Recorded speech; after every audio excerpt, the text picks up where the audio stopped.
Okay, are we ready to go again?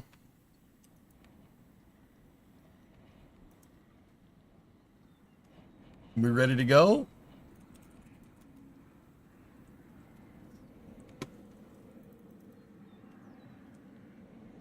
All right, so we have My Summer Car Day today. We're going to be working on My Summer Car and then Space News and then more My Summer Car.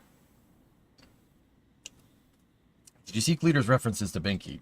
Dude, I streamed for 15 hours yesterday. I watched Project Binky and then I went to bed, dude. And then I woke up and basically came right back out here. No, I haven't seen it yet. I haven't even watched the RV challenge and I'm ashamed of it. I'm ashamed of it, but that's okay. 10 seconds. All right, what is this?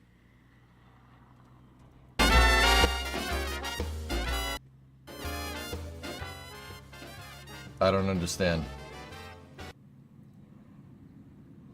And now the VOD's probably going to get claimed, by the way.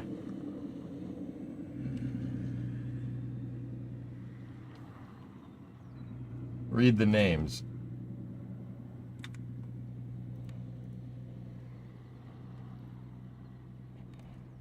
Ralph the Wonder Llama, yeah.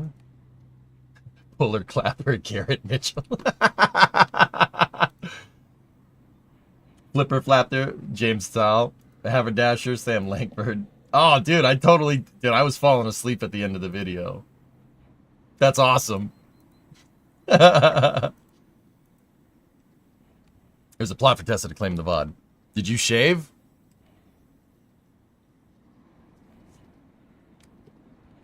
Say my name. Heisenberg. You're goddamn right. It's too hot, man. It's too hot. You see me sweating in the garage yesterday?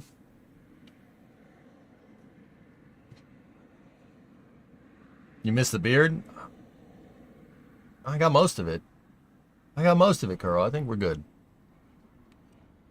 Balder than it's not. I'm not bald. It's a buzz cut. See, we're not bald. It's a buzz cut. You could see that the hair is there. It's there. It's a buzz cut. It's different. Okay. You were outside today. Dang hot. Pressure wash those damn stones, man. What's wrong with you? Jason Statham approved. Yeah. I understand you're looking for a transporter, mate. Yep. Yep. Yep. Looking good. I'm gonna do the same thing as soon as it's warm. Yep. Yep. Clark, one of your cats passed this morning. This is exactly what I need to be distracted. Oh, I'm sorry, Clark. That sucks. It sucks losing them. It really does. It's not fun. But anyway.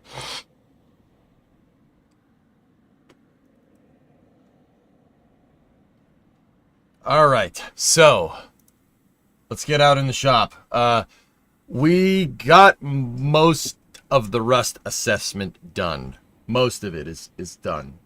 We still got to kind of go in the back and take a look at things back there. So we'll get the vacuum out, get the cameras all set up, and let's go. That's what I wanted to do. I wanted to really look in and around the trunk. We know it needs a trunk floor, but there is some stuff we might want to check on the back of the car. Your hat is too big now? Oh, no, it fits perfectly. Did you see the Twitter post from Dean? Somebody just linked it a second ago.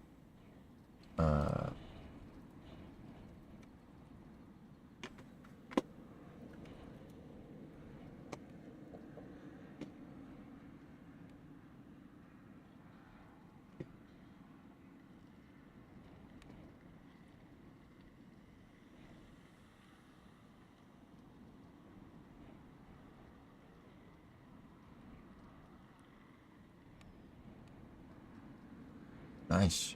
Nice, nice. Looks good.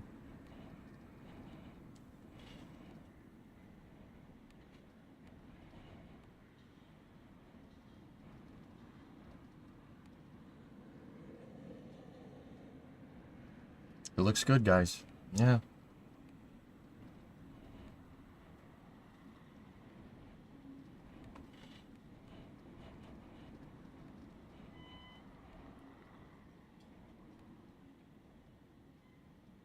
Yeah, it looks good.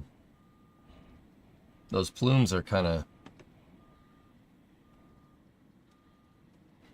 I mean, that's basically what it does. They just kind of go on forever. But they expand more than that. But that's... I mean, dude, this looks great.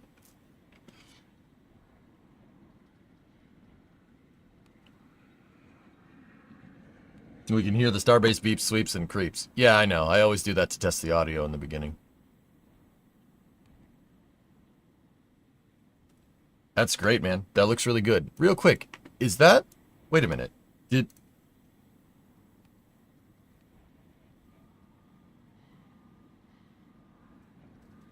What's that? Why is the... Did that always have that? The green part? That's the SpaceX 11,000 right there, but... I'm wondering if... I don't remember that... having that. They had to take off the main boom to repair it. Oh, okay. That's black, not green.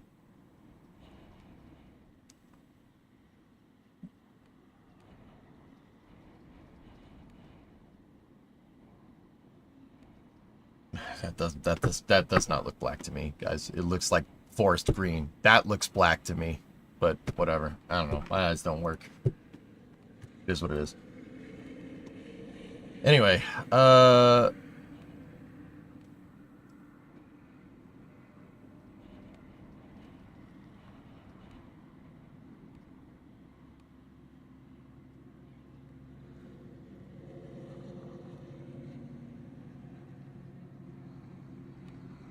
do they have that yellow crane on the site? Well, it looks like they took some of the parts off of the other Liebherr 11,000 and put it on the SpaceX 11,000. Which is... If I'm understanding this right, guys, I was thinking about ways to lift the OLM. Like, how are they going to get the OLM on top of those pegs? They're going to use two 11,000s. That's the only real good way to do it. So if we see the second Liebherr 11,000 that's at Starbase starting to move towards Pad B, OLM lift will happen soon. Ooh, EJ is here. No, I am not. Stop stalking me.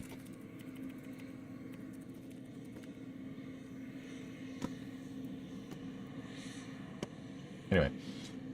So.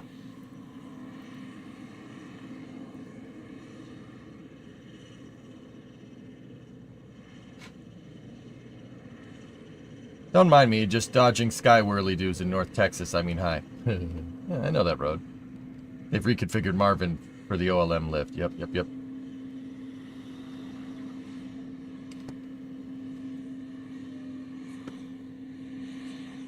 they ever say why they dismantled the SpaceX 11,000? No, it looks like they put it back together, but anyway, whatever. But seeing old Mopars and talking about rockets definitely helps. All right, Clark. So, yeah, let's go. Let's get out in the shop. There we go. Back at it again. When is current guesstimate on the next Starship launch? 1 to 2 weeks, drummer. It's hard to say. The static fire did not go well last night. They scrubbed. But yeah, let's go out in the shop. Stand by for lost signal from the office, as expected.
Okay, we good?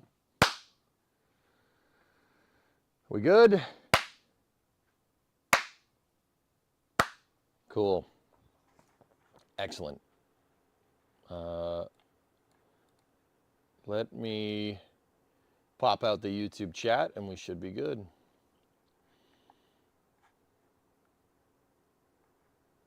We're 5 by 5. Thank you, YouTubes. Should pop that chat out. I like to put both of the chats on the bigger screen right here so I can see it. Discovery, go and throttle up.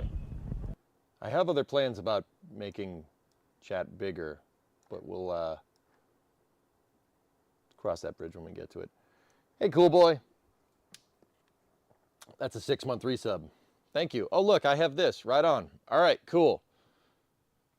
Enough sad stuff. How about that nomination for NASA administrator? So yeah, guys, real quick before we get into it, the Senate subcommittee voted in favor of making Rook NASA administrator. So now it's just down to a total Senate vote, and we'll see where that takes us.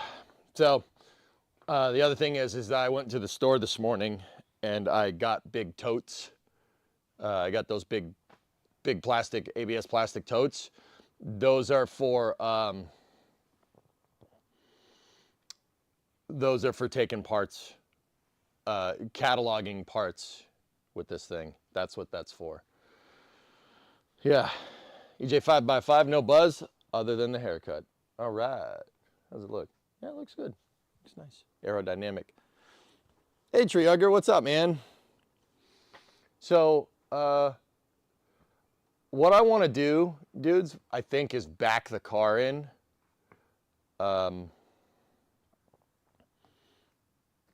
Well, I mean, I could probably inch it forward and we could get cameras back there.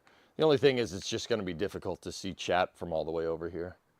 Can I? Let me take a look. Yeah, it's tough.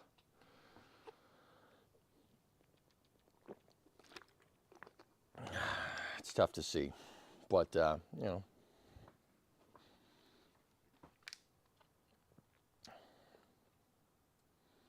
Can you embiggen chat? To an extent, yeah. Let me see if I can make the chat a little bit bigger.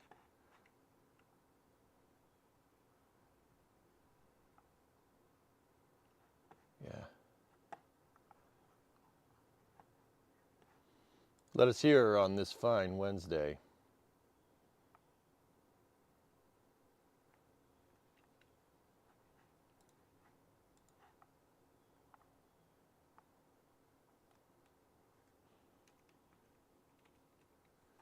Oh, geez.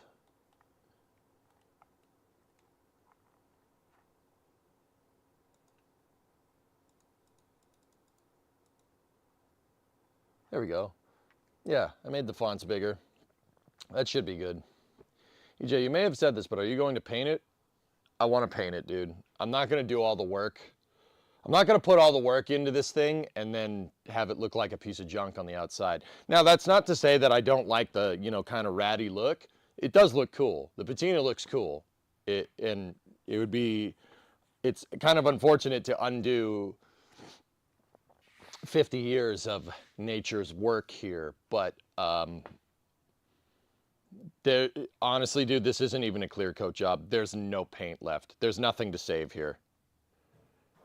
The paint is just chipping off. You can just push at it and it'll chip off. So like a clear coat would be kind of cool, but I don't know. I'd like to paint it. I think that would be sick.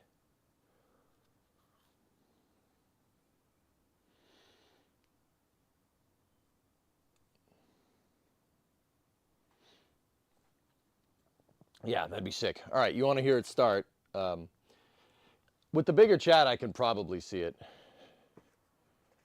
Hey guys, is Rook Isaacsman's call sign? Yes, yes it is. I think it looks good painted. I like this B3 blue, the light metallic blue. I think it looks good. I think it's a nice looking car when it's all painted. It's very sharp. It looks good. But yeah, the ratty look does look cool. I just think everybody does that, dude. And if I'm gonna put all this work into this car, I want it to look nice, but then again, I don't know. It really depends on how much it's going to cost to paint it, you know? I don't have the resources here to paint this. I can't paint it in here. When it's done, I hope you're going to take it to shows. Well, of course, Jim. I don't have the resources to paint it right in here. So I know the body shop that did Brimo's car after somebody hit it. They do good work. So I would look to get a kind of a quote. And if the quote is too high, then maybe we'll just clear coat it. I don't know. The ratty look does look cool. I like it.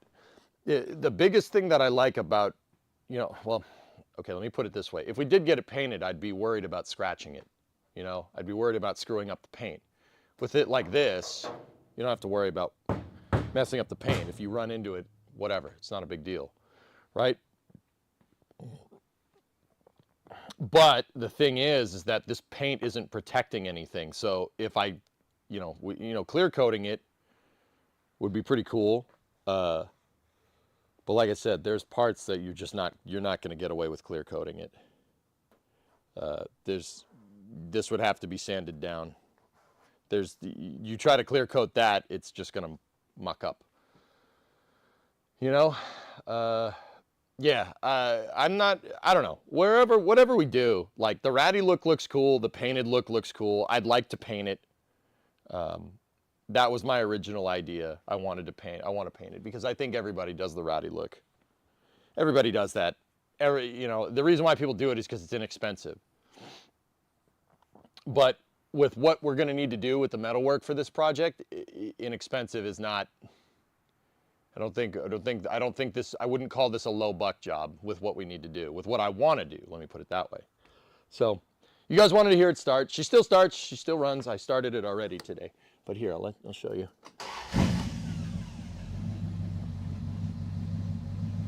That lifter knocked for a second, but now it's fine. It definitely knocked. I heard it tick 2 to 3 times. Which honestly tells me that an oil gallery might be plugged up. Either way, yeah. I know you're low on time, but you should really get some merch going. For this thing, yeah, that'd be kind of cool. Yeah.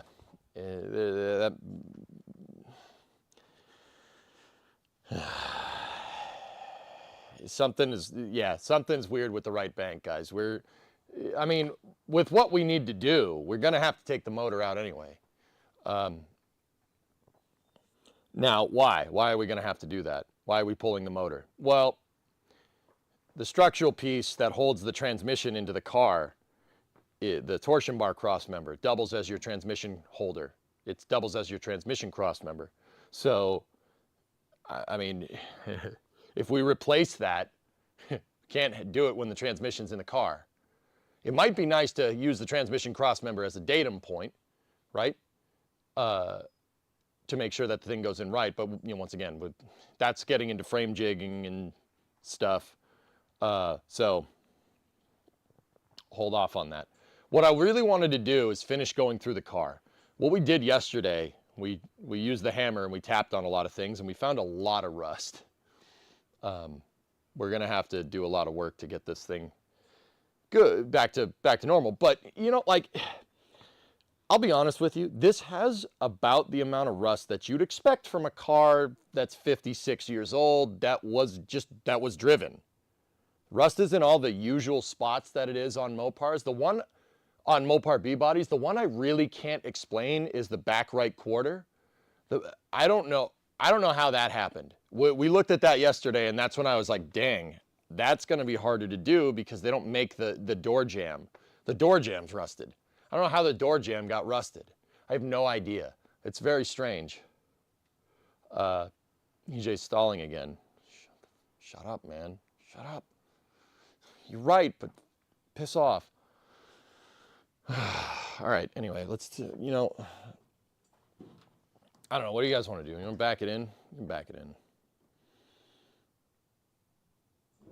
I don't know. But the good news is that the rear pan is good. The rear footwells are good. I have to look at the rear torque boxes. We should get under there and take a look. We haven't really done much work with the back of this car. So that's kind of why I want the back of this car over here.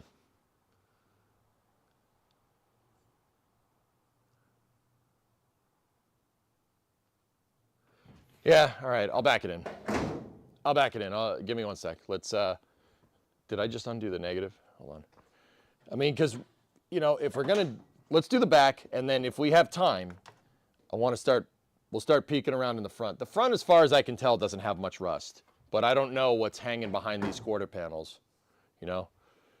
They don't look too bad. There's a little bit of rust on the seam there, but on the front of the headlight bezel, but whatever. Let me open up the garage. I'm going to just go turn the car around.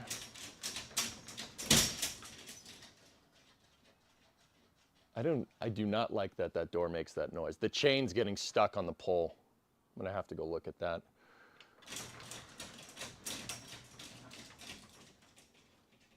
I see what it's doing. The chain's getting stuck on the shuttle. If it breaks the chain, we got a big problem. That door will come crashing down. Or crashing up. Either one's not going to be good.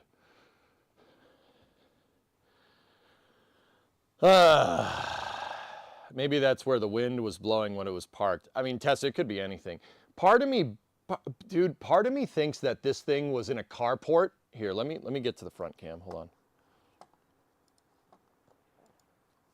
Part of me thinks that this car was parked in a carport, and like the front of the car was underneath the carport and the back of the car was outside. Like it was like under a partially covered carport because it's long, right?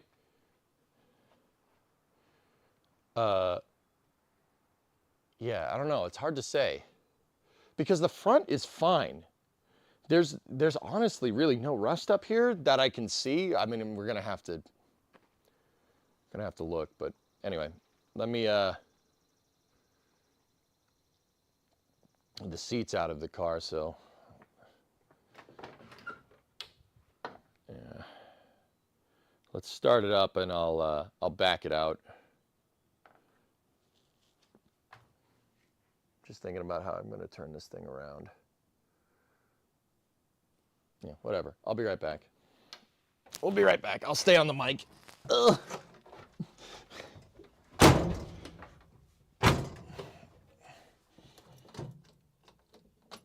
Did I undid the negative? What the heck is wrong with me? Not a good start for the day. Whatever. It's fine. It's fine.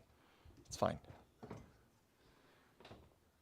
I can see that. The paint does change tone right at the back door. Yeah. Yeah, it's the rust that's up around the back of the car is not the same as the rust up at the front of the car, dude, which is really weird. You know what? Here, let me get... I'm going to get a very special advanced temporary Mopar B-body seat.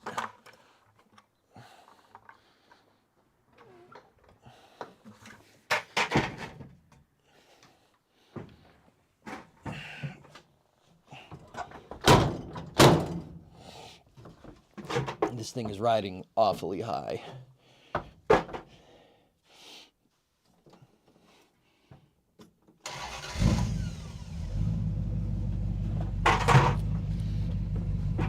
I'd rather sit on the floor. The bucket is too high. Okay, I'll be right back.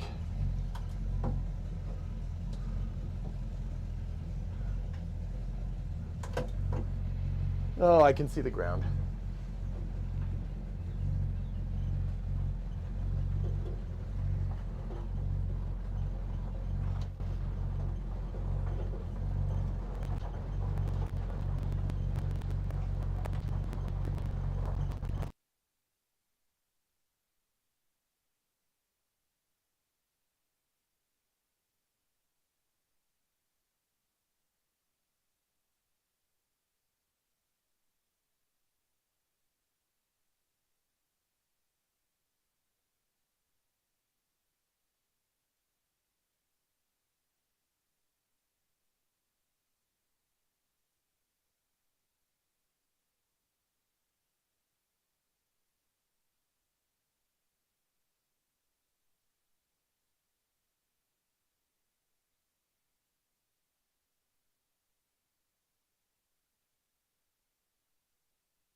Okay, there we go.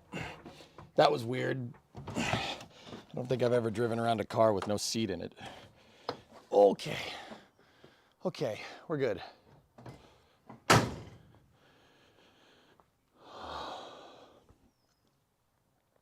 Oh yeah, I gotta move the pan. Yeah, see, the seats are over there. Yeah, they're over there. We took those out. I needed to see where the rust was, dude.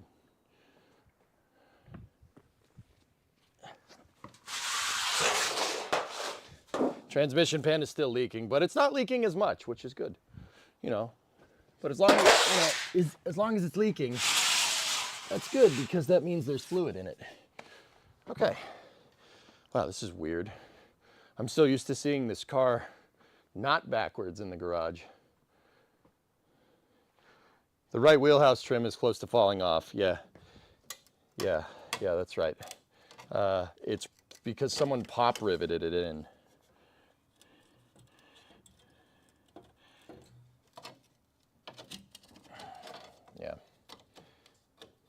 Yeah, someone pop riveted this thing in, and it's not supposed to be, but they probably riveted it because there was no car left. There's nothing to screw into. I have a feeling that there's a lot of Bondo here, but we'll cross more. We'll get more into that later. Okay, so we know this car has electrical gremlins, so I'm gonna undo the negative because I don't trust it. Out because I just don't trust it. All right, we can go back a little bit more. So I'm gonna put the sucker in neutral. That should be good.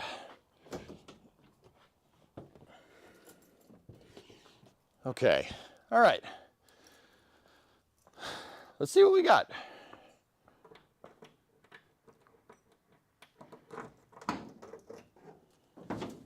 Trunk latch still works.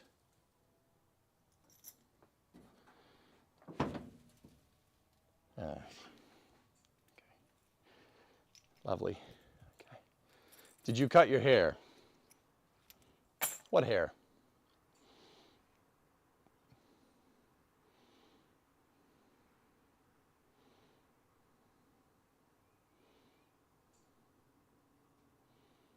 Out of curiosity, where did you pick this up from?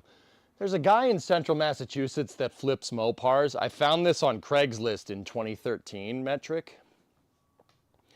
The guy that flips Mopars out of Central Mass.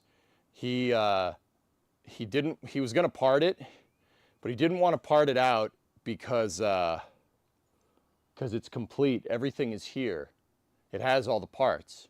Just needs at the time, you know, a rug and a headliner, and you'd have a nice cruiser. Now, since that was 2013, car's rusted a little bit more since then. So yeah. I got it from a guy that was looking to part it out, and he decided not to part it out, and he sold it to me for $1,400 on the condition that I don't part it out. Now, I could have just been like, nah, I'm not doing that. But the truth of the matter is, Metric, I mean, you know this for a fact. Like, if you have a coupe, like if I wanted a two-door Mopar, I'm easily priced out of that market, so screw that. So I'm not going to part it out. I want it. I like the four-door. It's more rigid for when we put a bigger motor in it. You know? Check it. It's relevant. Okay. R. Willie. All right. Nice. All right. So, yeah, I mean, Metric, at the time, it didn't really look rusty. And the reason why I bought this car is because the guy was pretty honest and upfront about it. Like, the boards are good. They're still good.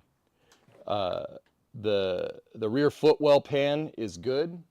The two rear footwell pans are good. The rear pan is good. The frame rails are good with the exception of the end of the frame rail. The end of the driver's side rear frame rail over there, we're gonna need to, but dude, I actually figured out that they make frame rail cuts, so you can weld, you can patch in a new piece. So I'm actually not worried about that. I've been reading about what parts we're going to need. We're gonna need a lot, but it's okay. It's okay. We'll get her done. We'll get her done, man. Yeah, I spent a lot of time reading last night while Binky was on, while we were watching Project Binky. I really got into old GA plane restoration, general aviation plane restoration the past few months. This feels like this before Wheels and No Wings. I get the feeling now. Yeah, it's cool to fix something. Jack, oh God, Chevelle, don't do me like that. I'm Timu Walter White, okay? Say my name. You're goddamn right. Okay, that's I'd prefer that over Jack. No, I'm just kidding. Anyway.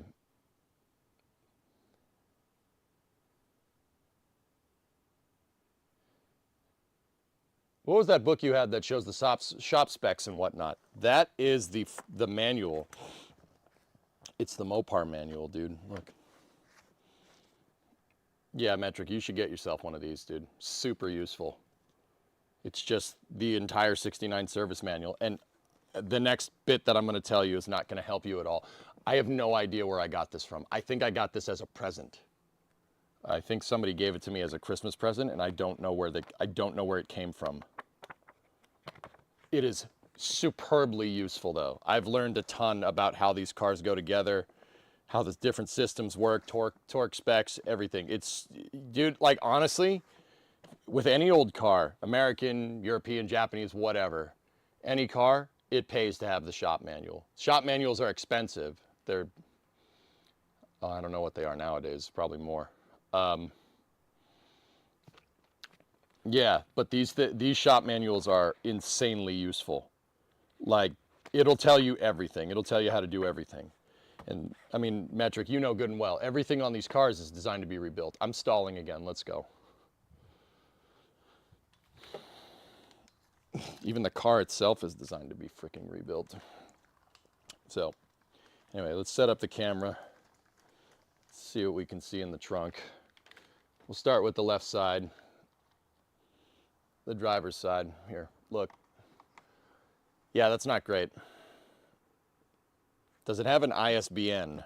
No, it does not.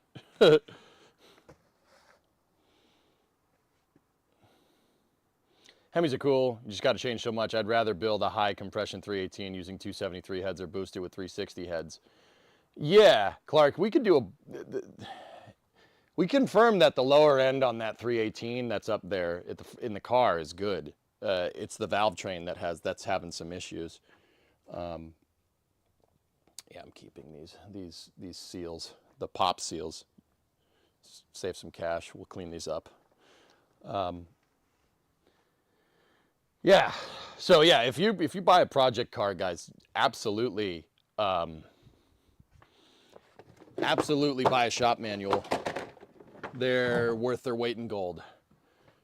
Okay, so I have huge totes over here that I'm going to put trim and stuff in for now.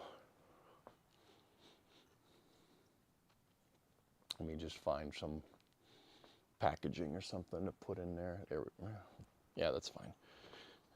Because we started taking trim pieces off yesterday, and if you don't give them a home, you're going to lose them. And they'll get lost in the clutter. So I bought 2 big honking totes here to put trim pieces and stuff in. They're they're over there. See? We'll put trim pieces to the car in there when we go to take those off. But yeah, so this is bad. The whole trunk pan needs to be redone. Not a big deal. These cars rust. The reason they rust in the trunk pans. The crazy thing is that they rust from the inside out. What happens is these seals up in the trunk, the seals fail or it rusts out like that. And actually, that's more dirt. The rusty part is over there. See, the seals fail, water gets trapped in here, it rusts out, water leaks into the trunk, and it just sits there, and it rusts it. It rusts it from the inside out. That's what happens. Now, the good thing is this piece over here, they do make this. They make that piece because that is a regular area. Most Mopars rust there. And most Mopars rust around the trunk. Now, once again, there are some good parts of the trunk pan over here, but we're gonna, why? That's not worth saving. Let's just put a new one in. That is gonna be a lot of work. The trunk pan will be a lot, but you know, it's not bad. Let's start by vacuuming. Let's vacuum this sucker out. So what's the over-under on the time EJ is going to say it's not a big deal? Why you got to do me like that, dude? Why? Why you got to do me like that, man? What did I do to deserve that? What did I do to deserve that? Damn.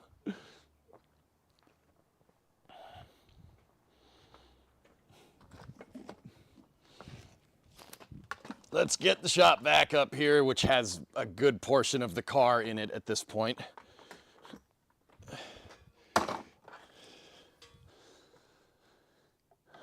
All right, let's roll.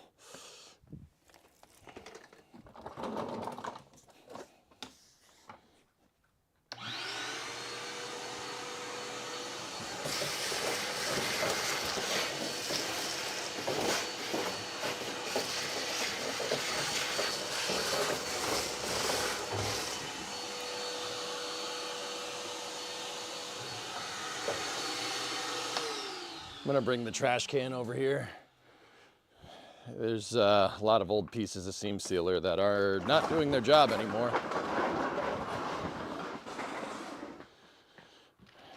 All right, let's go.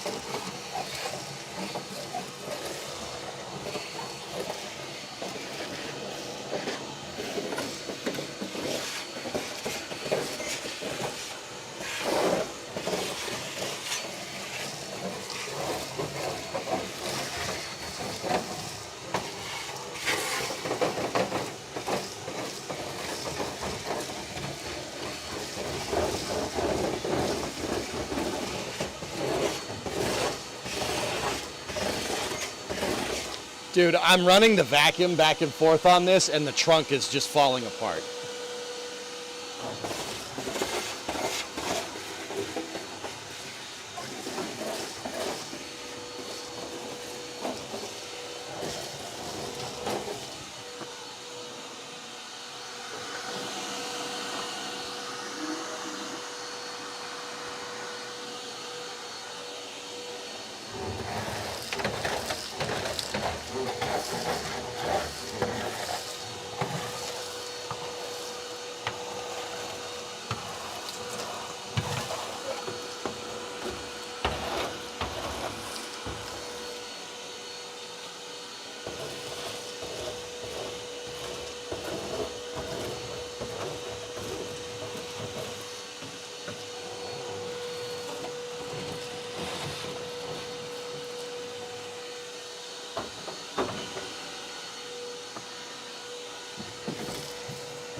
Okay.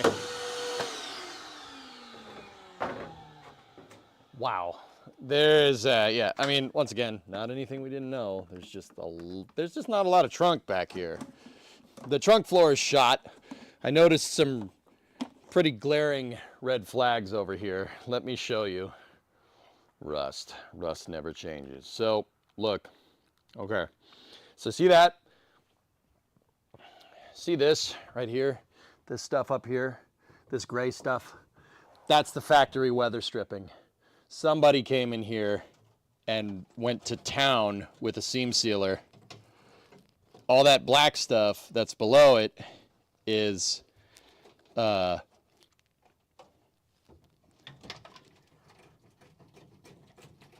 think my trunk pan connector is completely disconnected. That is just sitting in there.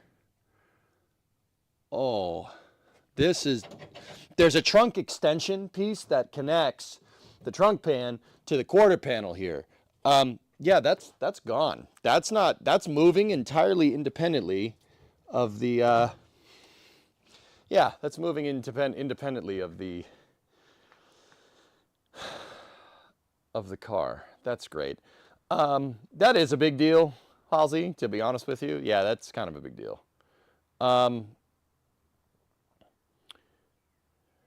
Crap.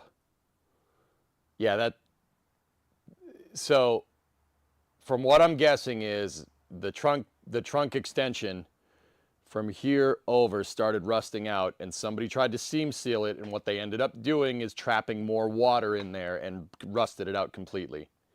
That's what seam sealer does in the wrong spot. What is that? The best VIP. Math is hard. 15 plus 15 is 30. But 16 plus 16 is 32.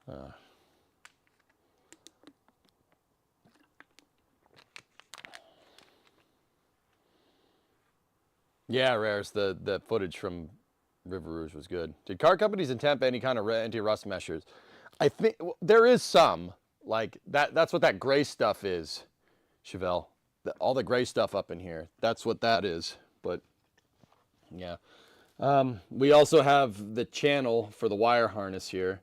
These are all the wires that go to the back here. There should be 4 of them.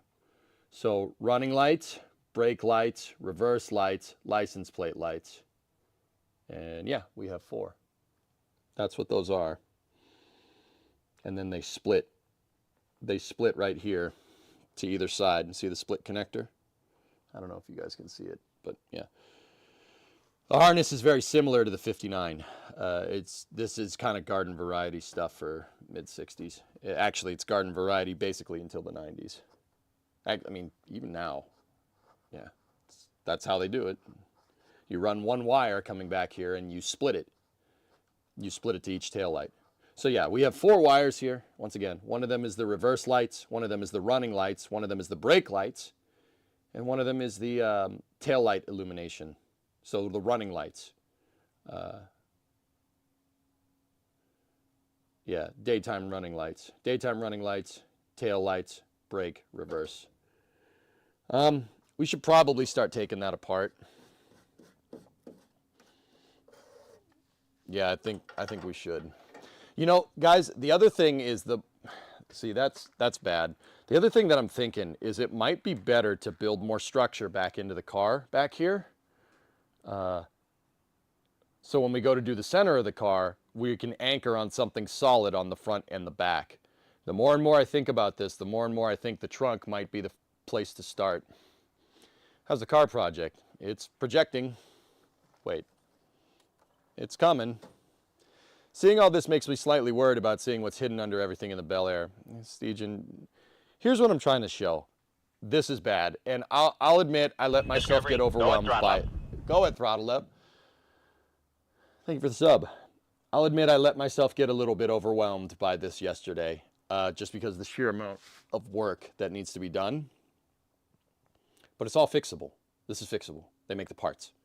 And they definitely make the parts for a Tri-5 Chevy. I wouldn't worry about it, dude. Yeah.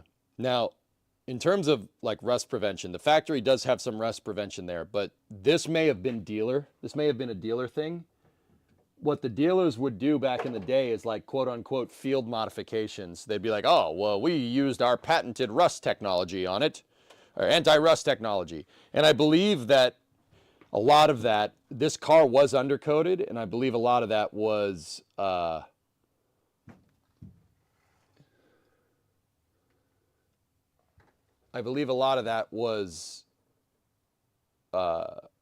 saved it. It saved what's left of this car. Once again, all the spots where it rusted basically rusted from the inside out, with the exception of around the wheels and stuff. But the inner wheelhouses look good. That all looks good back there. Inner wheelhouse is good, but it's the outer one that you have to worry about. So this thing, right? How they made the what's called the wheelhouse is it's made out of two parts and they're clamshelled together. There's the inner and the outer. The inner is good because it does, here, let me lower you guys down. It carries a lot of the structure of the unibody, right? But the outer one carries the C-pillar. Now, if you go in there and look, see the trunk reinforcement bracket is there, and then just that diagonal right there goes to the wheelhouse and the parcel shelf. That's all actually pretty damn clean. It's still shine. It's still got some shine on it from the original paint. Now, what the heck? Hold on a second, dudes. I see something. Let me show you what I see. What the? Whoa.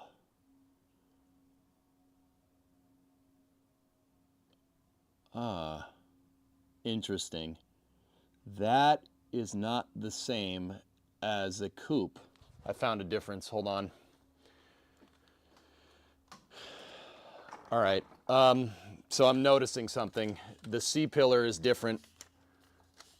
It's not boxed like it is on a coupe. So check this out, dudes. Look. So there's the inner and outer wheelhouses there. The outer wheelhouse doesn't look too bad, but it rusts. It's rusty down there. See that seam, that armpit seam right there? It's definitely rusty there. I know because I sandwiched it yesterday and it made a crunchy noise. So see that? This beam right here. That's the C-pillar.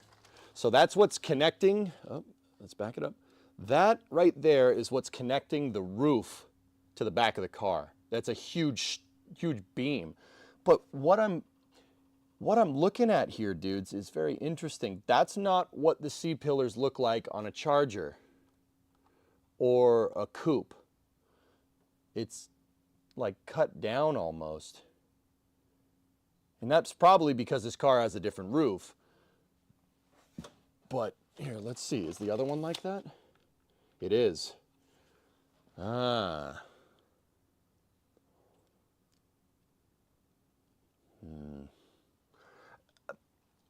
That, whatever. I mean, it's fine. The metal is good.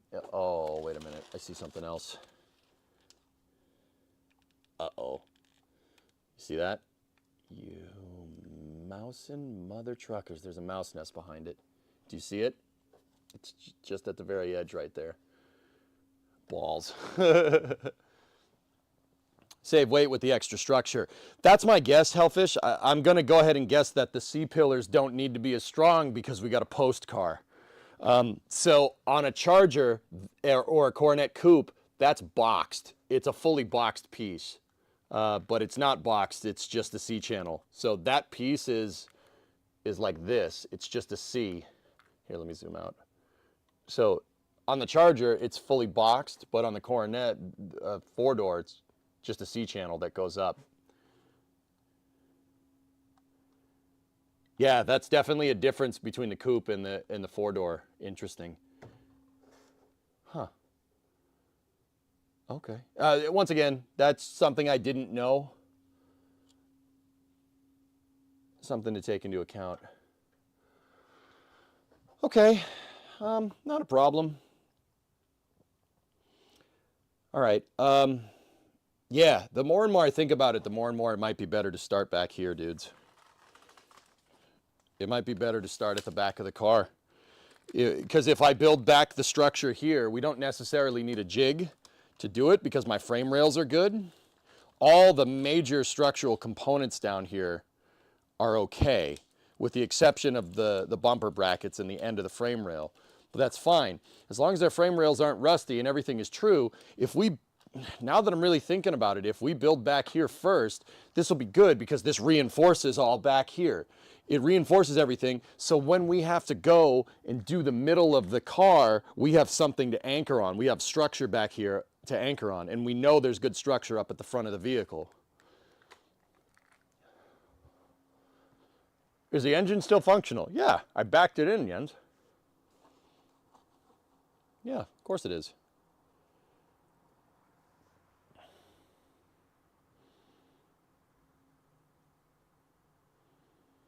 This car looks bad, but not bad for its age. Magman, yeah. This thing, yeah, this car, it's a sedan. It wasn't, there was no, this is like, a Coronet 500 sedan from 69 is basically, like the modern day equivalent would be like a Toyota Camry or a Ford Taurus.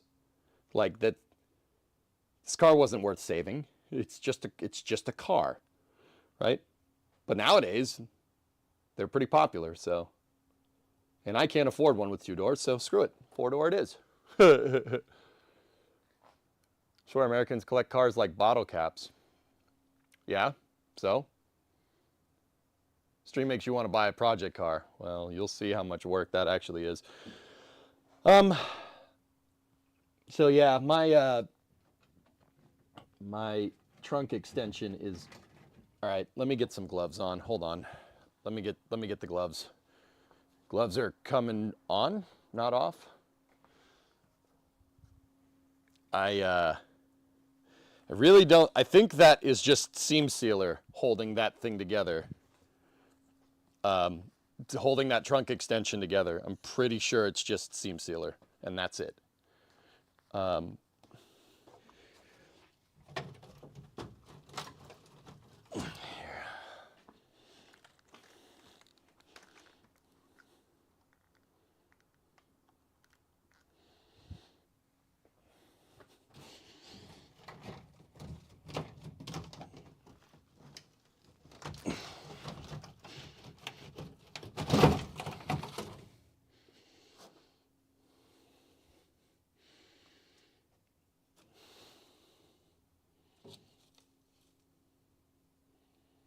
Is that Bondo?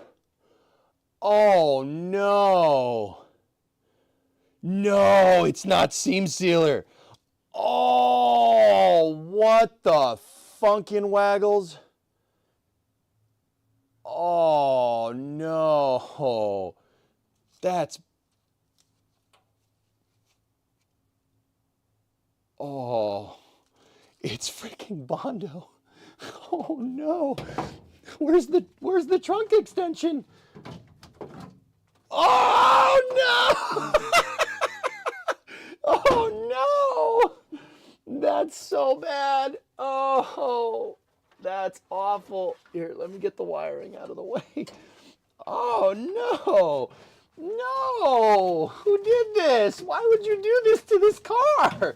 This poor car. Oh. Dude, I don't know if I'm like nervously laughing or crying here. Like this is, oh no, bro, come on. That's not how you do this. This isn't even the wrong way to do it. This is just why. Oh no. Is that masking tape? It's masking tape. Bro, it's not a house. It's a car, damn it. Oh, what the Oh. Oh, that's bad, dude. That's all, that was all Bondo. Oh no. I don't want, the other side is the same way. Oh no. What was that supposed to do? Jens, that's mud. It's fiberglass filler. Well, not fiberglass filler. It's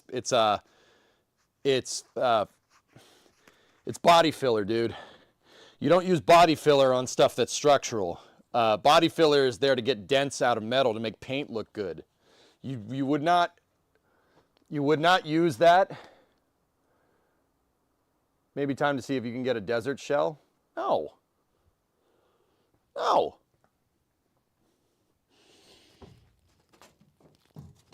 No, I'm good. I want to save this car, man. Yeah, somebody just put this on here to make sure they had an operable trunk. Oh. And then they seam sealed the heck out of it. Oh. What does that look like from back here?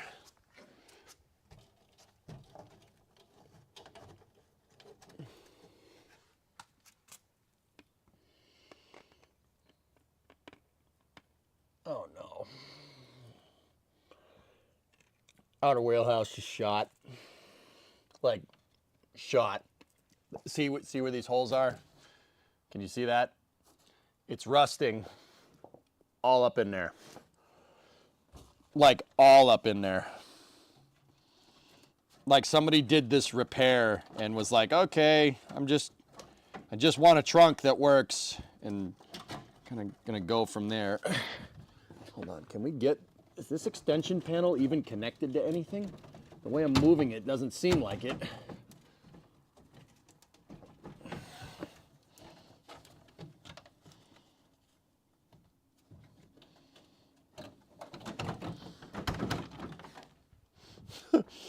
Oh no.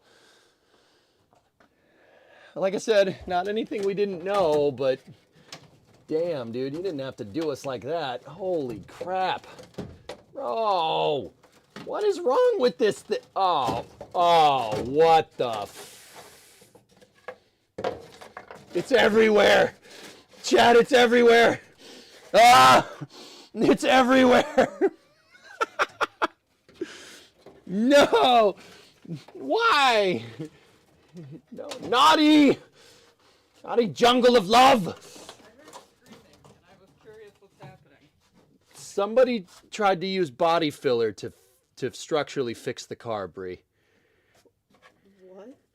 Why? Oh, it's so bad. Is that corner? Discovery, go at throttle up. Yeah, that's That's not how you do that. Wow. That's all Bondo? it is all Bondo. This is fiberglass filler for filling in dents. Oh, I don't know. I mean, it is called body filler, so you... No, not like that. No, not like that. Oh, that's it's all Bondo. Discovery, Always go at throttle up. have been. Hey, Wisp, Dr. Gnome had a sub in there. Careful, tetanus. Oh, that's a very good point. Yeah, don't. Before I poke my finger through it. Yeah, see the gray? That's the gas tank. Ah. See this? If you can do that to metal with your hand. Yeah, that's not good. Yeah, we're gonna need a new trunk pan. I was going to say, so you said you need a new trunk pan. I shouldn't be able to do that. See, believe it or not, this is normal. This is where these cars rust. Okay. I don't know what the hell that is. I don't know what happened over there, but there's gore. It's bad. That. So how do we feel about parting it out now? Oh, no. They make trunk extensions. We're good. I'm just asking. They keep saying that too. No, I want to fix it. I know. I'm just asking. I yesterday I was like, but today I'm good. I'm good. Okay. We're good. Everything's fine. It's fine. It's fine. Probably gonna get subs around 3-ish. Okay. That's fine. I'm just gonna get your usual. Do it. I gotta double check my meeting times, but that's what I'm thinking. Okay. Your head's on camera, by the way. No, it's not. Oh. Now it is. Hi, chat. Yeah, that's once again they make the parts. They Yeah. make trunk extensions, so Whatever.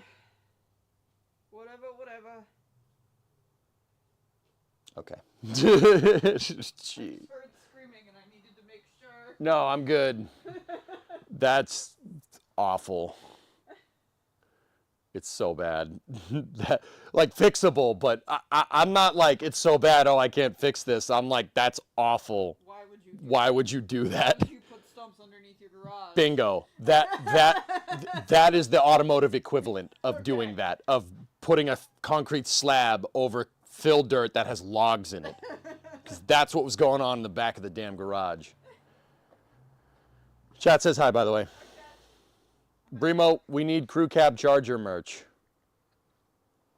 But this isn't a charger. It is, though. It's a coronet. It's a coronet. But it's a crew cab coronet. You know how like there's the blue truck is a crew cab F series. Okay. All right?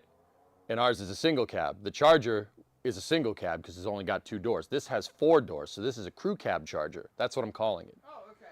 And it's the same chassis. It's the same car. Yeah. Okay. It's crew cab. Okay. Crew cab Charger. Okay. I haven't arted in a while. Discovery, go at throttle up. Oh.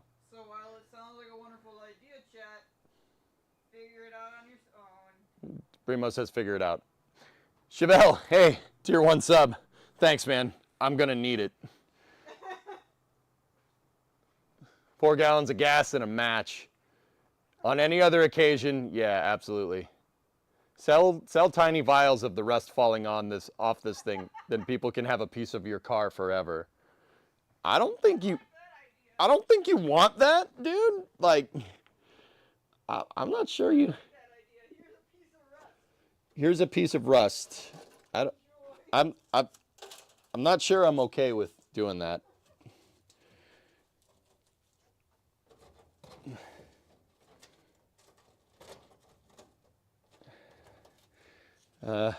Yeah. Anyway. I don't want a piece of rust. No, thank you. Yeah, I'm not, I don't know. He might not be very keen. You know, you already got rust. Well, he says he's already got rust. Okay. Let's, I'm going to get all the wiring out of here. And yeah, that we'll get everything out of the way. I'll take the tail light, all the tail harness out, and I'll move it to the part of the car that's nice, and then we'll keep going. We started over here, so let's just work our way around. So yeah, in order to do that, we got to get all this stuff out of the way.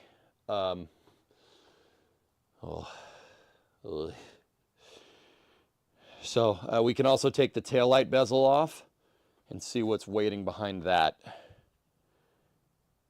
That's going to be fun. Okay.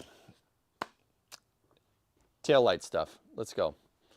I'm betting a lot of these repairs would be easier with a lift once your accountant does his job. Yeah, most likely. It would have been nice to have it by now. I kind of had planned on having it by now, but you know, let's just forget about it, I guess. All right, so these shouldn't be hard to pop off. You should just... Yep, there you go. They just pop out.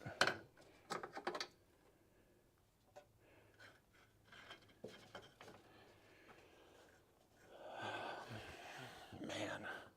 Dude, I knew it was bad over there. I didn't think it was that bad. So all that Bondo did was just trap water there and make it rust even more. That's all that did. It made the car look nice, but yeah, that's it. That's all. It did not do any usefulness for structure, like at all. Okay.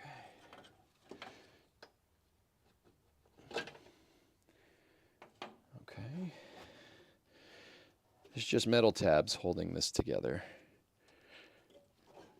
Let's get the rear harness out. This is the original one. Just got to be careful. I don't want to break these bulbs. Not that it really matters, but...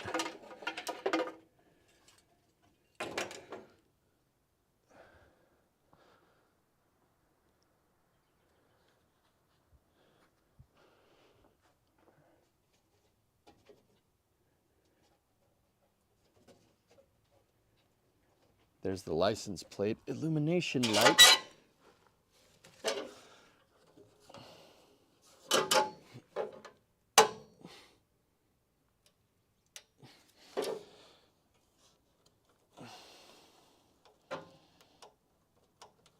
Yeah, it's just a bullet connector.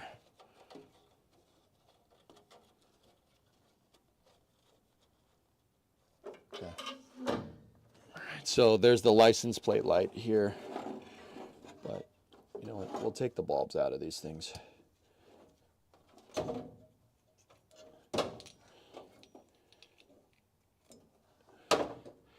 $1157s, pretty much garden variety for back in the day.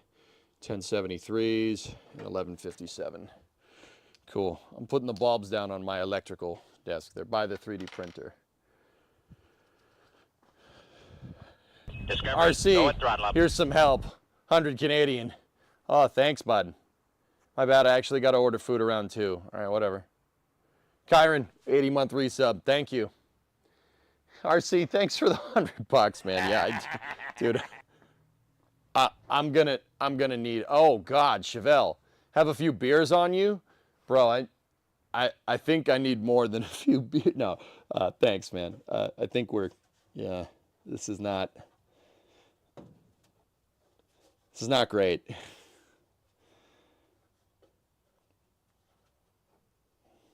Now, if this wiring harness wasn't so simple, just on a side note, guys, if it wasn't so damn simple, I would probably be taking pictures and documenting everything, but I know how this all goes together. Like, and it's not like, oh, I'll remember it later.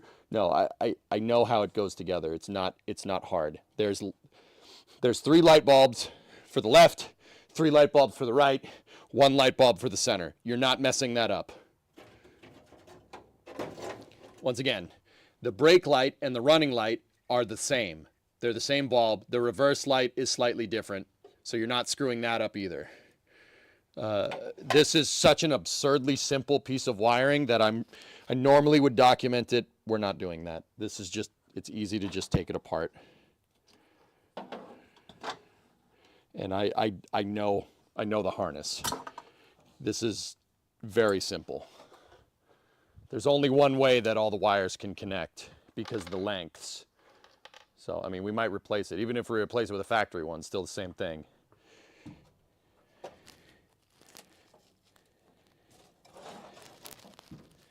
Okay, the only thing now is the license plate light wire. It's going through a grommet here. I'm trying to pull the grommet out.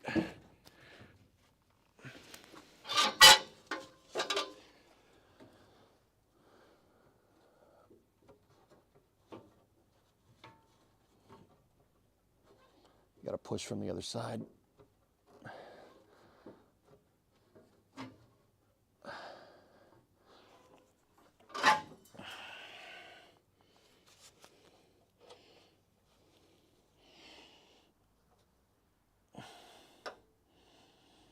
There's 2 tabs that are holding the wire in place.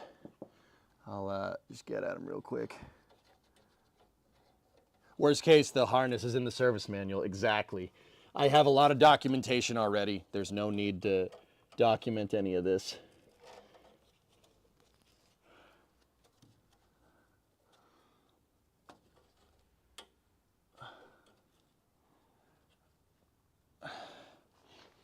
There's a little pull tab that I need to get at. Let me get a screwdriver. Everything is retained here with just metal tabs, which is kind of cool because it makes it really simple to take apart.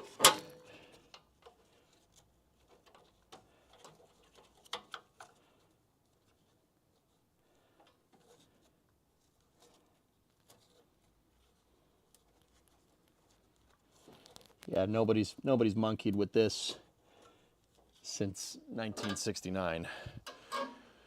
Okay.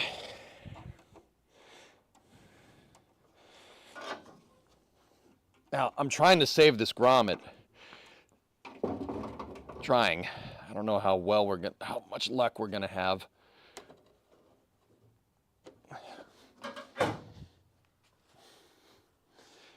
Has anyone chimpanzeed with it? I don't think so. Trying to get you guys a decent picture of the grommet in there. It's actually just behind that. I gotta try to pop it. Oh, I pop it. I gotta pop it. God, I'm hanging around with Jack too much.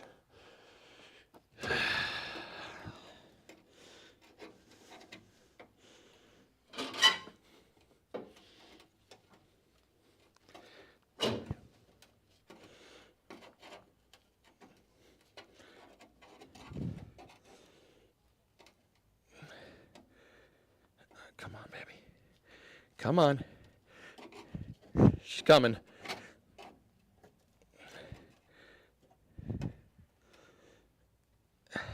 Come on, get it. Get out of there.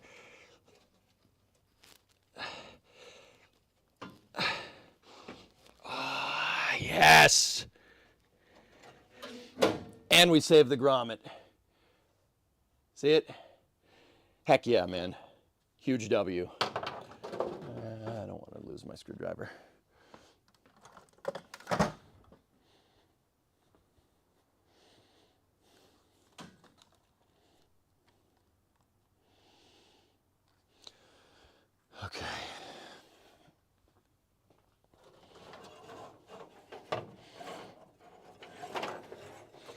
looks like, so this was with this had a braided wire sheath on it from the factory. Looks like some Mises may have gotten at it, which once again, considering the mouse nest that we pulled out of this thing yesterday, yeah, probably.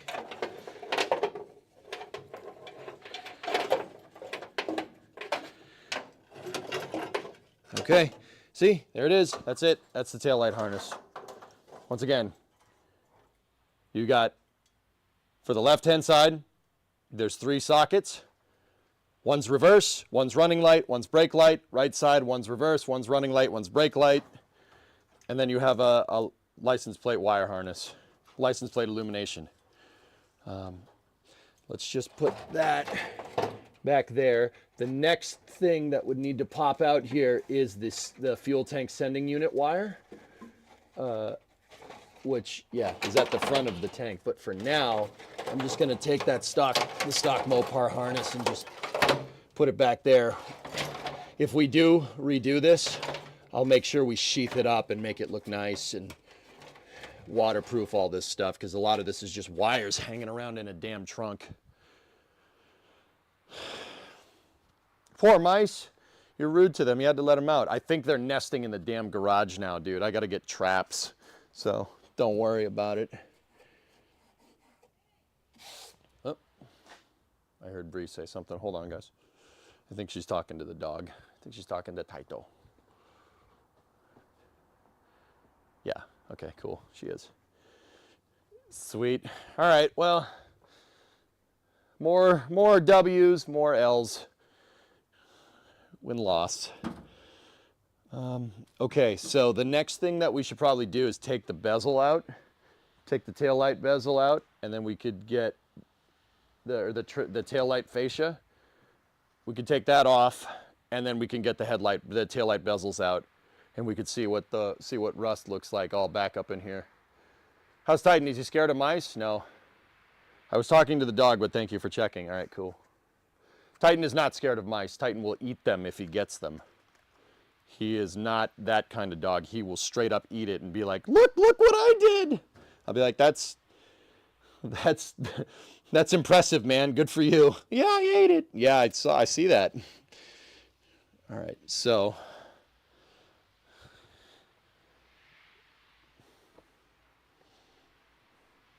to trap the mice, use a mouse pad and a shotgun. Okay. Don't eat mice. Shouldn't eat mice. Eating mice is bad. Okay. All right. Let's. I'm gonna get at the shop vac. We're gonna use the shop vac again because by the end of this, my shop vac is just gonna be full of car. But whatever.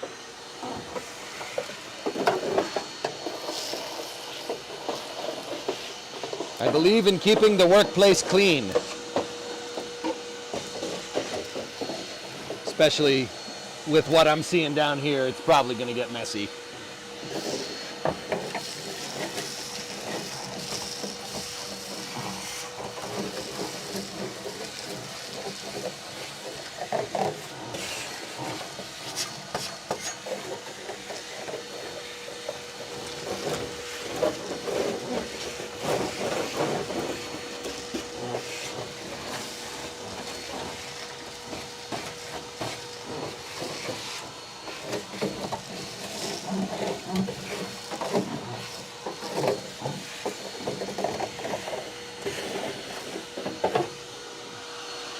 All right, let's get the rear fascia off. See what's behind this fun.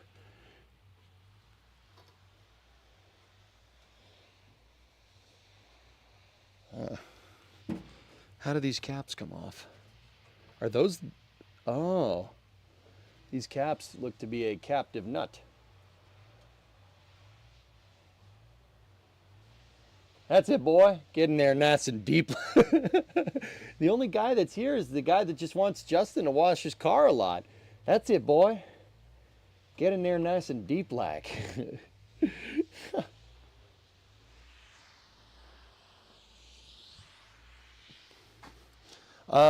These are captive screws, or captive nuts on this like tab. I'm just before I go start taking this apart, I'm just going to inspect this and make sure I understand what I'm doing here. Okay, there's 6 captives on either side, 2 captives for the fascia plate right here, 3, 1 in the center. Okay. Okay.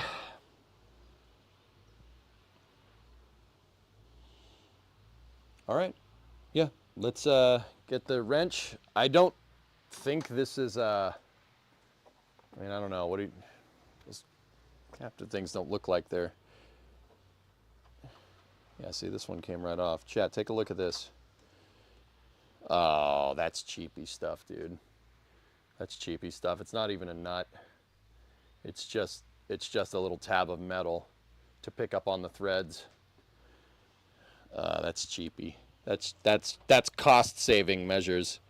Well, if we use these stamp things instead of nuts, we could save 2 cents per nut. But hey, that's what they did. Keep it affordable, I guess.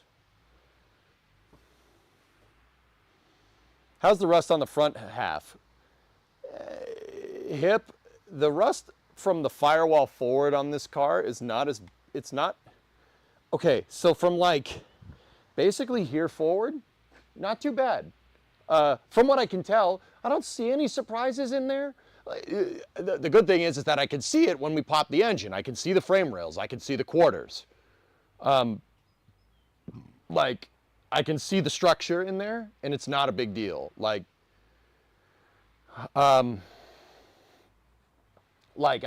yeah, it doesn't look too bad. There is a little bit of mud, Bondo, on the right front quarter.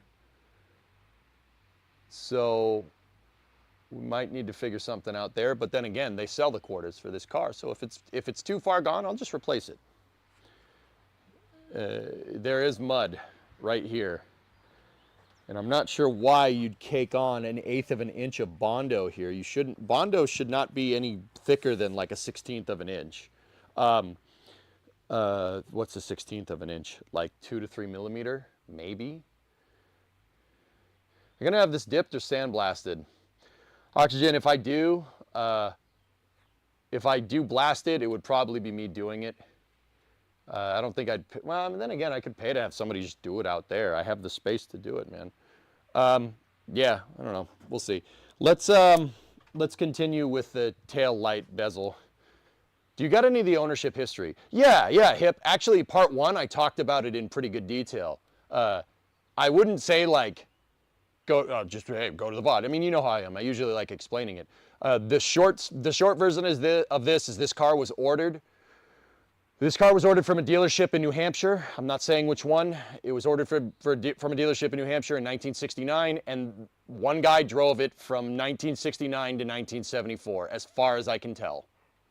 It looks like I'm the second owner on paper.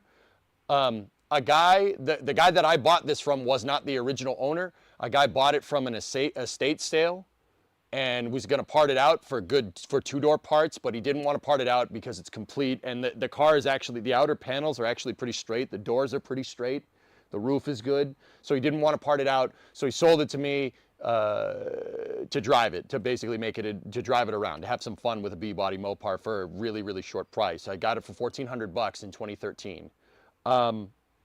That guy never registered the car. So on paper, I'm the second owner, technically the third owner, technically. Car did not have a title. I had to go to Vermont, and New Hampshire. I had to go to New Hampshire, talk to them about it. I had to talk to the Massachusetts police about getting a car retitled from out of state, et cetera, et cetera. I had to have cops come and inspect the VIN. I did this way back in the day, like almost before I started streaming. But yeah, it is titled. It is a titled registered car of the EJSA. How much mileage is on it? 97,000 is what I'm thinking, Twisted. It's got 90, that's what the clock is reading, and it doesn't look like it's rolled over because, once again, like, there's a lot of parts on this that are still pretty mint. Like the pedal, for instance. I learned this from Vice Grip Garage, believe it or not.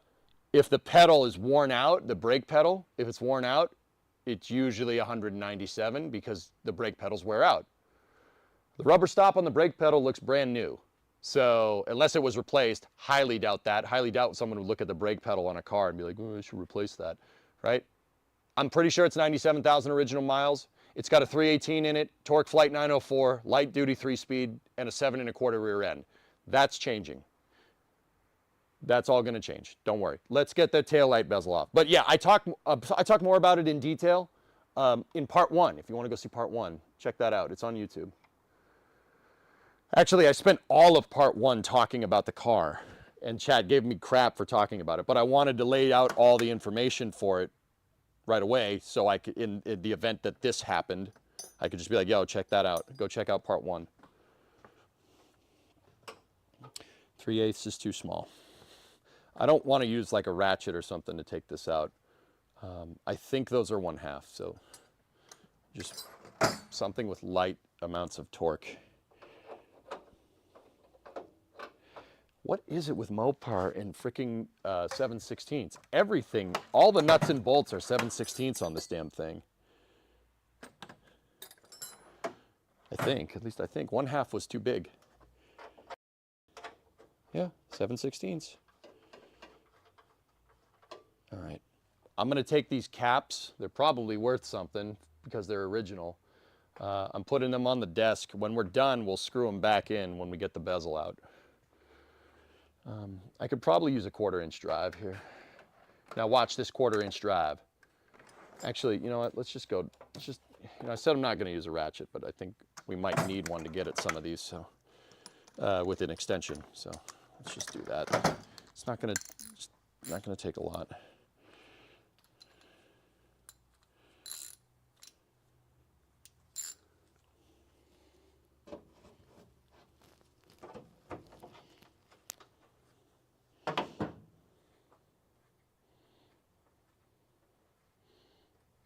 Yeah, that one's fighting a little bit.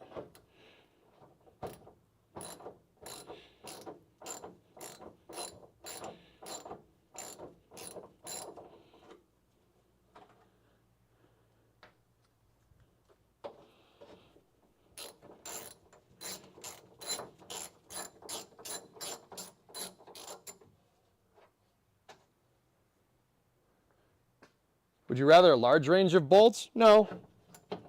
No, not at all.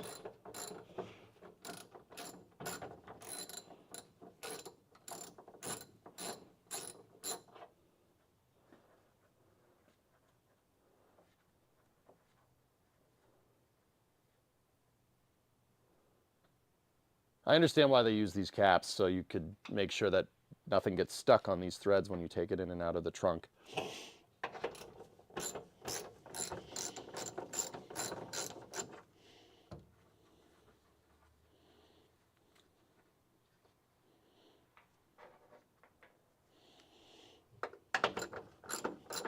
You know, I thought these things would be flimsier, but the ratchet seems to be okay. I'm getting the electric ratchet. Save myself some time. I think the electric ratchet is low torque anyway.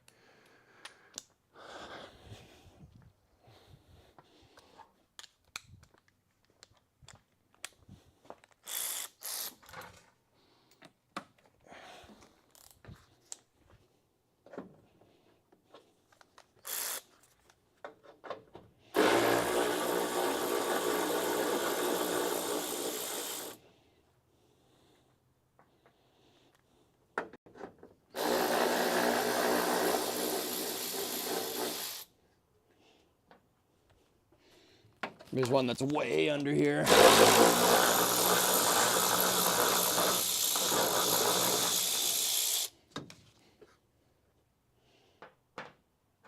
Oh, not. Is that supposed to be a stud? God, I hope not. Oh, that would really suck.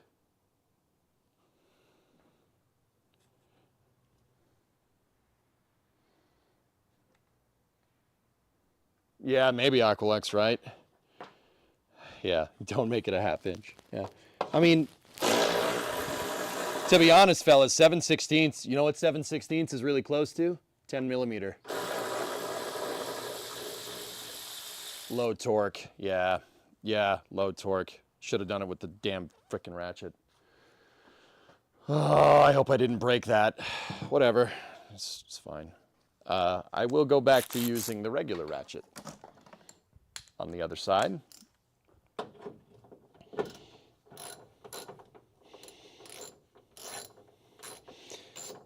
I really hope that I didn't pull that stud, rarest, but I probably pulled that stud, which really sucks. That really is a big, lame thing. I mean, usually the electric ratchet doesn't pull that much, but yeah, I mean, I even said it. I should have known better. Well, well, well, if it isn't the consequences of my own actions.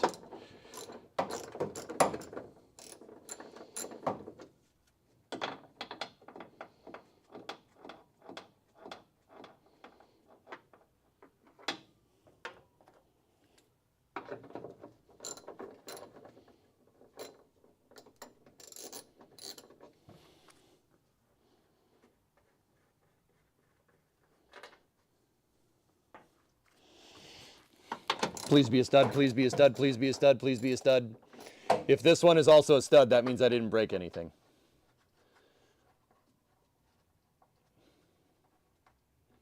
Yeah, it's not. yeah, it's not. Oh, easy there, Aladdin. It's about to become magic flying dinner. You can't eat carpet, silly daddy. Oh, you gotta boil it till the glue gets soft.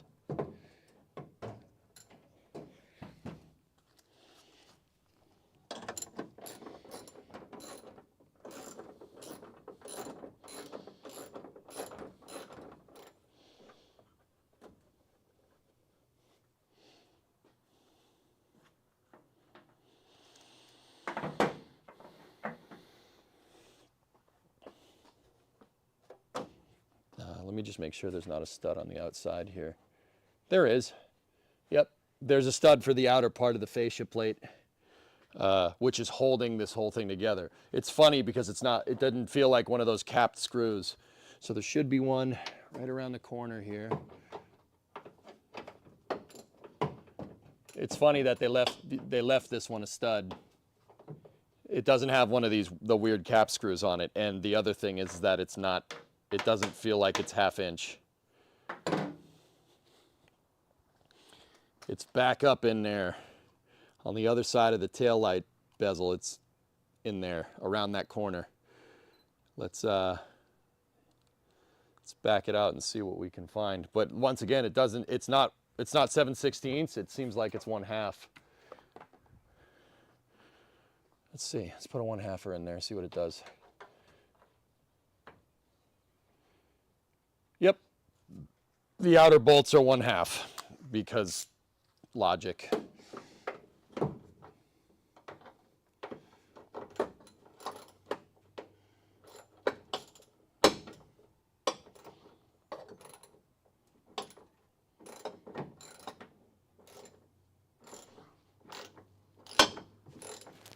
Just got to be careful. You don't want to hit any of the bells. This is space. I'm in space.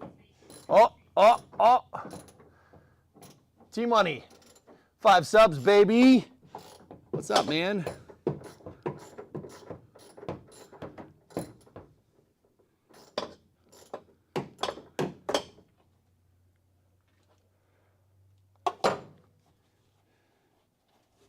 Thanks, dude. Appreciate it. Dude, I can't tell you how happy I am that you guys are into this. That makes me just happy as a pig in poop. Because, you know, the truck streams did okay, but not like this. The support for this is considerably higher. Maybe it's just because people have a soft spot for old Mopars. Seriously, I don't know what it is. What Dodge was doing in the 60s was just so freaking cool. So damn ahead of their time, and it's a shame that they were run by nincompoops that called the oil crisis a fad. Whoops! But anyway, I appreciate the support, dudes. Thank you very much. There we go, that got it off.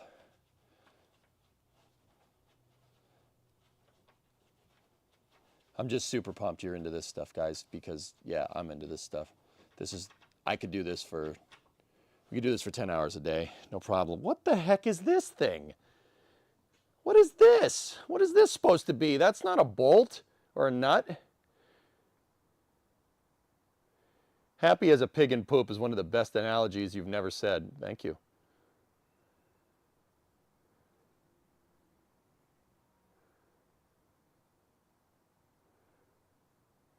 We dig it, EJ, especially unedited live stream. Really respect the difficulties.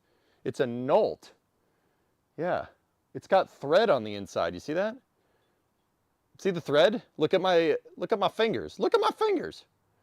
It's threaded. That's, I mean, not that a nut isn't, but you know what I'm trying to say. Shut up. All right. I'm gonna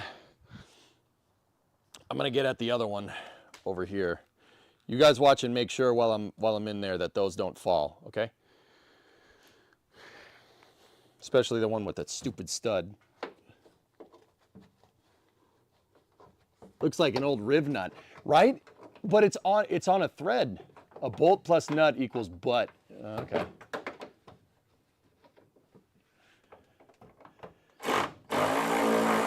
Got it.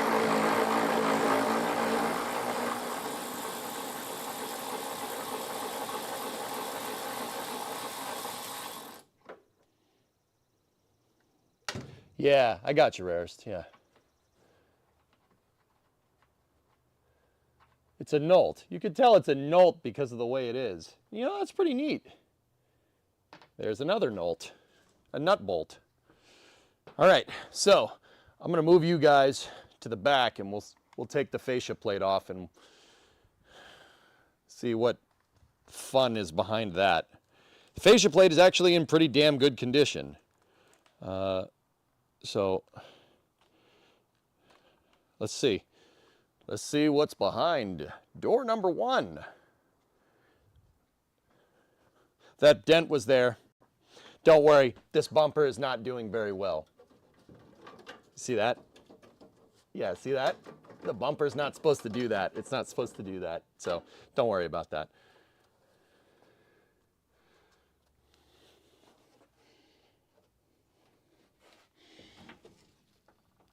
All right, let me just make sure there's nothing else securing this.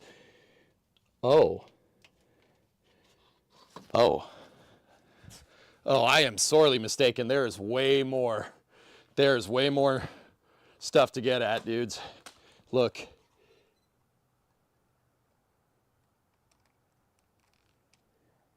See all the Nolts in there? There's way more. I am very, very mistaken.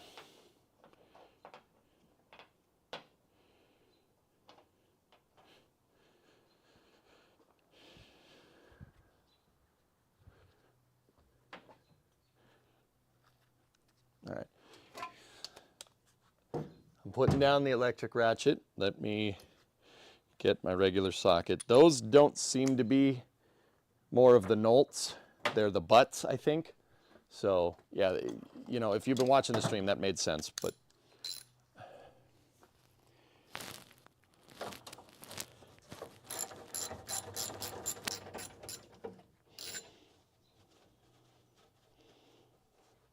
oh, a little spoder.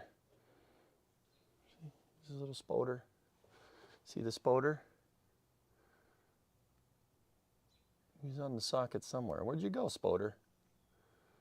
Oh, well, maybe not. I don't know where he went.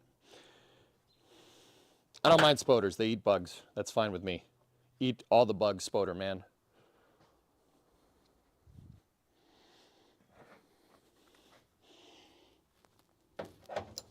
You can bet your bottom dollar that these gloves have a firm grip.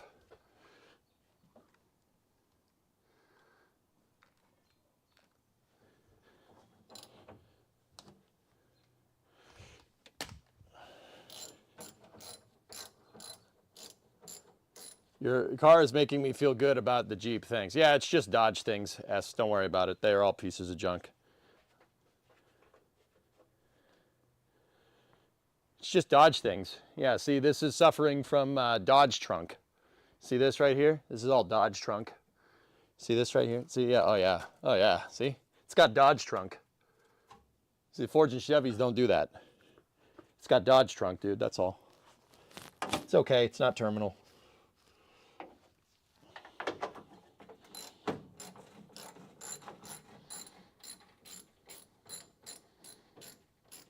Shadow, what's up, dude? Hey, STS3? Is that what that says? Oh no, 5153. That's cool too.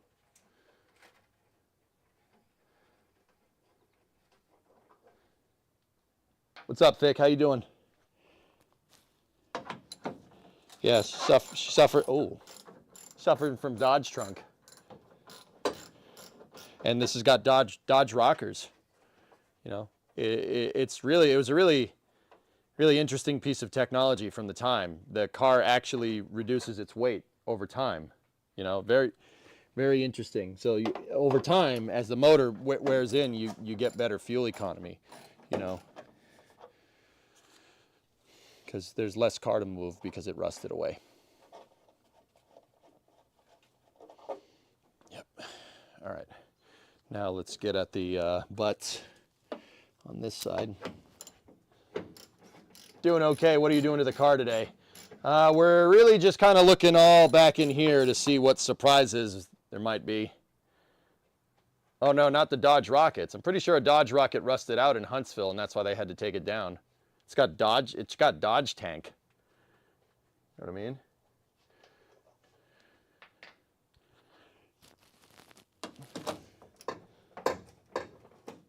Rares, you got a line on a 68 T-Bird with a 429 asking 9250. Might go check it out. It's a little steep for a T-Bird, dude. Is it the original motor? Is the car rusty?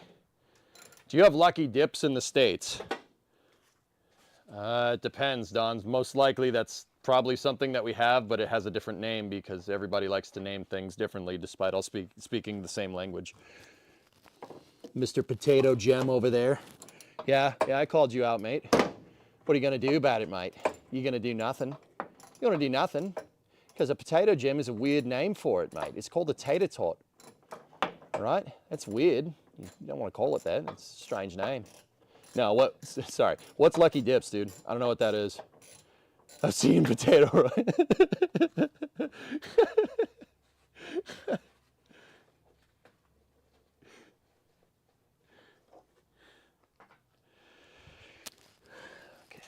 Do we got in there anymore? No, that's a stud. Nah, mate, it's a potato gem. I don't think it is, mate. We call them tater tots. It's strange. It's strange calling it a potato gem. I mean, I suppose I understand it, but it's a little weird. All right, it seems like there's two more studs in here. That's the one we got out. This car seems to be a lucky dip.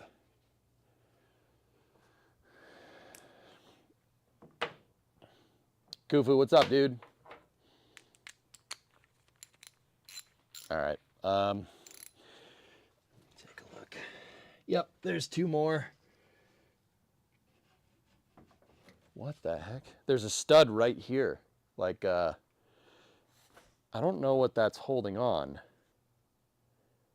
Like, I don't know if that's holding on the fascia plate. Hold on. Let me just push on a couple of these studs. You don't want to damage that plate.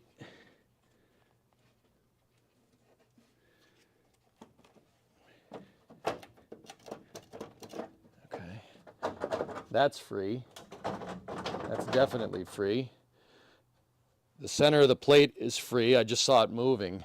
There's three more studs actually over here using the Nolts. There's one like up there, and then there's two down the bottom. Strong suggestion for a tool halfway between the ratchet and the electric ratchet. Oh, yeah. I'll just do it by touch. Relax. We'll do it by touch, man.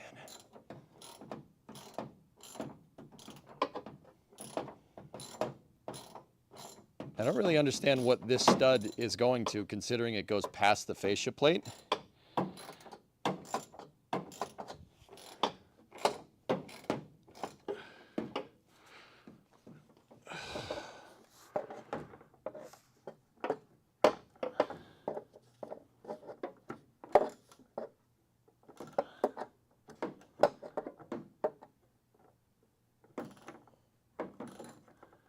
Just trying not to break it, dudes.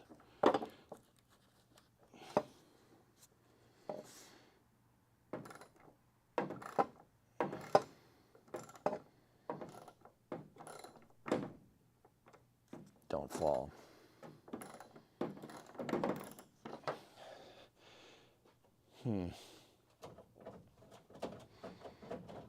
Yeah, she's still stuck over here.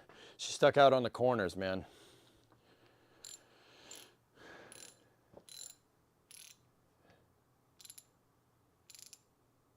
Use them all the time working on that aircraft. Oh, grab bags? I don't, is that what you're talking about?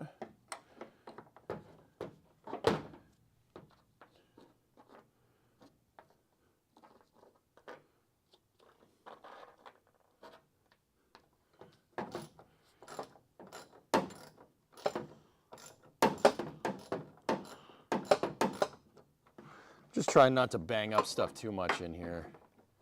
Might want to get the bigger extension just so we're not rattling the dang thing around.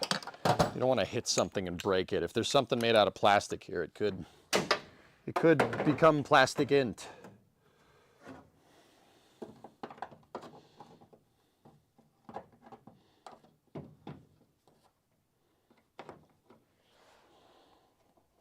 There we go. I got it. I caught the thread.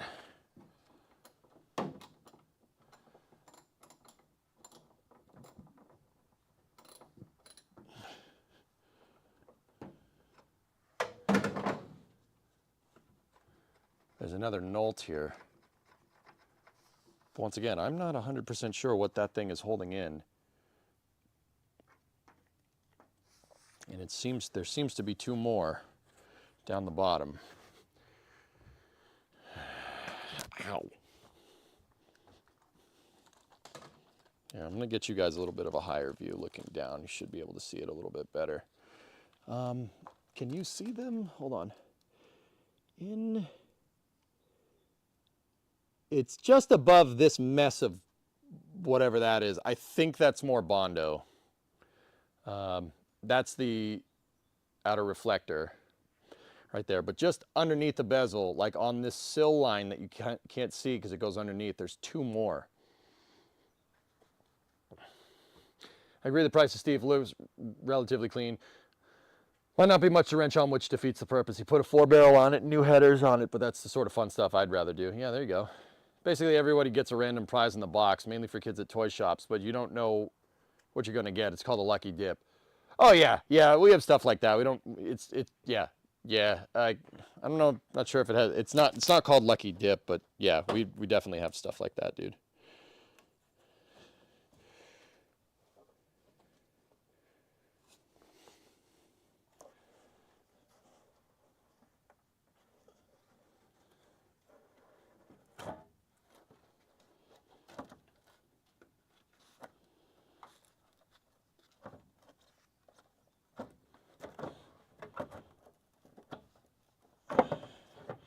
Yeah, there's two more down here. All right.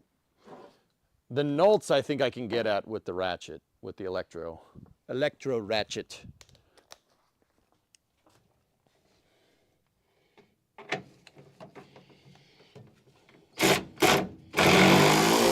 Yep.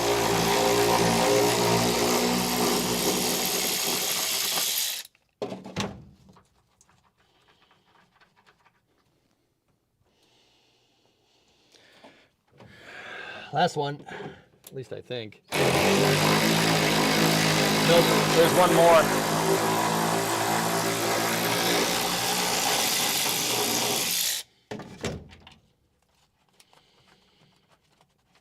There's actually one more up top.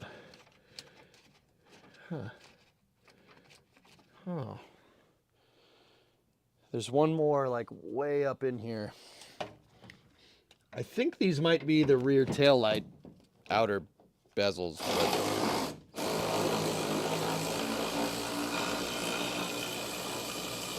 they are. Yeah, that's absolutely what it is. These outer ones are holding, they're not holding the bezel in place, I don't think. They're holding the tail light.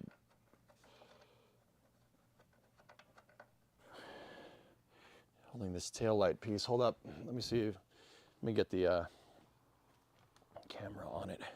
So this trim piece right there. I think those were holding that thing. So let me just back it out and we'll see if this piece comes off. Just be very gentle. It hasn't been off in a long time. Yep. Nice. Metal. That's super cool. Wow. Yeah, they seam sealed it. But see, yeah, that's where, see all the holes right here? That's where these studs were going through. Take a look.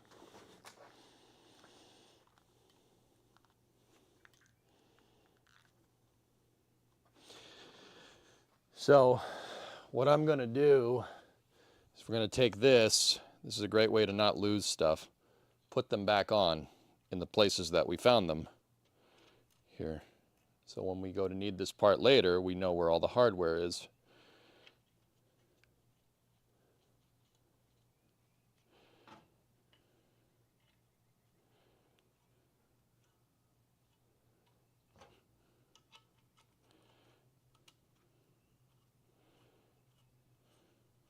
See? There we go. Now we know where this is. And what I'm going to do is I'm going to take this piece so we know where it is, and I'm going to put it in this tote right there so we don't lose that. And I'm going to do the same with all the butts right here when we get this panel out. All right. Yeah, see, it's not supposed to do that. That's why I'm taking this apart. There's something under here that's not supposed to do that. I'm pretty sure it's the rear cross member, but we'll find out. All right, trim tools we should be able to get at this thing with some trim tools. I don't know if I have my trim tools here. I don't know where they are. All right, I'm just going to use a screwdriver. Just got to be careful.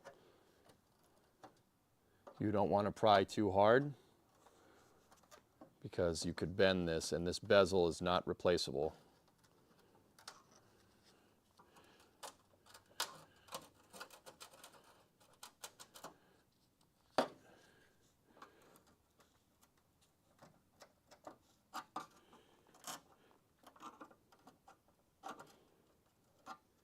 This is where it pays to just go slow. Just take your time. It seems like there's still something holding it right there. Let me just take a look and make sure that I'm not missing one. Oh, there is one. I got it. Cool. There's one hiding in there. All right, that makes me happy because I was wondering why that wasn't going to come out. Guys, oftentimes with cars, just on a side note, with cars, if it's fighting you a lot, you probably didn't undo a bolt. Like, that's the reality of that situation. If it fights you, it should be easy to do. I mean, rusted bolts notwithstanding, right? It should be pretty easy to do. Like, the stuff shouldn't fight you, especially on an old car. There we go. There's the last fascia bolt. Got it.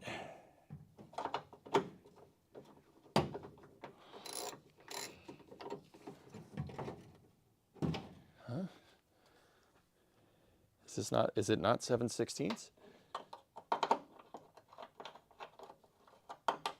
You gotta be kidding me. It's not 7/16. What the heck?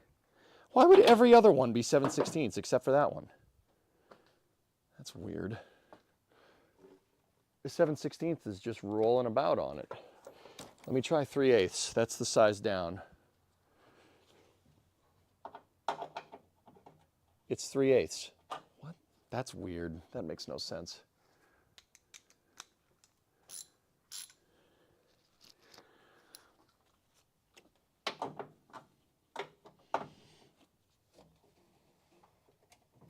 The only thing I can really think of as to why this might be a different bolt is these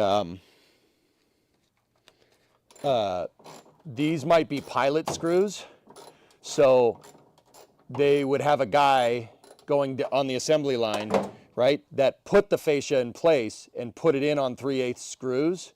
And then another guy would be the guy that puts the bolts on, or these weird nut things, right? So these might be what's called a pilot bolt, just to get the fascia on the car and hold it in place, because you see that's totally different. That's a totally different, that actually is a nut. It's a flange nut. A really cheap one, but it is. Right? This was probably, to get that thing on there, this is probably a pilot bolt.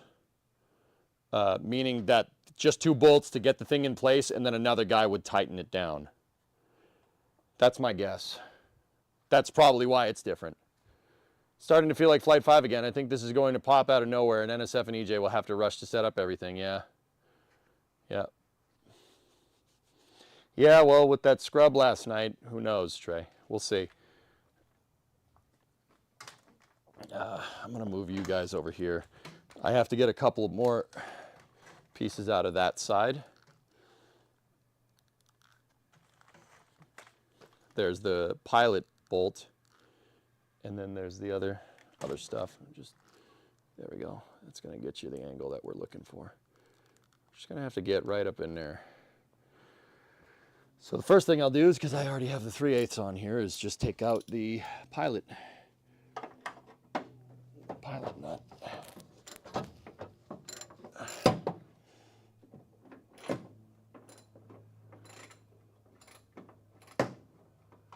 What happened to the end of April launch apart from scrub test fire? That was an optimistic goal, and I think that was SpaceX's internal goal. Okay. Yep, this is the same. It's a 3/8 pilot nut.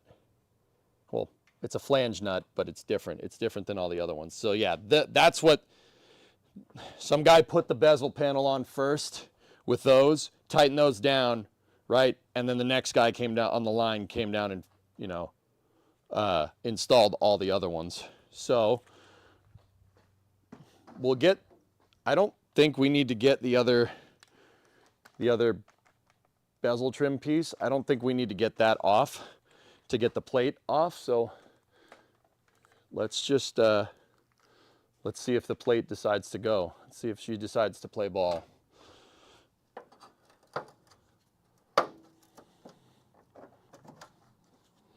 This thing hasn't been off here in a good while, man. 56 years this thing has been on this car.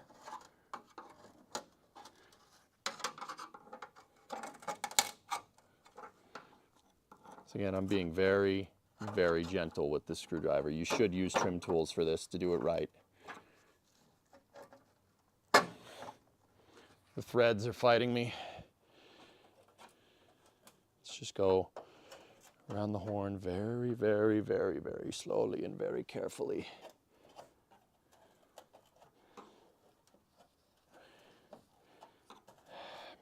This will be easier to do with this piece off. Let's just get it. Let's get it off. Let's get it off there. Don't be lazy. Don't be lazy. Don't be lazy. Don't be lazy. Do it right.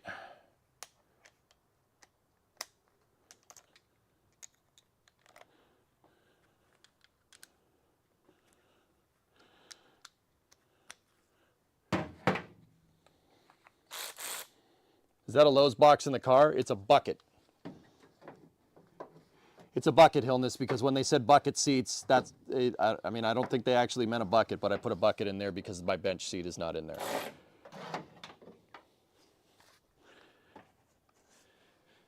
I don't think that's what they meant, but...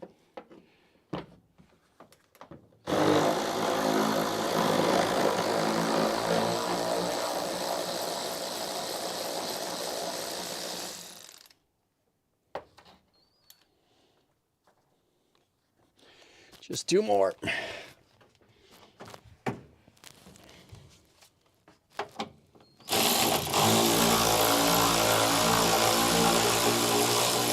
Three more. Did you like the plumber's butt? Yeah, you liked it. Don't lie.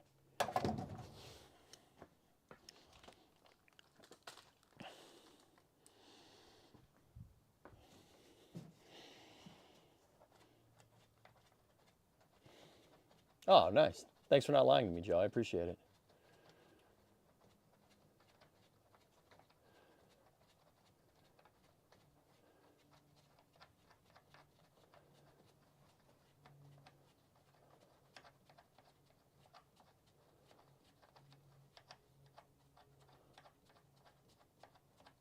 Can we have plumber's Nolt instead? We have plumber's Nolt at home. Plumber's Nolt at home.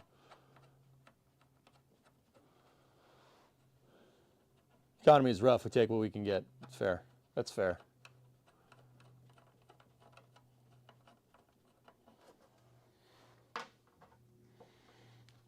Numero tres. Just 2 more.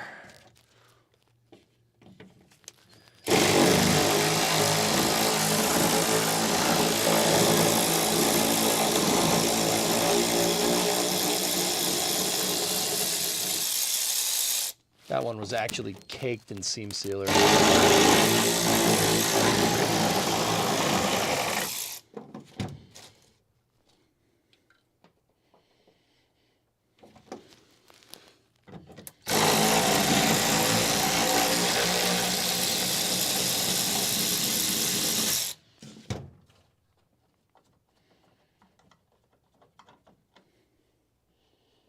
Okay.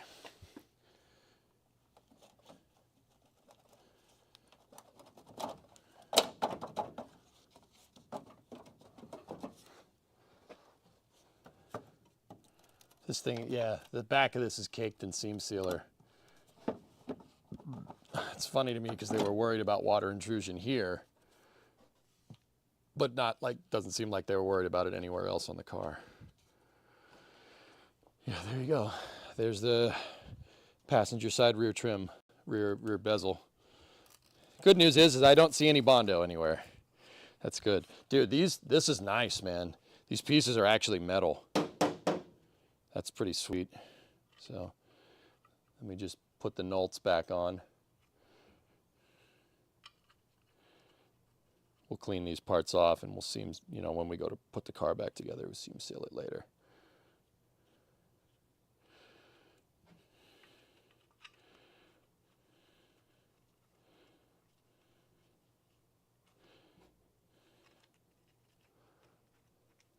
Yours are trashed, Metric? Yeah, mine are, dude, that's what that must have been what the dude that I bought this from meant. Like, everything is here. Nobody's screwed with this car. That hasn't been off. That's factory seam seal right there. No one's been monkeying around with this thing since 1969, except for that damn Bondo disaster that's under the left quarter.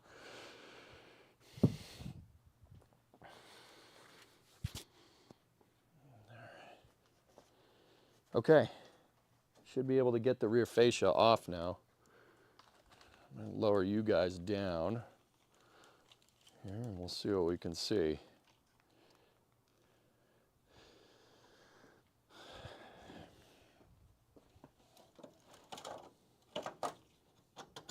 There we go. Oh, careful. Oh, not bad. Oh, what the hell is that? All right, let's just put that in the trash can.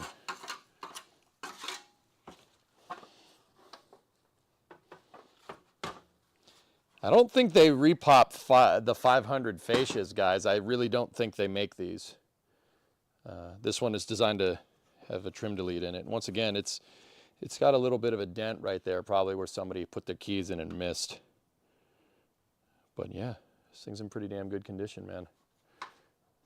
Worth something. That's absolutely worth some money, so we got to be very careful with this. I'm going to put it on the seats. Actually, no, hold up. Let's put the Nolts back in on this thing. So we have our 3/8 pilots on either side. Let's do those first so we know.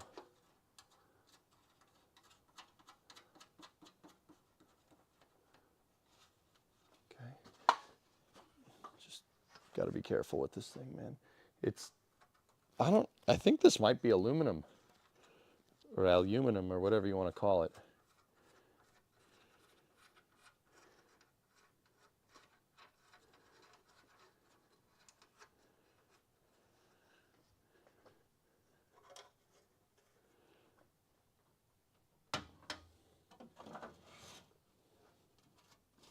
There's a dirt dauber nest over here. Small one, but yeah, all the retaining screws are good. This part will clean up. Throttle up.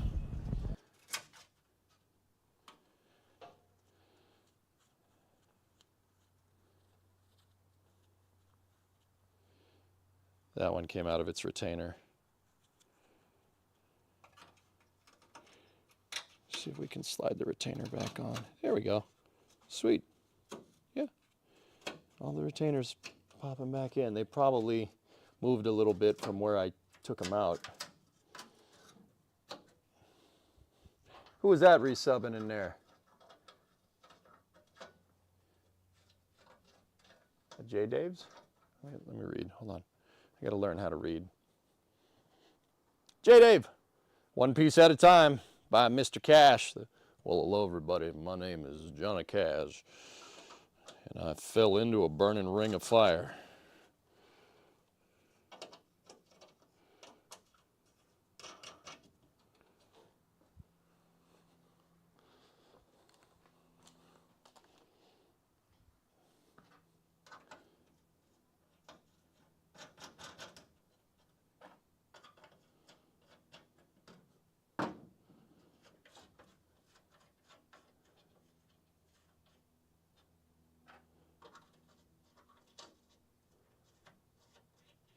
If I recall correctly, I dailied this car in 2017, summer 2017. I drove this car a lot. But yeah, probably shouldn't have. But, you know, whatever. It wasn't, on the outside, it wasn't rusting, so it's fine. Nowadays, I don't think I could get this to pass inspection. It won't pass. We have, so for the people overseas, Massachusetts, my state, has basically something equivalent to MOT, where they inspect the car and they make sure it's roadworthy. I don't generally like that, but because you have to pay to do it and it's mandatory, you have to, so it's like basically a tax to drive on the roads, which is really annoying. I don't think it should cost money because you already pay taxes to drive on the roads, but Massachusetts and whatnot. But also at the same time, you probably should make sure that your car is safe before you drive on these roads. Massachusetts roads are a little bit unforgiving.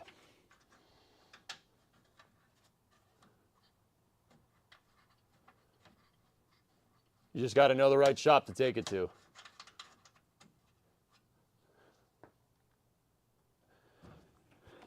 I don't know what you're talking about.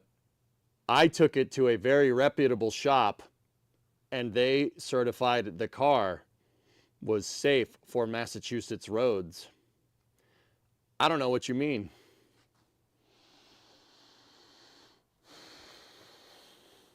I don't know what you're talking about. I don't know what you're talking about. That makes no sense. Why would that? Yeah, no. I mean, it's really weird. Go into the right shop. Like I don't know what that's about. I wouldn't know nothing about that.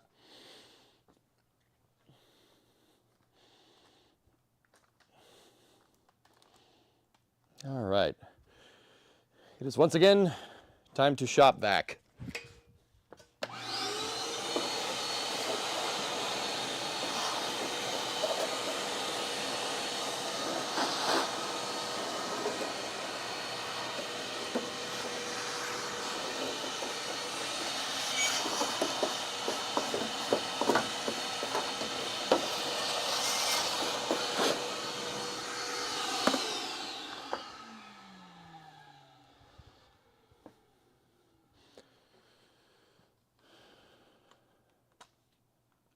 Yeah, Charles, I have a ride-on mower.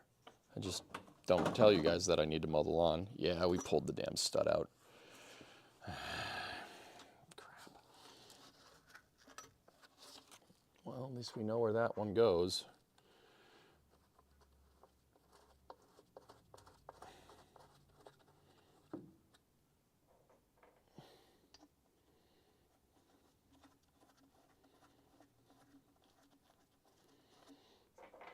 Yeah, this is all factory stuff. Still pretty good, man. Still in good condition. Clean this thing up, be just fine.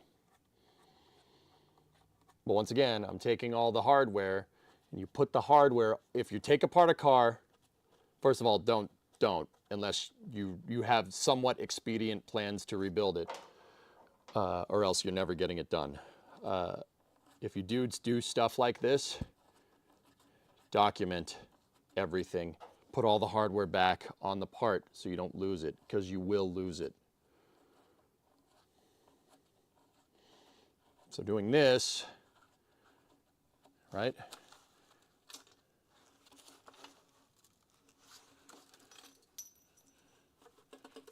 There's a piece of light bulb in there. So doing this, now I know we won't lose the hardware for it. This is actually, dude, these are super, like I screwed with, you know, we messed with the truck from the 50s, right? Design architecture for cars between 1959 and 1969 very much changed.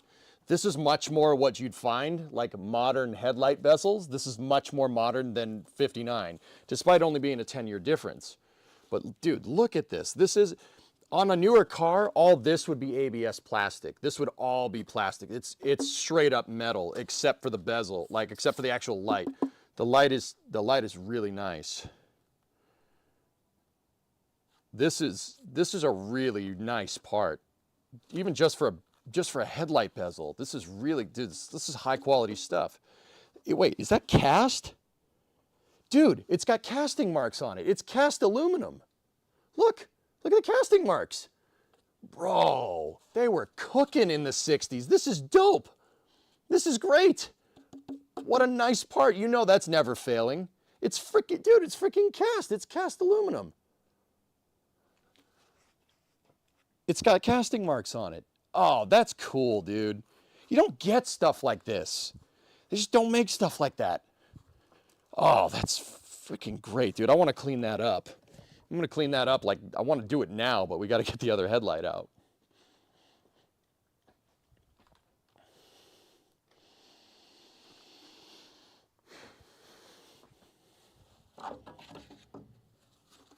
Yeah, once again, freaking mint condition. Let me put the hardware back on. Bro, this thing is fantastic.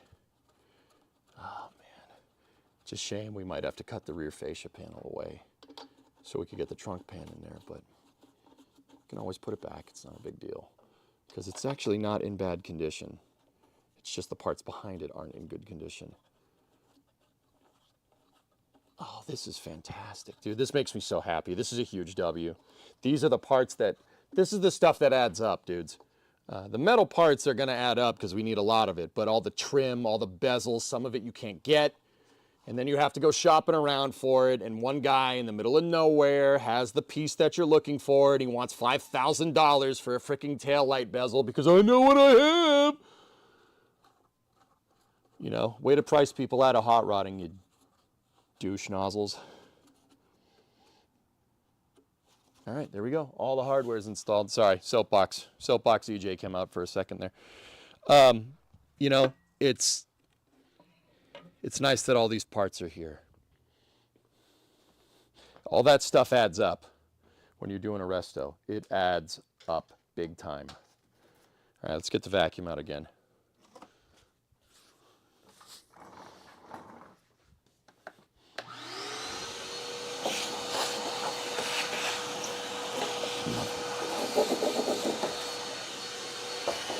Sorry, I'm just doing the other bezel.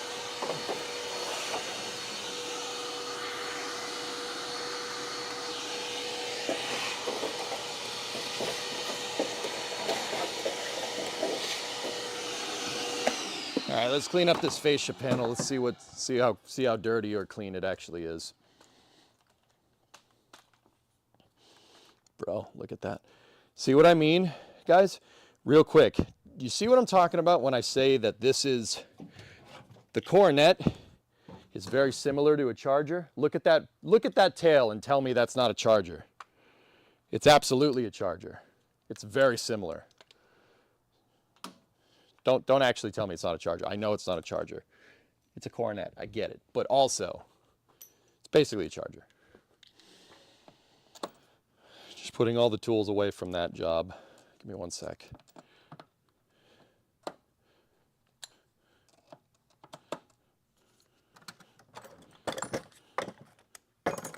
Cool. Look at that. That's some Charger stuff right there, man. It looks exactly like a 69 Charger. Face the Charger, please. Did anyone else hear him go Hank Hill for a second?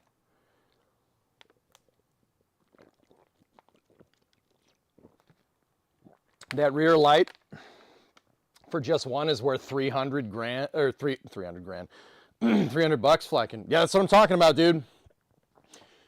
You know, if you're doing this, don't be like, oh, I'll just get a new part, or oh, if it breaks, it's not a big deal. You gotta be patient. Be patient with this stuff, man.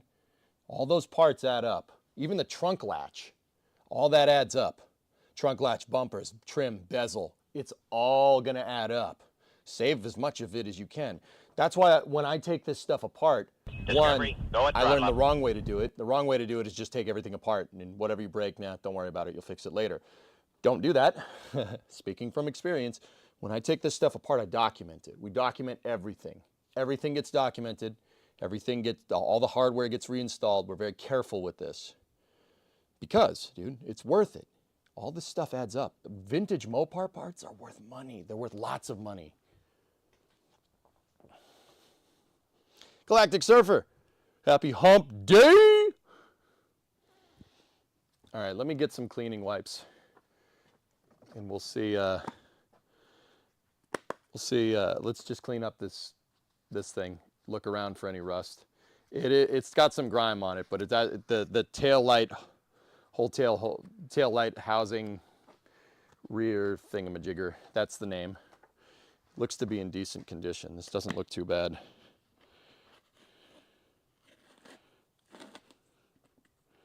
Guess what day it is? Guess what day it is?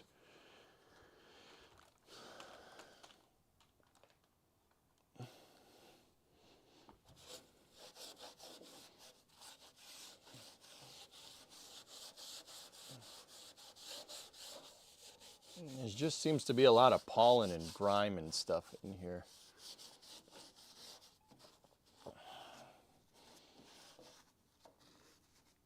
Yeah, it doesn't look too bad. Oh, it doesn't look too bad. It's not going to be a rot.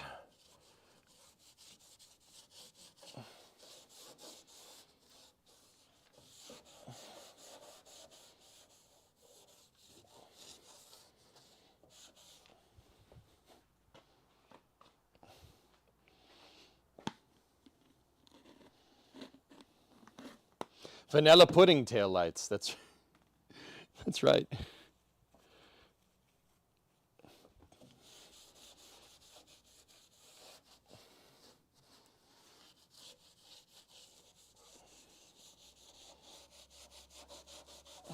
There's a lot of gunk here.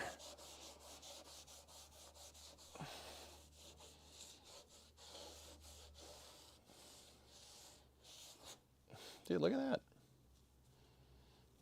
You can, I mean, the bezel being on here really protected the B3 blue. Look at, damn, dude. You could cut and buff this. This paint is savable. The rest of the car, not so much.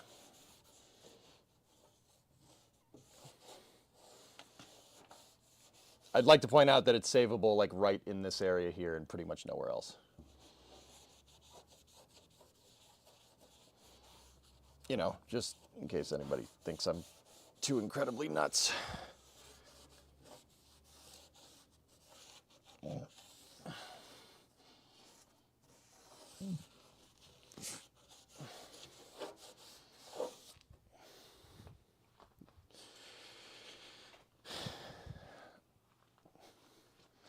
Don't worry about cleaning the metal yet. This is just for my curiosity, ARJ, you're right. We got to get the bumper off, which I'll admit, I may or may not be just putting that off. You know, just, you know, may or may not just, look, we can clean this. Oh, look, there's using my patented cleaner right there. See? Like,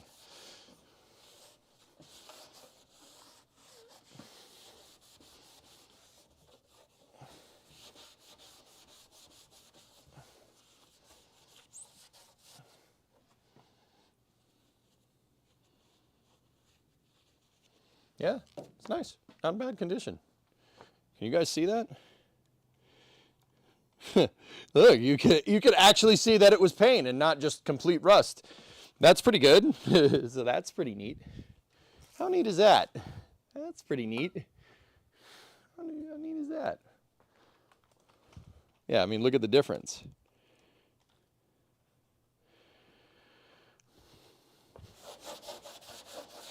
A little bit of scale on this panel, but yeah, not too bad. Once again, you can buy these panels. I don't think we need to. This one is okay. I'm just worried about what's below this. Like I said, I'm worried about this. See that? That shouldn't be doing that. Little worried, but you know. Cross that bridge when we get to it. The problem is that we're approaching it at a very high rate of speed. Which is why I'm just taking 5 here and just cleaning I'm just cleaning my tail light bezel, boy. Oh yeah, look at that. That's a nice bezel. You should really make sure that the back side of your car is nice and clean. If you don't have a clean backside, what are you doing? You got to make sure to wash the back side of your car 2 to 3 times a week. And make sure you don't get water in the damn exhaust, boy.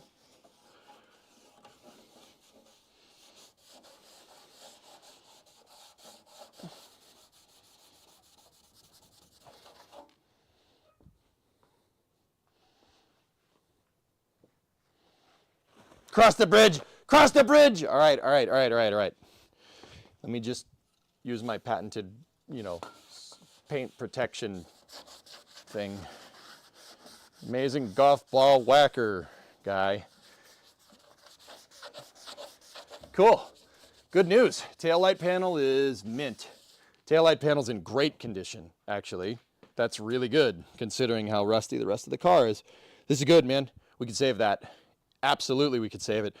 Once again, probably gonna have to get this out to get the trunk pan in there. So we gotta drill some spot welds out, remove it. It's not too hard. I've seen it done on YouTube before a couple times, boy. Yeah, great. Now the bumper. The bumper. Oh, this. Yeah. Oh boy. This is gonna suck. This is gonna suck complete butt. It's gonna suck. It ain't gonna be fun. For the chrome, I find Diet Coke toothpaste is phenomenal. Tessa, yeah. That you're right. You're absolutely right. Yeah.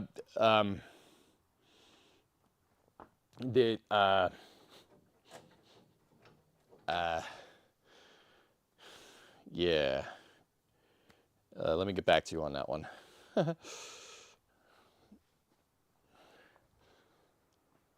I'm not sure there's much bumper to save, dude. One, that thing's got a big dent in the center. Which, whatever. I'm just wondering what's behind that. Because that bumper can move independently of the car, and there's that fiasco right there. See that? Yeah, see that? That's not great.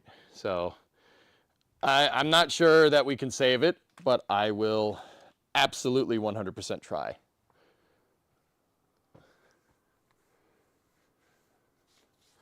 All right, let's do it. Muppet, we're crossing the bridge, bro. Let's go. So behind this, there are bumper brackets. There's 2. They pick up on the rear frame rails. One of them picks up on what's left of stuff back here. Oh, okay. Maybe we start with the bracket that's good. I'm going to lower this camera so you guys can come down here and join me in the fun. I ain't leaving you up there. You're going to come down here with me, and you're going to see what's down here. Come on, don't be shy. Come on down here. All right, so There's a bumper bracket behind this. You can see where it, well, that's not a pickup point, that's a toe point. It picks up right behind this piece, basically. Let me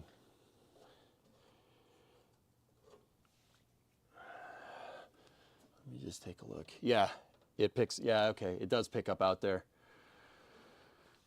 So 1, 2, 3, and 4. There's 4 bolts. So 1, there's 2 here. You can see it's a carriage bolt that picks up on the bumper. So 1, 2, 3, and 4. That's going to get the bumper off so we can see the brackets. I'm going to go get that PB blaster. About that, we might need a lot of it.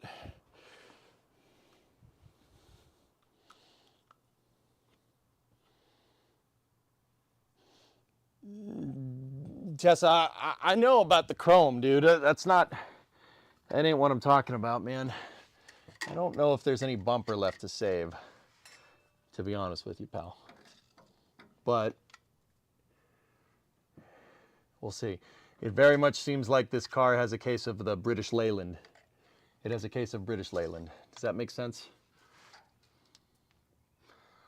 Okay, I'm already going to tell you the rear cross member is gone. There's nothing there. Yeah, there's nothing here. There's nothing here. There should be a huge piece of metal that goes across the car, and I can see where it was, but there's nothing there. There's nothing there. It's gone. It's all gone. It's gone. It's gone. Please get to the back of the line so I can service somebody at this bank. It's gone. It's all gone. But we'll still press forward. We'll see what we can see. With these type of heavy duty bolts, we're going to need, well, we might need something bigger. Yeah, this thing's passing, yeah, don't say it 3 times, the car might fall apart like in Blues Brothers. Yeah, this thing has got a nasty case of British Leyland. Like a nasty case of British Leyland. Yeah, you picking up what I'm laying down? Tessa, I'm not sure the back of this bumper is not rusted completely through. I'm not 100% sure. We might be able to save it, and if we can save it, I'll pop that dent out. I'm not worried about that. Good news, the new Dacias are in. Now, over here, I'll be honest, the rear bumper brackets don't look too bad. They really don't. Doesn't look too bad. There's some rubber up in here, though. Wait, why is there rubber up in here? Gee, I wonder how that got there. That's weird. There's rubber just caked everywhere over here. Gee, I wonder how that happened. Just, yeah, that's strange.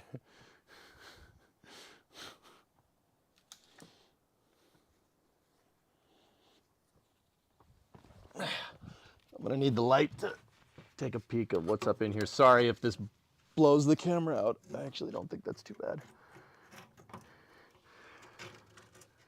Okay, so looking back here, oh.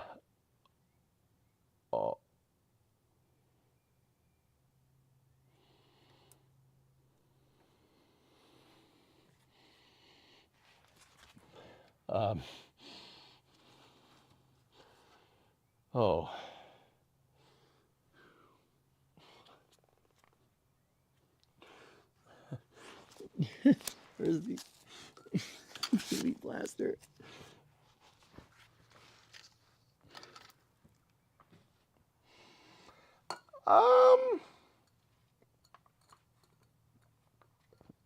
It looks like the bumper is savable.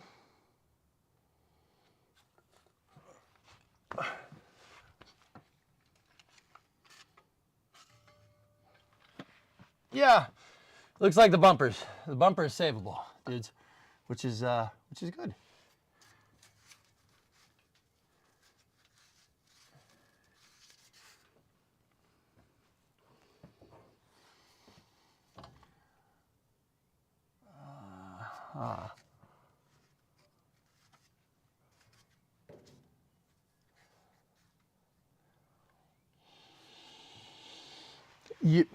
just come here.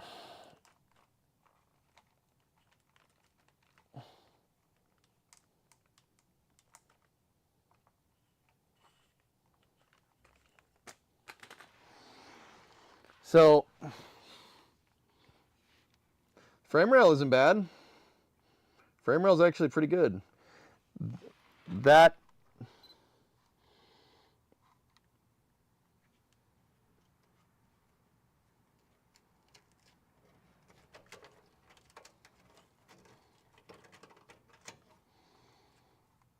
That's not.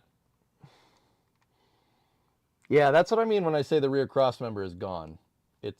It's not there. Bumper looks okay though.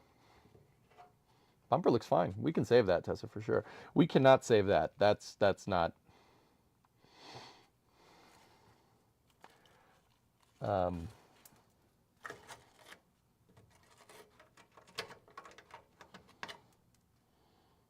Yeah. Okay. So, you know, that's great.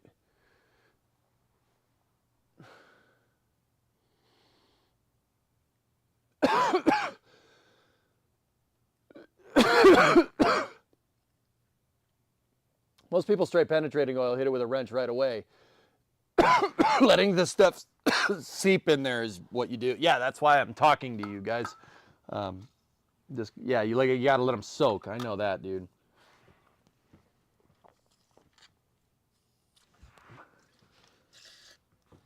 Dude, I'm not entirely sure any of these bolts are gonna come out.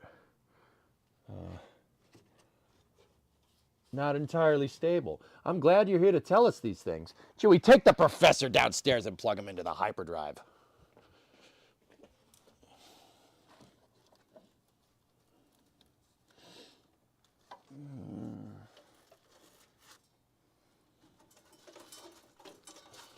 That's a lot of rust coming off there.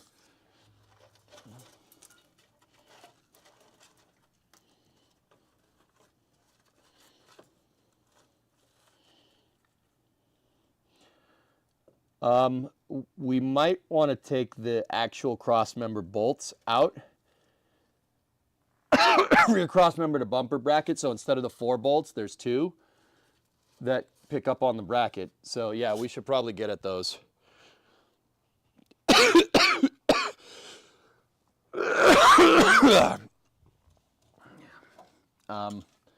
I'm gonna attempt to do that. Just keep digging, it'll loosen up. You have the open air in your garage, yes. I mean, despite all that rust, this thing is still anchored into something. It's anchored into something. What it's anchored into, I don't know. But it's anchored into something. The bolts are still holding something together.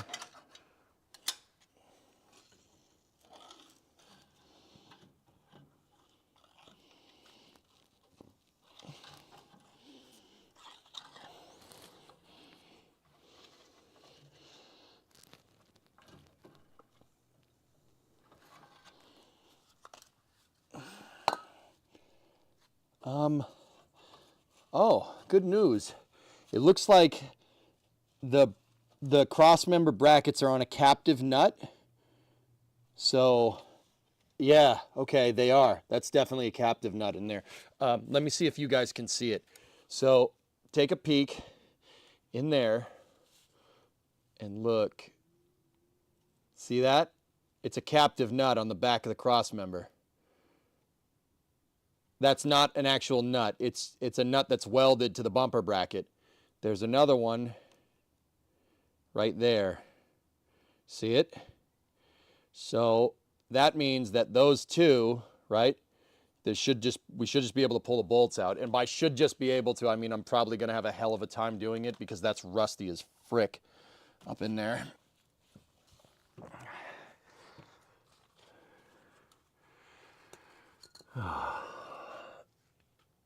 I can see the bolt though. And it, you know, judging by what I just saw, I mean, you guys let me know, you guys be the judge of that. It didn't look like the threads were in that bad a condition.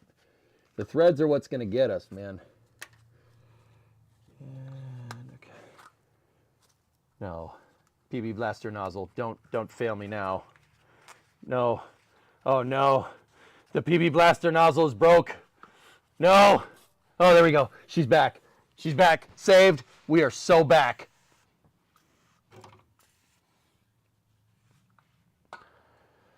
Okay. Those bolts look like I don't know, 5/8 maybe. Let's hope and pray.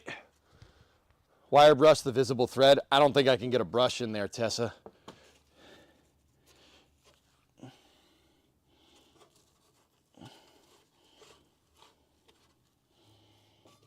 Might be able to. Hold on. Let me see. Let me wire brush it. Get a toothbrush then, bro. Who are you? Get a toothbrush? Go away. And thank you for going outside. You listened to what I said. All right, so I got a wire brush. I'm gonna see if we can get at those threads. There we go. Yeah, it's cleaning them. I can see it. I would show you this on camera, but this is a really difficult shot to get. All right, let's get it. I mean, they're actually pretty clean, dude. You saw them. All right, let's go for it. It looked like a 5/8 bolt. If I had to guess, actually no, it's probably 11/16. I'm getting a. Let me see if I can get the impact driver up in there. I'm not sure I can. The exhaust is in the way, I think.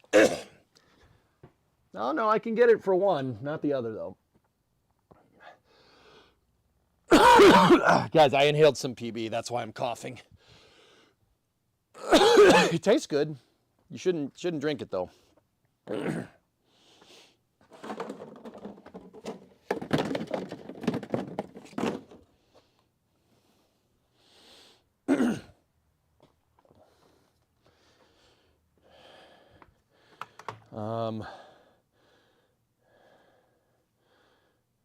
Yeah, those bolts are.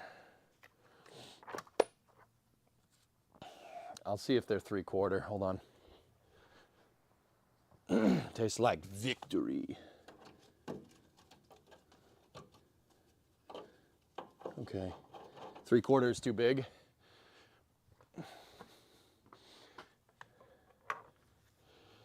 Uh,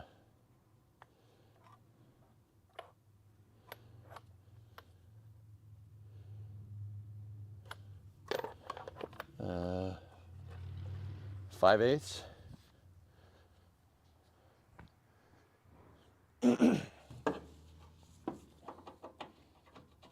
Five-eighths. Okay, I can get at one with the impact wrench, but you know, dudes, I'm not sure I trust that. I'm gonna use an impact driver. Well, I think an impact wrench will honestly just break everything. You saw it. There ain't much left. So let me just. I'm gonna do an old trick. We're gonna use a 1/2-inch drive with a 5/8 impact socket. What I'm gonna do. It's an old trick here. You just tighten it a little bit. If the bolt moves, you're gonna get it.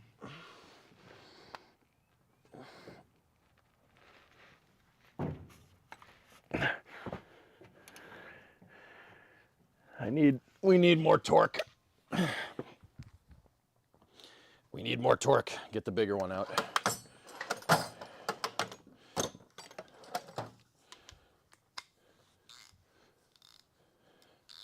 Yep, we got a bigger one, bigger wrench. Need more leverage. So anytime there's a super rusty bolt, like I said, I always try to, oh, that's gonna break. That's absolutely gonna break.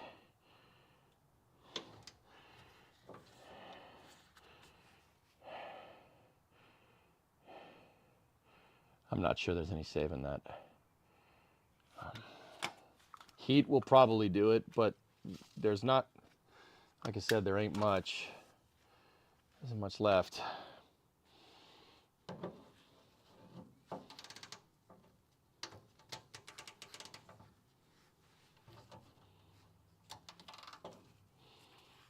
Just working it back and forth.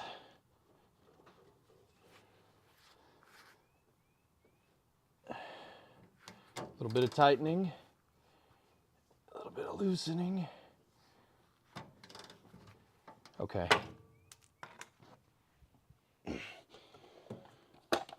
Manual impact driver.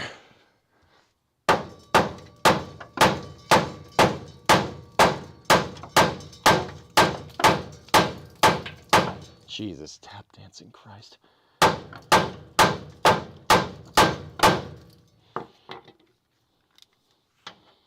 So I'm just hammering the thing. See if we can get it to turn. And hammering it made most of the car come out. You know, that's good.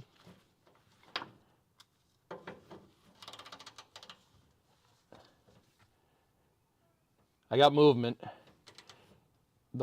It's a flange bolt. The flange is moving very, very, very slightly, but it is moving. Just gonna work your way back. Work your way forward.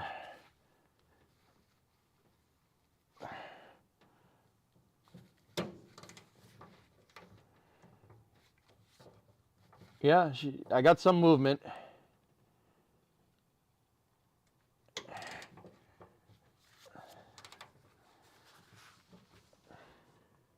Come on, baby. Come on, work for me. Come on, you know you want to. Don't break that off in there. I don't want to buy new bumper brackets.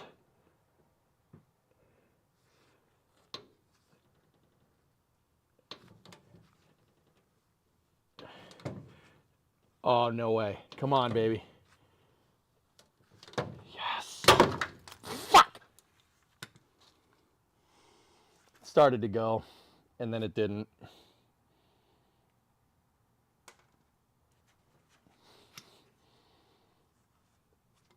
Excuse my language.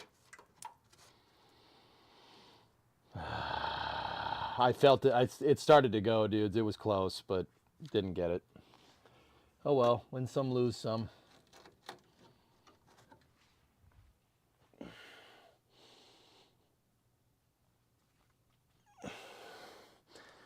Yeah. Didn't really want that to happen, but that's okay. All right, let's see if we can get some movement on the damn bumper.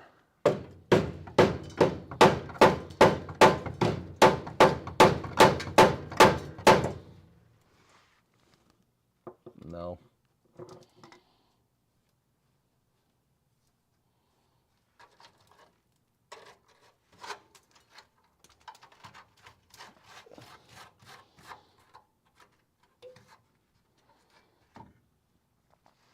Almost wondering if I can get at the bumper bolts.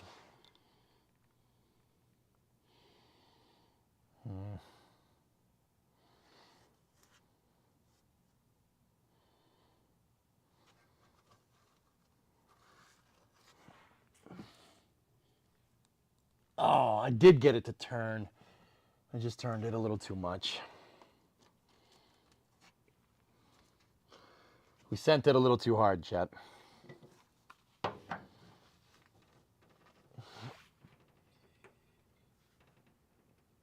Yeah, dude, guys,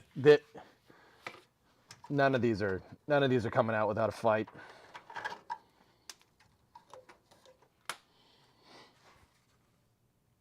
I'm almost thinking just break them. Just break them off. We'll drill it out. Like, it's so rusty back here. It is so freaking rusty. It's not good. Like, every time I hit it with the hammer, a piece of the car fell out.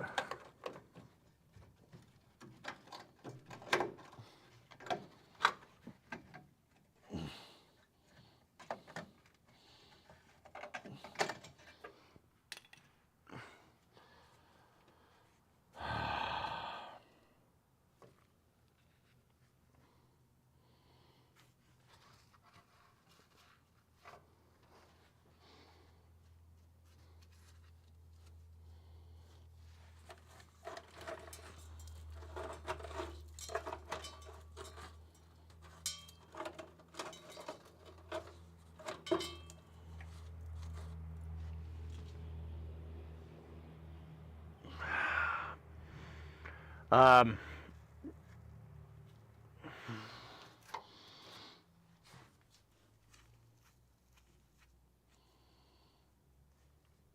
mean, we'll try for the next one, but honestly, that one was the cleanest. That was the one I thought would come out, but we did learn that it's not a flange nut, it's just a regular bolt with a washer. So, we learned that. That's pretty good. Here, let me just... Guys, there's no way. I'm just breaking them. Screw it. Like, there's being patient and stuff, and you got to be kidding me. What? Really? What the hell is this? How are you even moving? The washer rusted away.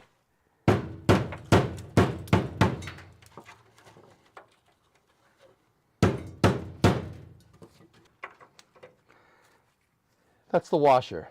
The washer rusted away. So we got one moving. The nut is definitely stuck on there, though. How is the...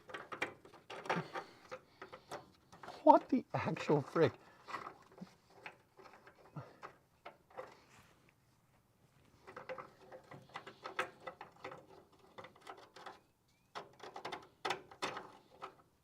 Well, that one's stuck in there because the bolt, the captive bolt that was on the back side of this bracket's rusted off, and it's just sitting on the threads. I mean, I doubt we're gonna try it. I doubt we'll be able to get that, but I'll still give it a shot.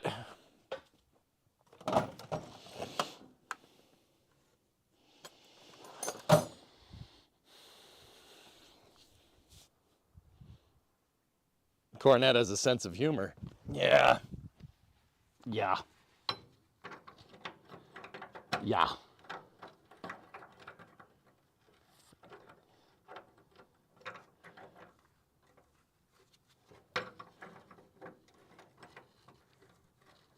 It's got a sense of something, boy, I tell you what. And there's a lot of bead attached to the outsides of that bolt. It is a 5/8 or a 5/8 nut, but what would be the equivalent? Give me a 17 millimeter. A 17 mil wrench should be able to get this. Here, you know what I'm gonna try? I don't know if you guys, nah, you can't really fit.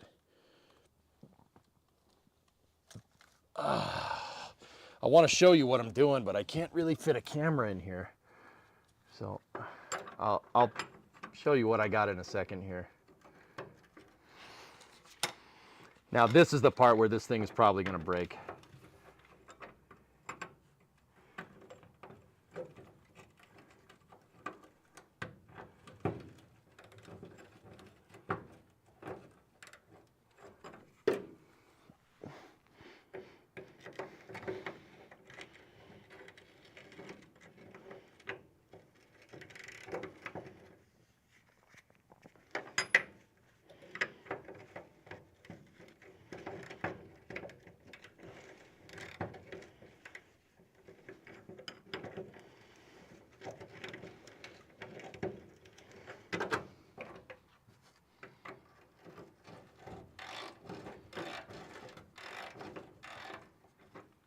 The 17 mil isn't fitting.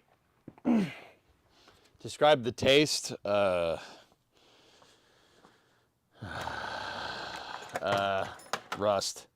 Rusty. 3/4 might do it. Let's try a 3/4. 17 mil was no good.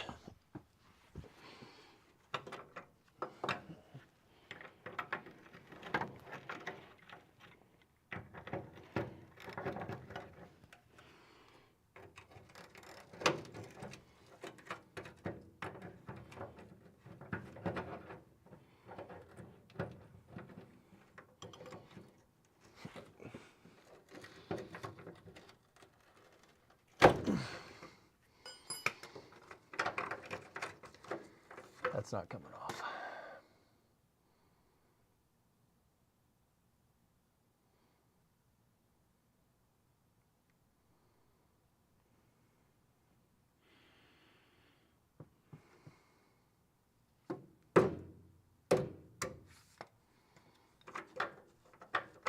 I'm thinking, dudes. Thinking what we want to do here.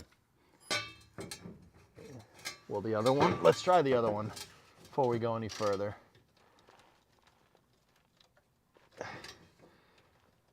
How?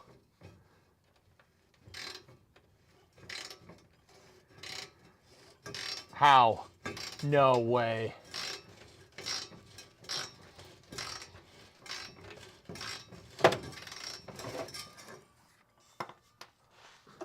How?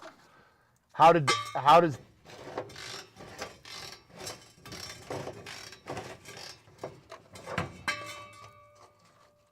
It's moving. How is that possible?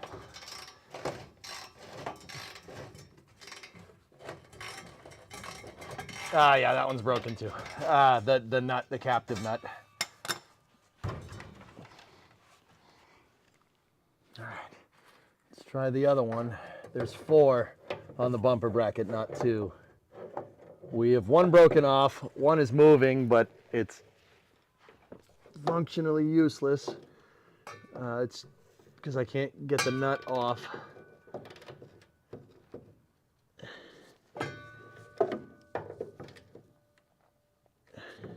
And then let's see.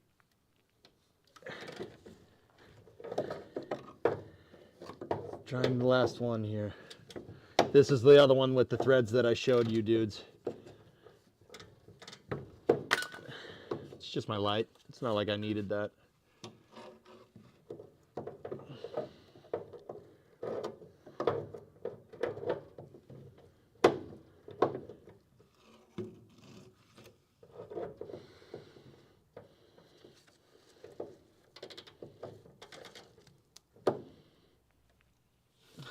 Okay, I got a grip.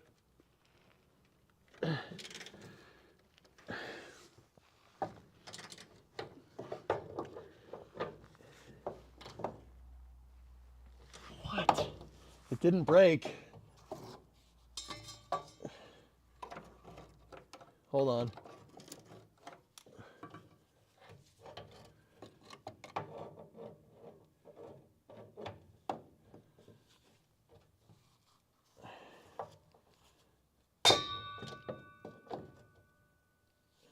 Is that thread moving? Hold on.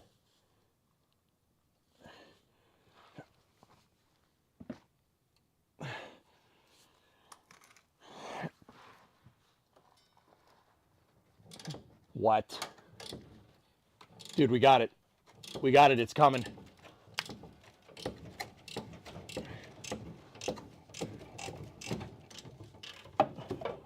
How?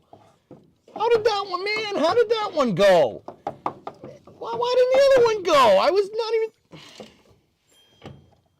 Man. Luca, thank you for the super chat, man. 20 bones, bro. Good conversations in the YouTube comments, brother.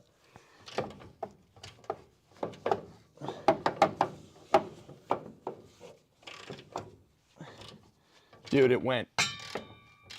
It's actually moving.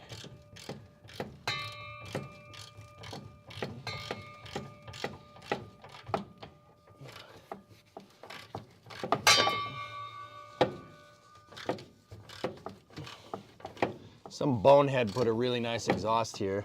I don't know who the heck that was. It was me.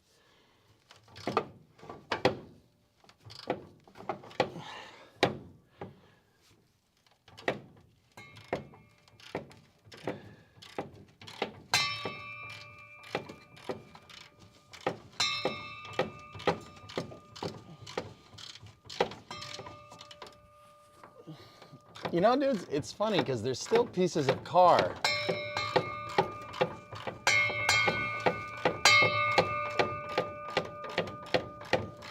Lunchtime.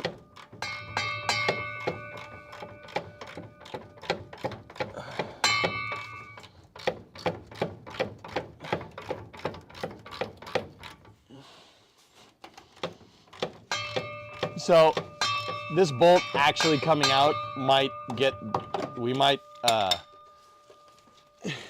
drop the whole bumper. Got to be careful.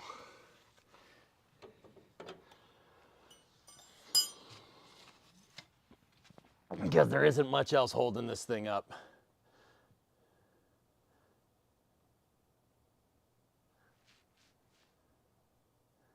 Is this what it looks like when you roll a nat 20 for intimidation? EJ, I'm gonna have to break it. Coronet squeak. Yeah, right? Yeah, exactly, Kat. Yeah. The car hears you. The car talks to you. It's very strange. It's very peculiar behavior. They talk to you. You gotta talk to it. Sometimes you gotta be rough.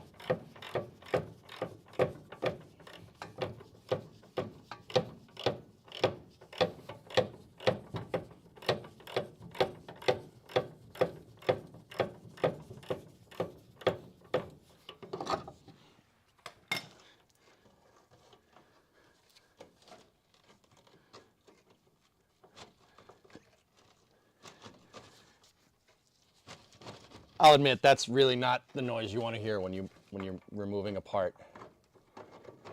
Dudes, unbelievable. How the heck did that thing come out? Wow.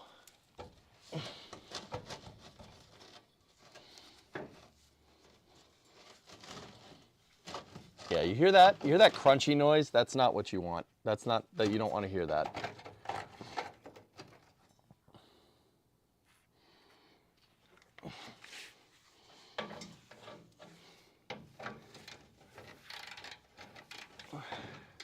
Now it's just the two bottom screws.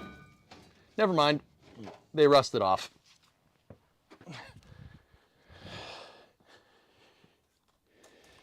Yep, don't worry about that. It rusted out. It's fine.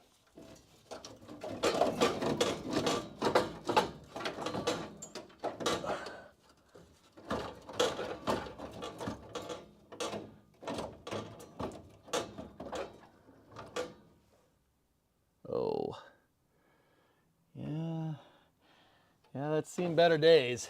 That's for sure.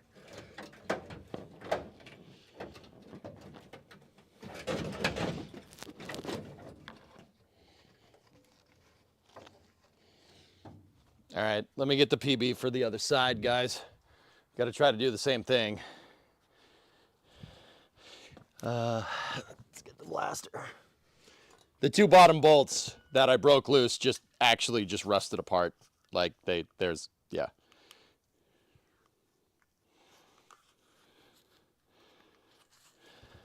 The plus side though is that I can get at this from the top. Yeah.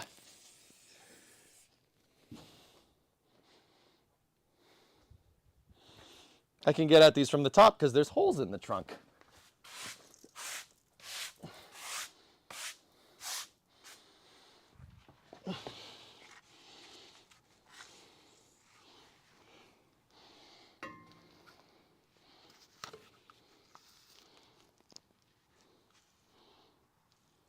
Okay, let's see how much luck we have on the other side. One of the bolts, I'm pretty sure there's nothing left. So we don't have to worry about that.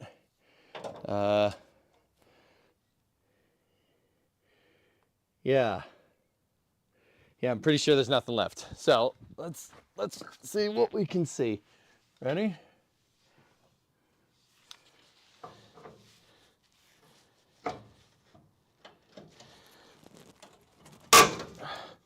That's a good noise.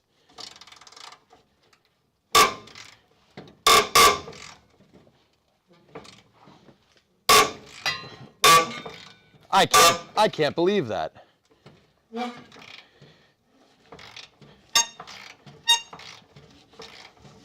It actually did it.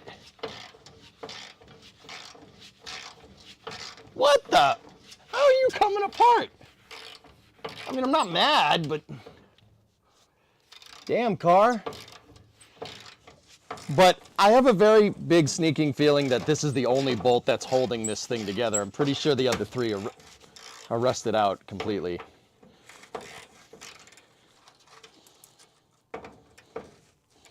We broke the captive. Well, that one wanted to go, but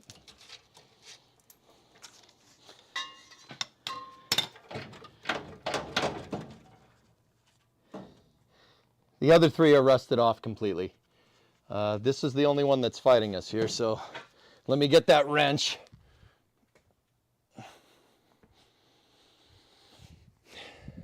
Yeah, it was turning, but there's a captive nut that decided to unweld itself passing.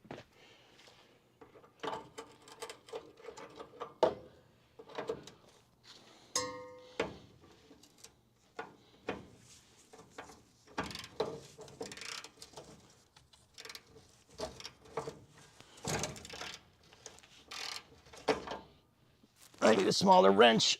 I need a smaller wrench to get at what's left of that bolt. So let me get my 5/8, or the nut.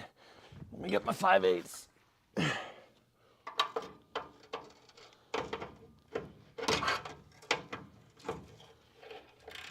Hey, Bree. You have lunch? All right. Linner. Nope, 5/8 doesn't fit. Bree brought sandwiches. Don't forget to have your sandwiches.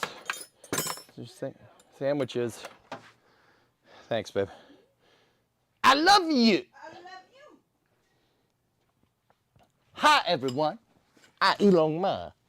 No problem. Driving my Passera. I love you. Wow.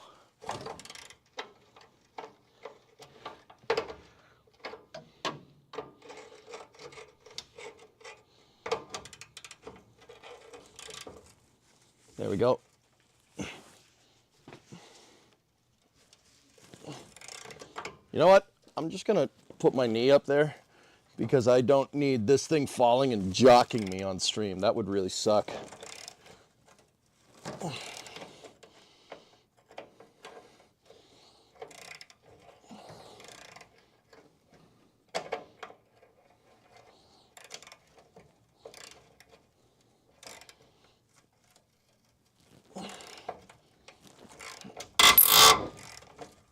That's the noise you want to hear.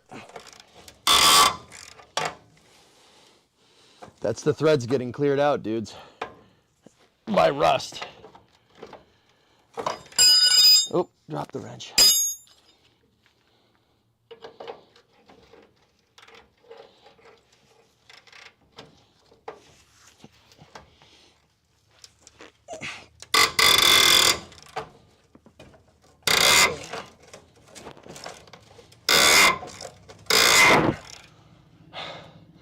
Just hang in there 1 minute. Gosh, give me the answer.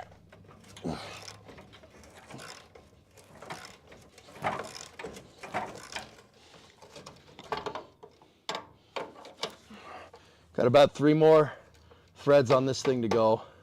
You know what? All right, all right. Here's what we're doing. I'm tired of turning this by hand. Give me the wrench or the impact driver. We have a mini Milwaukee. I was just worried about this thing getting to be a little too much cheech, but there's nothing to save here. So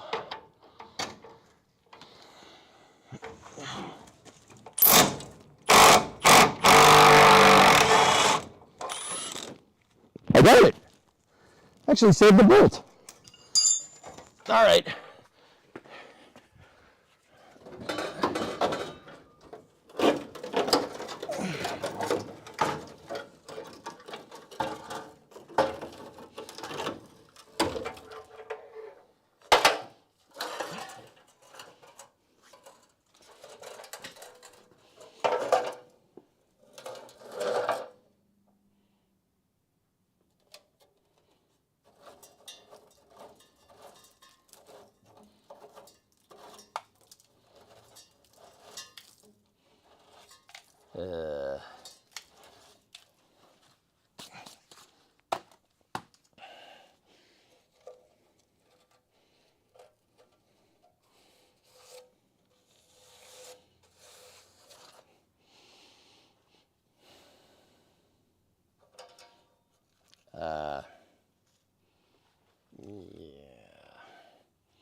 Oh, that's good. That's what's left of the rear cross member. The rear cross member's gone. Guys, it's gone. There's nothing left. There's nothing here. There should be something here, but it's not. It's not here. It's not even there. It's gone.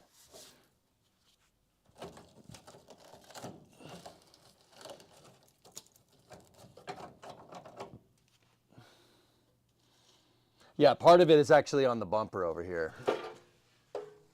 Yeah, see?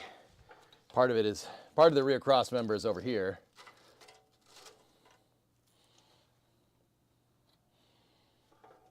Part of it. Some of it's over there. Some of it's on the ground. So, let's do some statistical calculations here. Out of 8 bolts, I broke 1, sheared 2, and got 2 out, and the bumper got removed. So that should tell you everything you need to know about structurally how this is faring back here. Structurally, it's not ideal.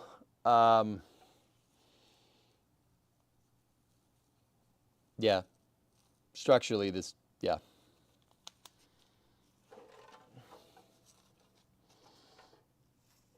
Yeah, we were supposed to take off 4. I removed 2 and broke 1, and then broke the captive nuts off another 2, and the bumper came off. That math don't add up. Now, with that all being said, let's see if we can get it. See if we can get. The other 2 bolts are right here. Note that these should be in the car and attached, but they're not.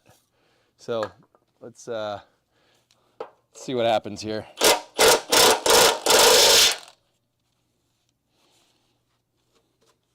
Okay. That one is so rusty, a 5/8 socket won't fit on it, which it is in fact a 5/8 socket. And that one broke.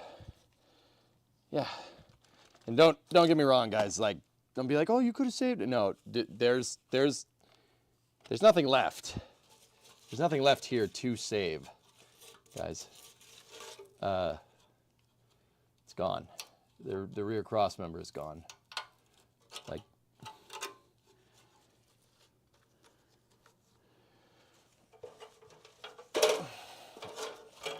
bumper's good though. Could definitely fix that. Bumper's okay.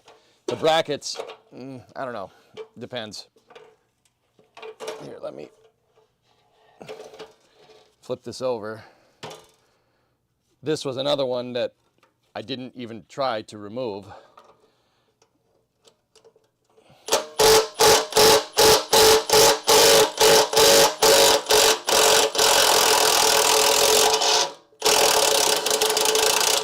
Yeah, it broke the captive. Dude, this looks like the freaking Titanic, man.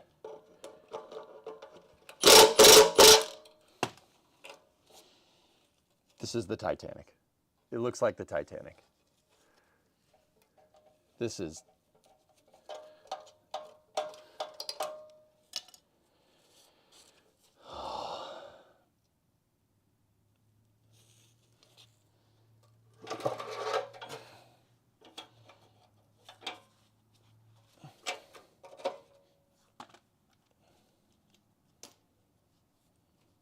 So there should be a crossbar that goes across this whole thing. That's what it should look like. That's part of it. Well, that was it. It's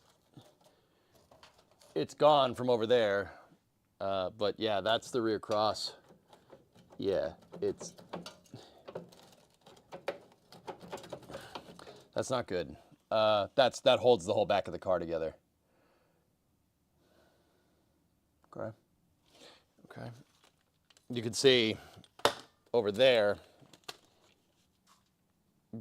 that the piece that goes there is right there on the bumper because it was completely separated.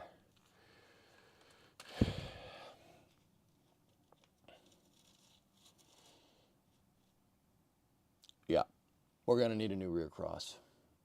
Okay.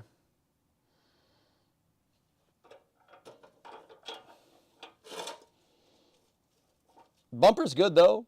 Tessa, we could, if you're still here, the bumper is savable. I wasn't sure where the rust was, but the bumper's very savable. Very savable.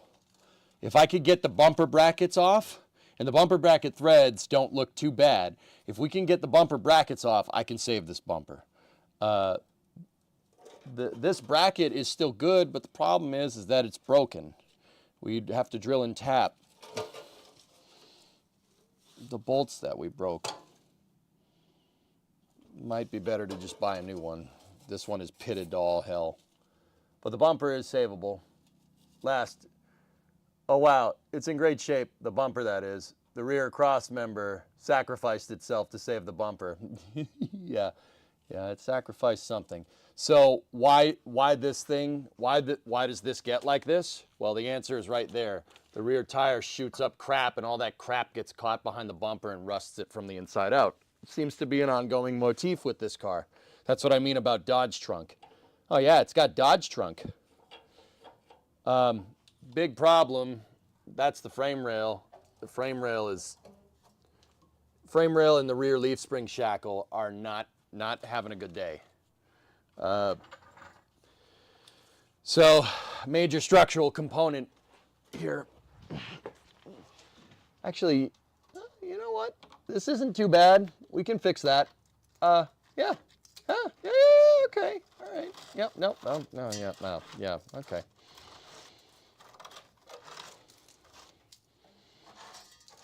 They make patch pieces for back here, dudes, but the flange for the cross member is there.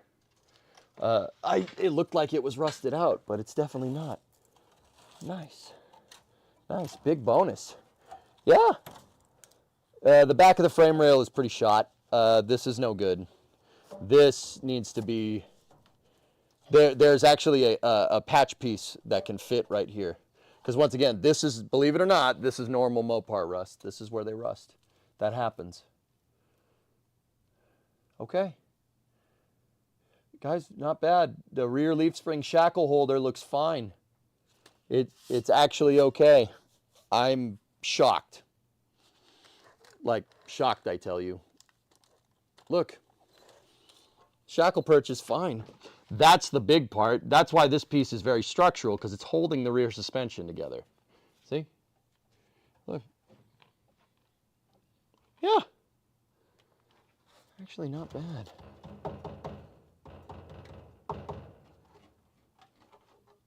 It's not good. That's good. It's not good that we can see the bottom of the deck lid through the floor, but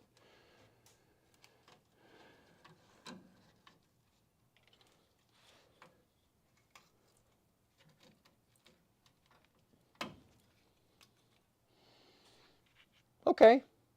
This frame rail is not really in as bad a condition as I thought. Look at the rest of the frame rail, dudes. Look. Rest of the frame rail's fine.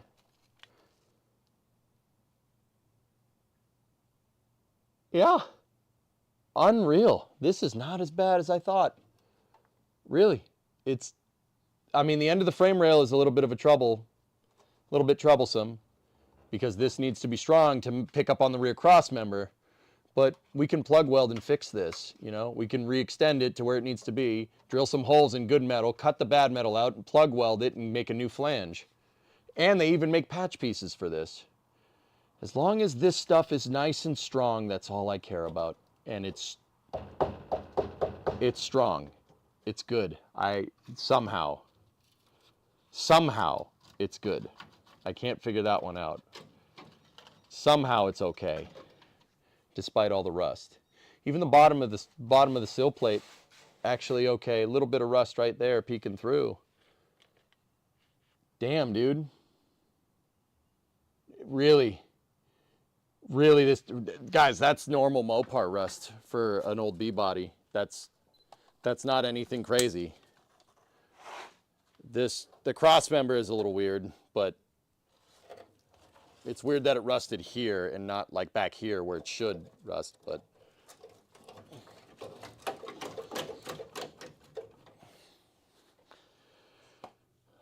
Guys, really not bad. Oh, I did not notice that. Sill plate's toast right there. Oh.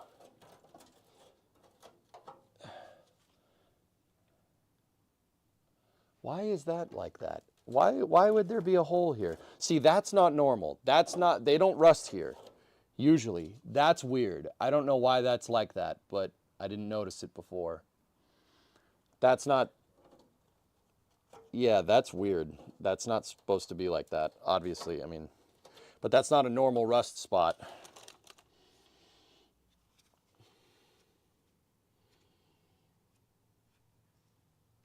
Okay. Okay.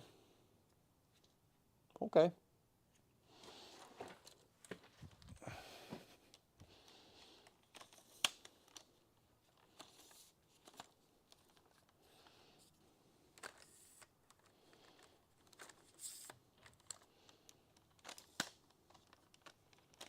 Sorry, I'm just getting the legs down on the tripod. All right, taking the gloves off here. Yeah, the floor's a mess again. We're gonna have to drive the car out. Finished the RDR2 epilogue today. My Lord, what a game. Nice. You got this just in time, another winner in it. Yeah, I mean, Tessa, that was my original call. If I had left this out for any longer, there'd be no car left.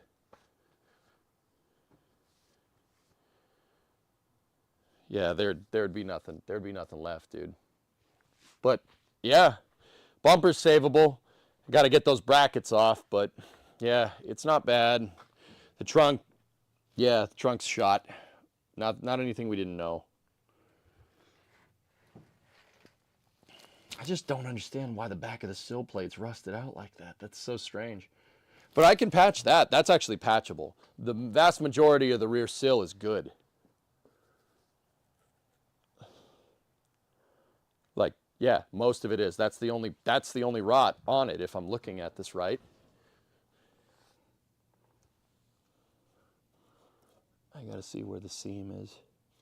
Yep, there's the seam. So the seam's at the very back of the quarter. Seam runs along the rear cross member there. It runs at the quarter. Yeah, that's the only rust on it, dude. Wow. Oh, I could fix that. I don't need a patch panel for that. I'll just make one. It's just a flat piece of metal.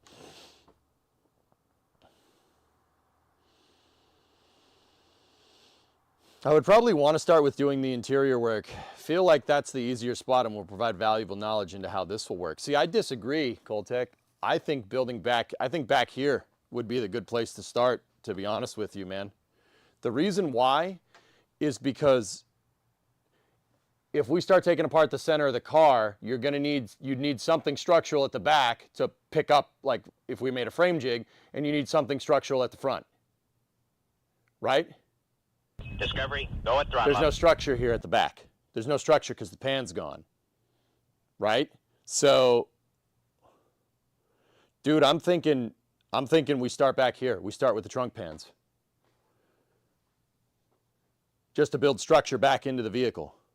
We're gonna have to drill the spots out on this piece, on the bezel.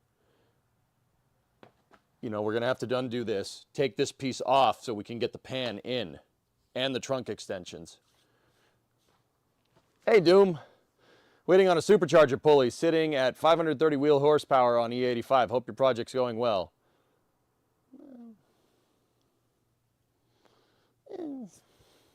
Yeah. Define going well.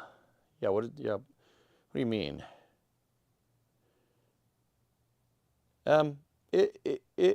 It could be better, but it could be worse. Yeah.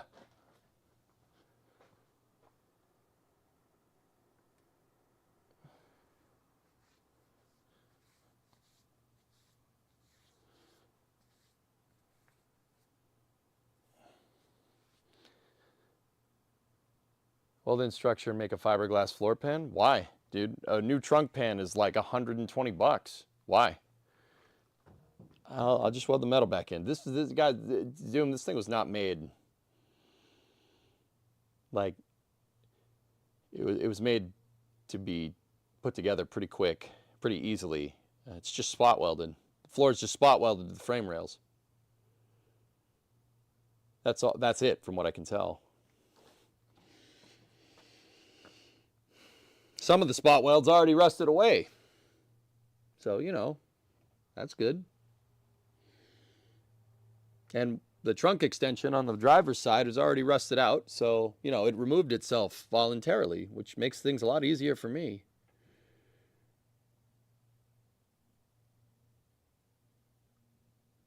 Yeah. Okay. Okay, not bad. Drop the gas tank first. Yeah, we're going to have to do that. I'm going to have to switch this thing back to using a boat tank, Charles. Yeah, because we got to, right now it's running off the rear tank. That rear tank is new. It's a zinc-coated tank from 2017.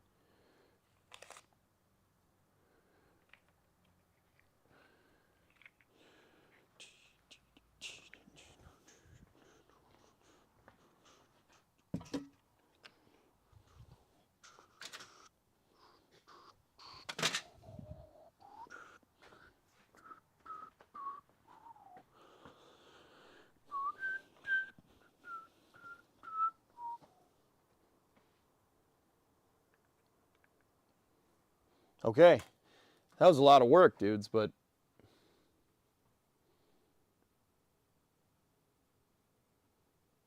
what are you trying to do at the moment? Assess the floor pan? Yes. Well, not assess, assessed, past tense. Yeah, so what's the prognosis? I'll sum it up. Okay, so we need a new trunk pan. We need trunk extensions on either side. Might as well replace them. I never really saw what that side looks like, but if we're going to do the pan, you might as well do the extension. So, yeah. And that has that same nightmare seam sealer on it that this side did. Doom, I probably found about 2 pounds of Bondo here, seam sealing the trunk. Yeah, about 2 pounds. Yeah, it's in there. It's in the trash can. Like, we pulled out a chunk of Bondo probably about 1 foot long and probably about 2 inches thick.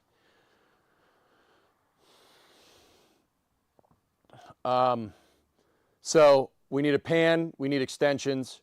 The back sill does have rust in it, where the tail lights and the trunk and everything mount to. That does have rust in it.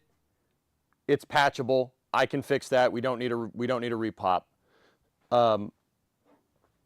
The rear cross member that holds the rear frame rails together is gone. Gone, with a capital G. There's nothing left. Part of it is still attached to the bumper right there. That's going to need to be redone.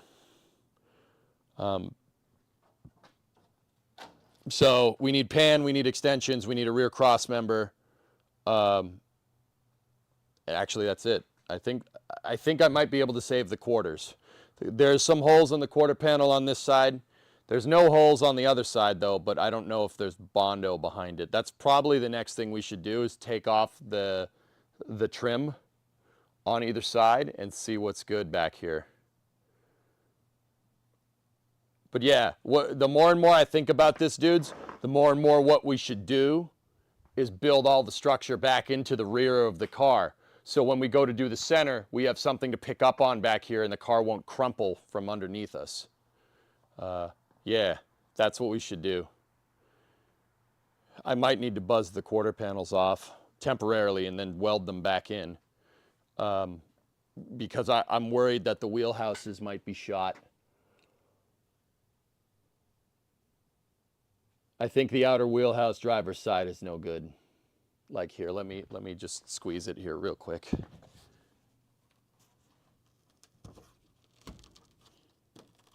Yep. Yeah, you hear that?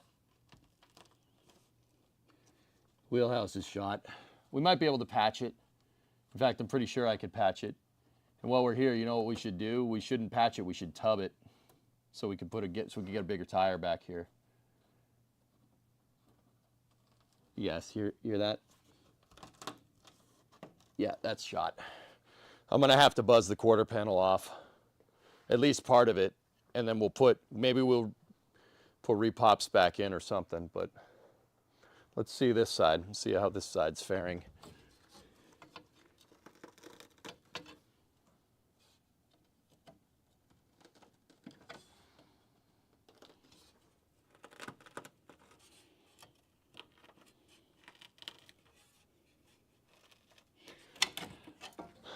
Outer wheelhouses are done.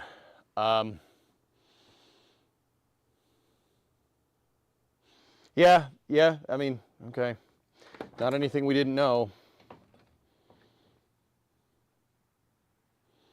What I'm thinking though is that what I could do is put a piece of tape on the accent line, zip off this quarter panel, at least part of it. Like we don't need to, that's all metal, right?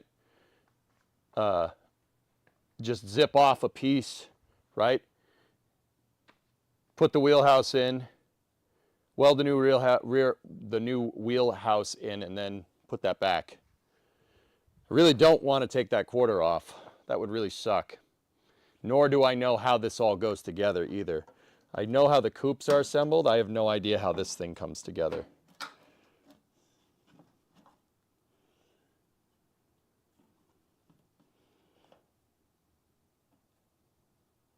I don't know where the seam is. Let me see if I can see. Where are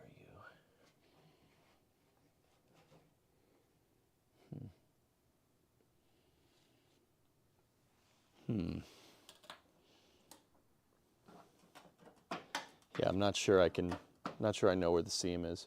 We gotta take this trim off. This is where a vinyl top was supposed to be. I'm not putting a vinyl top back on this car. I mean, well, we could.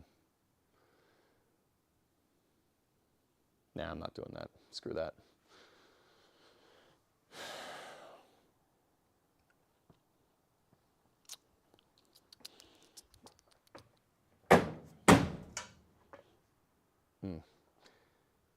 The vinyl top, I don't know. I can't decide if the vinyl top would look good or not. I might just paint it. I can just paint it. Vinyl top could look cool though. But if we paint it, I'm taking all the vinyl top trim pieces off. I'm gonna get rid of them. Because why would you have it with no vinyl top? See this chrome strip right here? You'll cook in the summer. Just add a wheelie bar. Might as well take the roof off and chop at 1.5 inches. No, Doom. It's not that type of car. That's not what I'm going for, dude.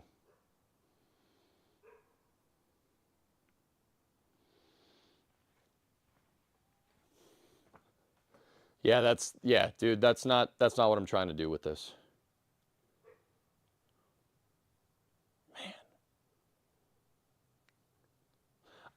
You know what's crazy? The car is still pretty strong. Even with all these freaking holes in it, it's still, nothing is flapping around. Everything is staying nice and true, which is crazy to me. Like she's still strong, which is nuts. I don't know how that's possible, but.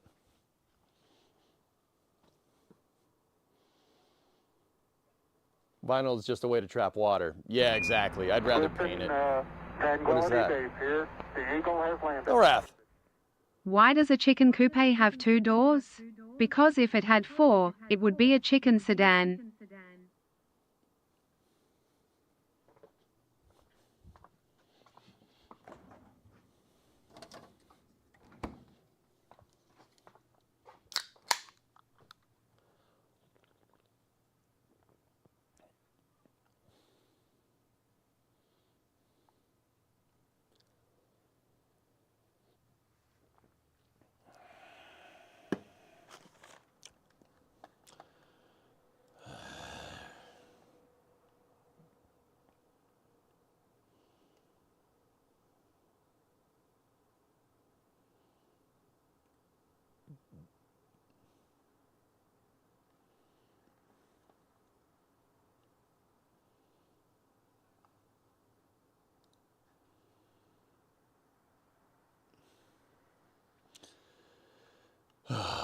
Sorry, I was just checking my email.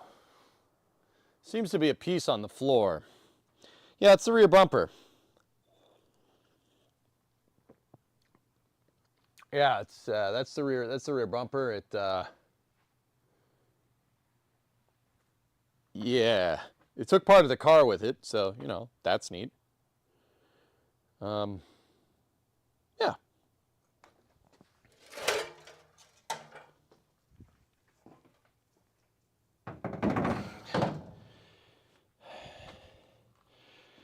Oh, there's so much car on the floor. Oh my goodness. There's so much car on the floor. That's great. That's not how that should be. The car should not be on the floor. It should be in the car. But yet, here we are with car on the floor. I think that was a haiku. 575. Does this seem weird to anybody else? I mean, we're looking down on Wayne's basement. Only that's not Wayne's basement. Isn't that weird? You know, in 7th grade English class, we were learning about haikus, and I tried to pass that off as an actual haiku. It's not 575, but I just wrote it anyway.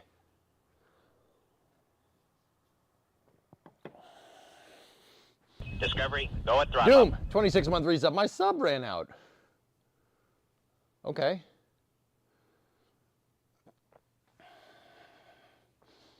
Oh, is it back?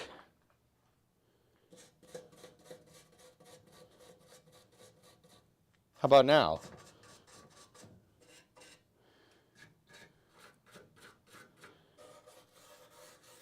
The bumper brackets here don't seem to be in that bad a condition except for the captive nuts, but the captive nuts go on the cross member anyway. I'm wondering if we could zip these things off.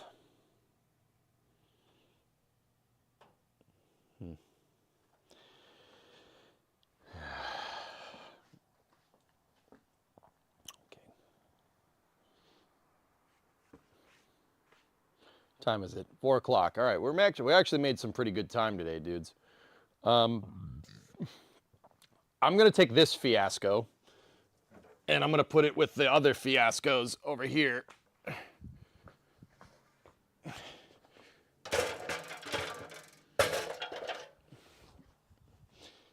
We'll try to save that bumper later. Look, some hardware.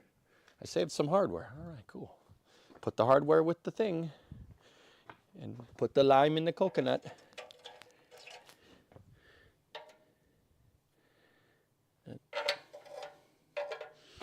Yeah, that's fine. Okay. The last thing we need to do is really figure out what's going on with the passenger side. What is this? What are you doing? The Eagle has landed. Half of all Ford trucks ever made are still on the road today. The other half made it home.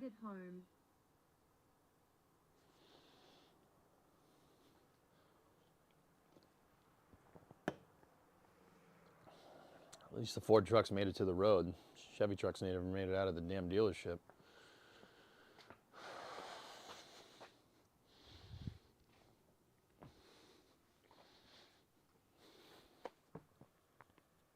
Why would you buy a Chevy truck? That's hilarious.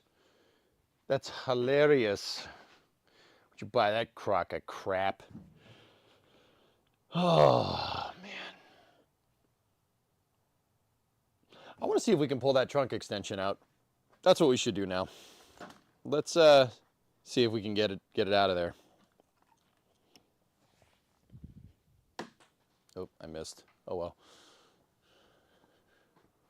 To steal the LS out of it, that's right. It's like a shipping crate for your LS engine.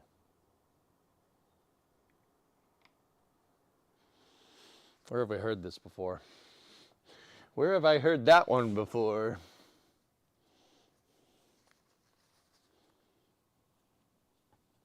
It's got Dodge Dash. Oh yeah, it's got Dodge Dash. You buy a Chevy truck as an investment. 10 years after you bought it, it's rare. You hear about the engine recall? I don't know if this is a joke, if you're teeing up a joke or not, Mutter. If you're teeing up a joke, yes, I've heard about it. Shut up. If not, I have no, I have not. There's a lot of sharp things down here.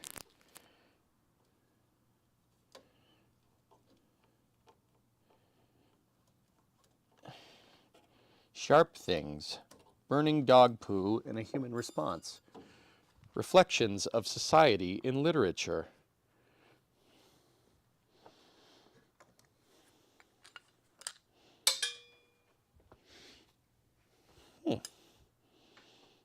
Managed to save one of the captive nuts. All right. It's not captive anymore. Now it's just a nut.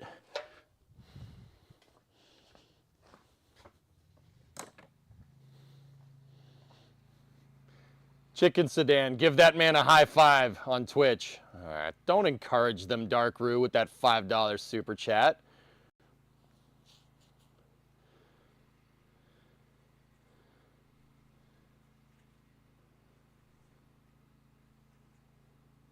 Yeah, Doom, I tried to tell everybody that the other day. The issue stems from internal... What is this, Mutter?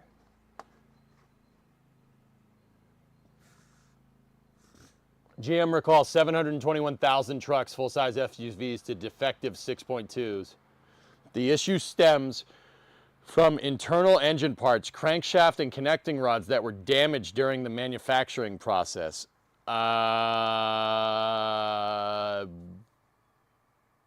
It's okay, Mutter. You know why it's okay? Because GM doesn't need to worry about combustion motors anymore. They're leading the EV revolution, remember? As a Ford fan, yeah, I have to deal with that abomination that is the Mach-E, but I don't have to deal with stuff like that.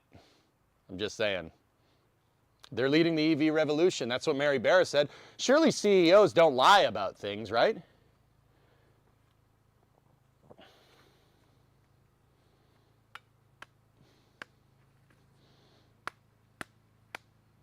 Surely that's not just corporate gaslighting, right? I'm sad that the Focus isn't last year. Now that's something that Ford's doing that's really stupid, Bio. Why would you stop? They stopped making cars here. The only car they make is the Mustang, which is Jim Farley. What are you doing? Stop. Dude. The Fusion. You have a car that's called the Fusion. Electric vehicles are hot right now.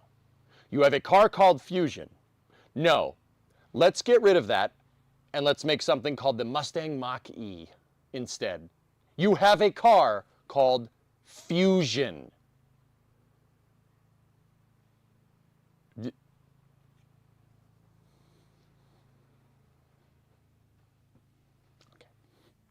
All right, back to work. Fusion.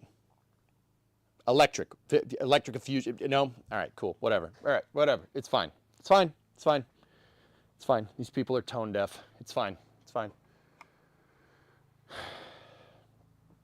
It's fine. It's fine. No, but people only want a Mustang. Yes, I know. The Mustang, yes. You only want Mustangs, right? It'll sell because it's sporty. Ha ha ha ha. It says to do it, and I wrote it, so it must be right.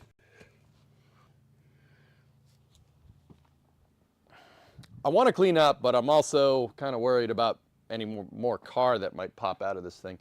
So let me get my work light back. Here we go.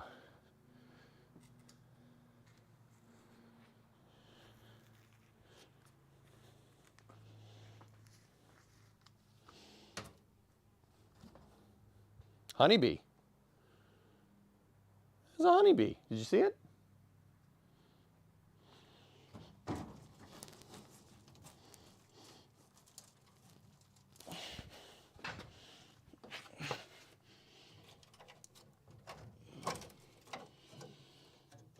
I am starting to think that Bondo is the only thing holding this trunk extension in place. There's supposed to be a pinch weld here. The pinch weld is gone. What the heck? The pinch weld, it's gone. Huh. There. Hold up.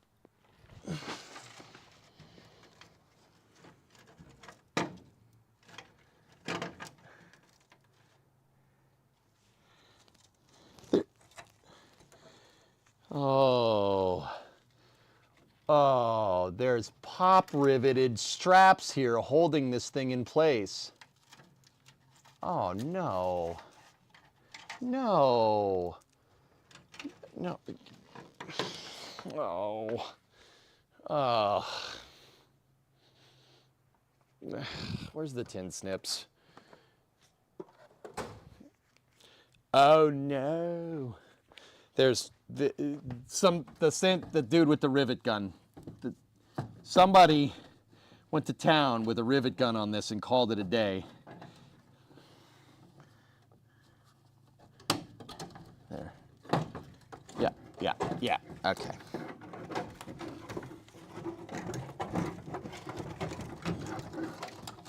What is holding that thing in? Oh, look, more Bondo. All right.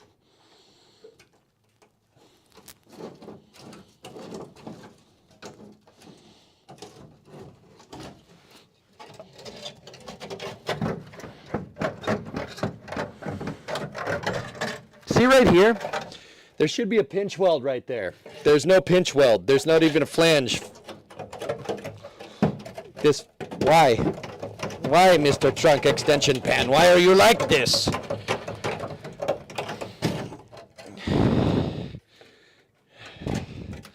There's the trunk extension. Yeah. There's the trunk extension.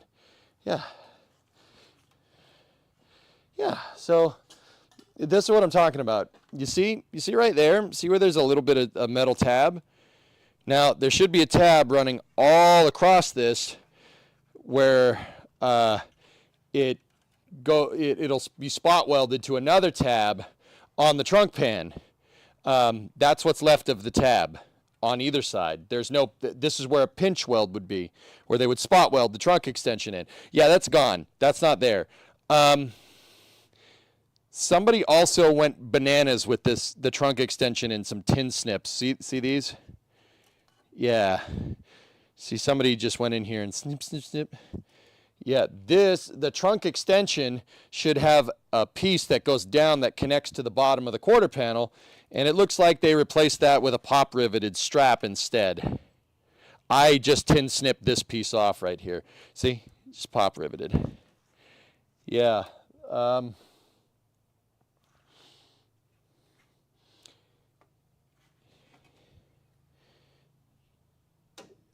And then this is where the rear cross member right here, you know, the piece that's still stuck to the bumper, that's the other side of where it's supposed to connect. See that right there? This is supposed to be triangulated. I did not do this. This was not me. That was like that. Somebody cut out the rusty part of the trunk extension and just Bondoed the snot out of it and put a strap in its place. Yeah. This is the channel right here where the wire harness is supposed to go.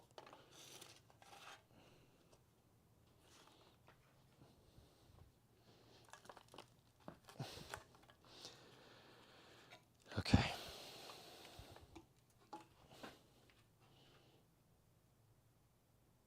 Wow. All right, how's that quarter doing? Let me get in there and take a look. I don't know what we would do with this thing. There's some good metal here. Maybe use it for patch panels or something. The vast majority of this is not great. Put it on the wall. Yeah, Bio. She's Dude, you know what I'll do? I'll keep this. And then when we buy a new trunk extension, I'll show you what a new one looks like and what this one looks like. And we'll compare and contrast, dude. We'll compare and contrast so you can see the carnage that I'm seeing. By the end of the day, you won't have a car left.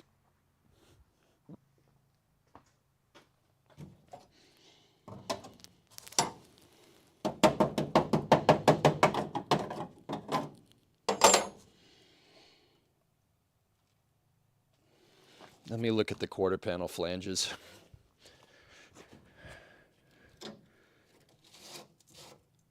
Dude. Really?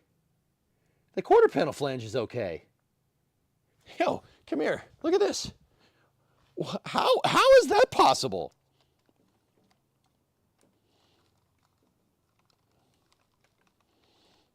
Come on, get out of there.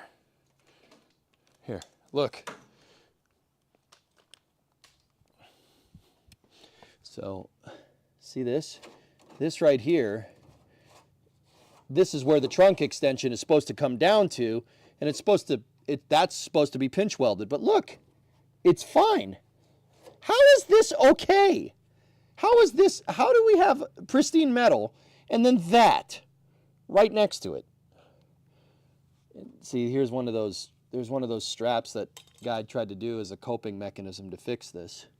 You can still see part of the trunk extension is sitting down there. But dude, that's good news. That's great. This is great. That's great that's, dude, it's solid. Excellent. That means that the only real problem with the quarter panel is that right there. And I can fix that. That's not bad at all. Frickin' score, dude. Oh, score. That's pretty good, man. That's pretty good.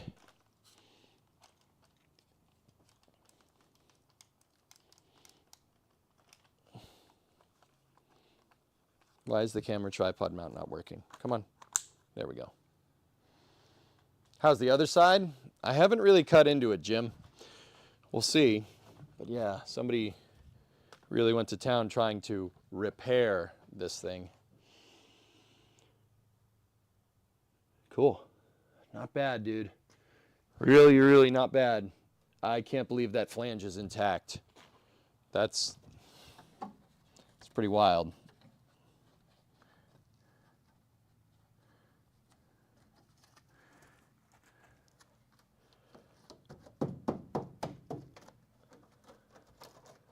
I'm just feeling around the rest of that flange all the way up through the quarter. Yeah, quarter into the wheelhouse has seen better days, but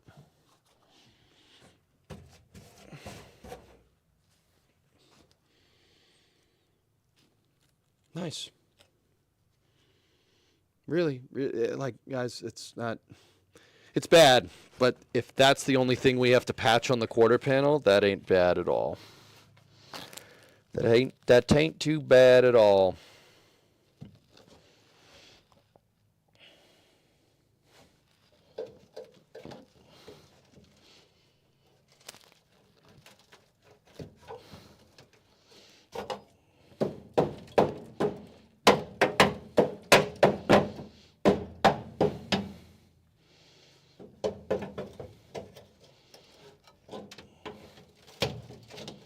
Sorry, I'm just trying to get this last bit of Bondo infestation out of here. There we go. Doom, tell me you're still here.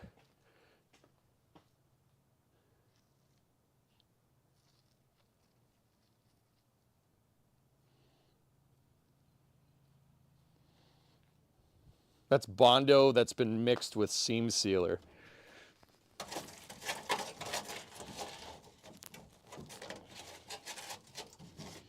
Jesus, this thing is rusty. Wow. That is ridiculous, man.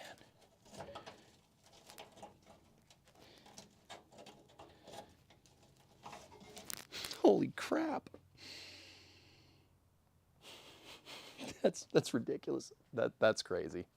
That's probably, I'd say that quarter is probably the worst of the entire car. There's been no other point of this car where I've straight up pulled a panel completely off. There was at least some structure up at the front. That's probably the worst.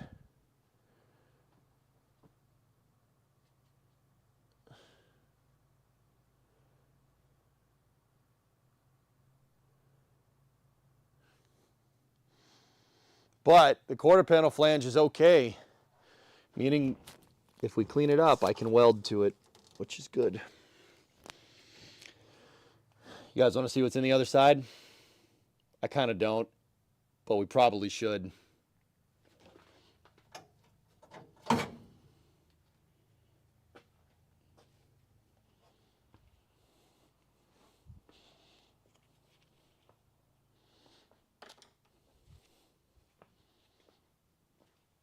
We want more caulk?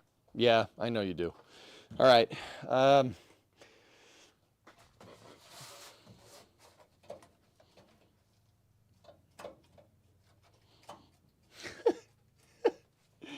Trunk pan shouldn't be doing that. But it is still solid. It's pretty solid through the leaf spring perch and stuff. That's pretty good, man. Okay. All right. Let's turn the camera to the other side.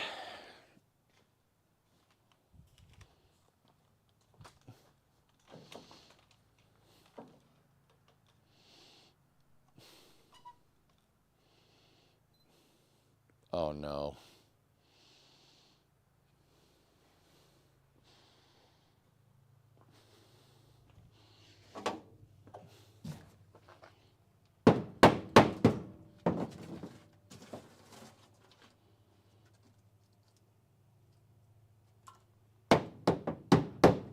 It's the same thing. It's the same thing. There, look, there's a seam. Look, right? See where it's starting to crack? Okay, let's get the probing hammer out. It's time for the probing hammer, chat.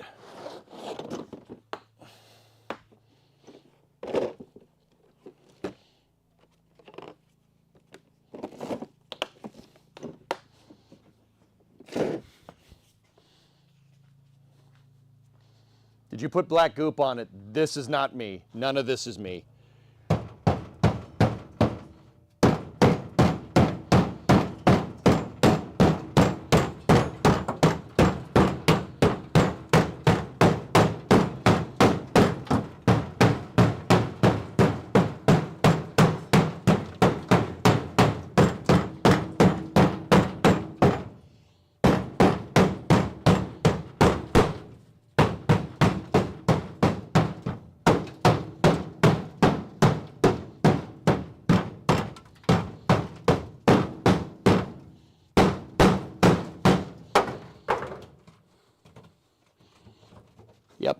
Yep, same thing. Same thing. Look, here, let me zoom in, I'll show you. Watch. Watch right here. Same thing. The trunk extension's gone. This is just coping. All this is just a coping mechanism.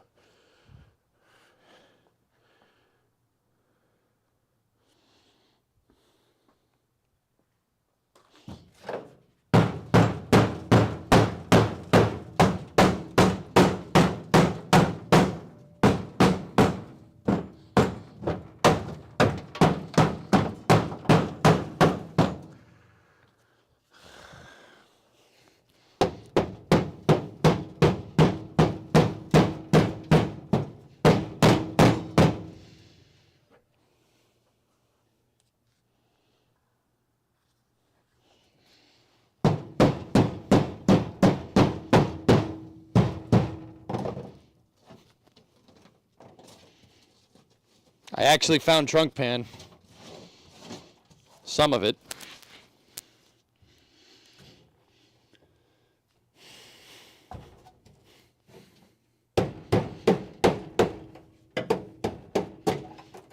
Uh-oh.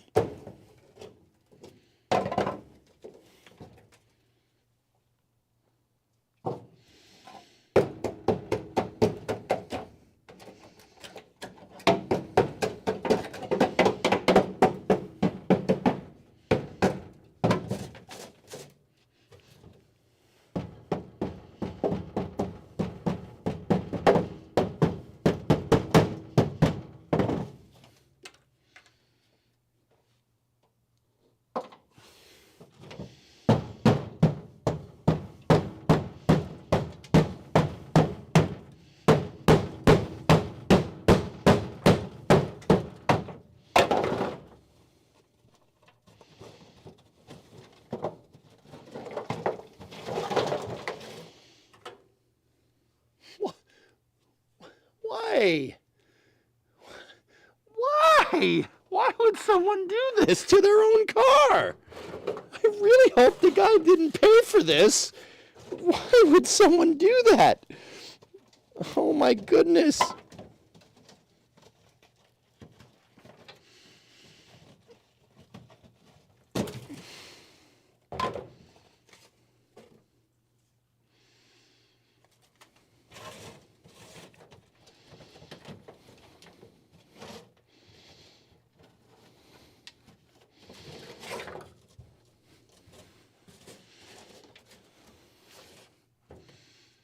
Bondo, like 2 inches thick.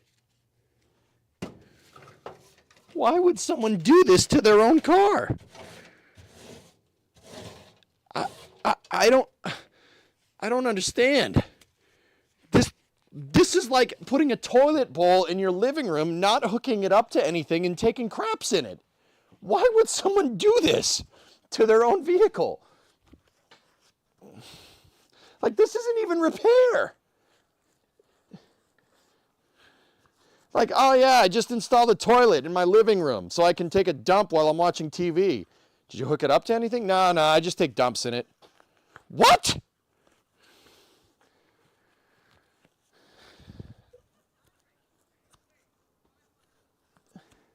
Why? I don't get it. Why would someone do this to their own car? This is something you do to somebody's car that you hate. Like, oh my God. I don't understand. So if you guys can see the gray stuff, up on the top of that's factory insulation. That's what they did from the factory. They just sprayed a little bit in there to reduce road noise, right? The black stuff is somebody, whatever this is something. All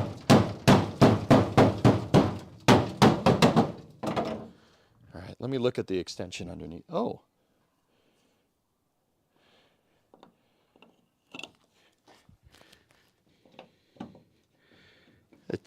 The tail panel came out. It's not supposed to, but that clip, that clip was broken. Okay, well, good thing that didn't come off coming down the road. That would have been, yeah, we're gonna need new reflectors. That one's shot. I may have hammered it, but then again, it's behind a protective plate, so who knows. I'll save that for later, just in case.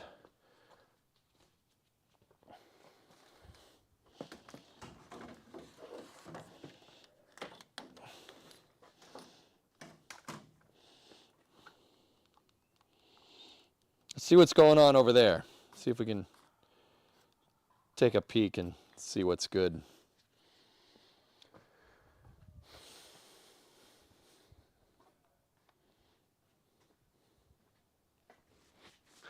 David, that's exactly what this is. Not to harp too much on whomever did this. This is just, I need it working.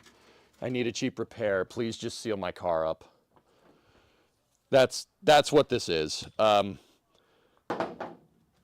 With that being said, dude, like, and this is the thing, for the amount of work that it took to do that, to Bondo that, seam seal it up, make it look real good, all this Bondo that you bought, like, dude, this is a full tub of Bondo here. You, dude, just could have just taken it to a welding shop and they could have welded a new one in. Like, outer wheelhouse is toast over there. There is some holes in the quarter right there. Yeah.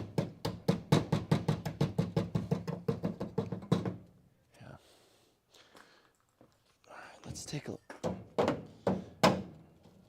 You know what? I don't want to screw up my hammer and dolly anymore. Let me get my framing hammer out. We need a bigger hammer.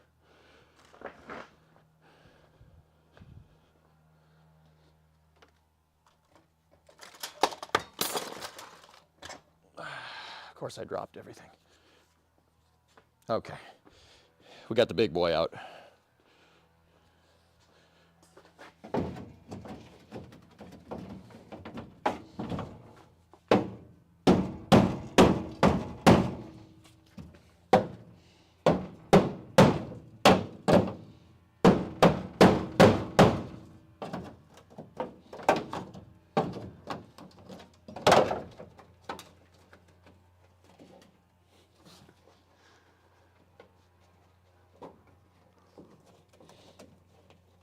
Can you show the full trunk for a second? I have to grab a screenshot for reasons. Yeah, sure.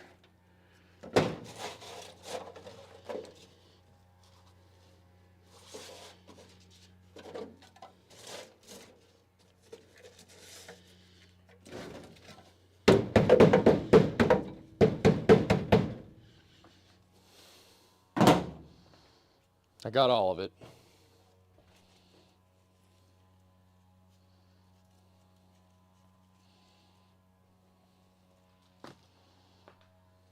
That trunk extension doesn't look too bad.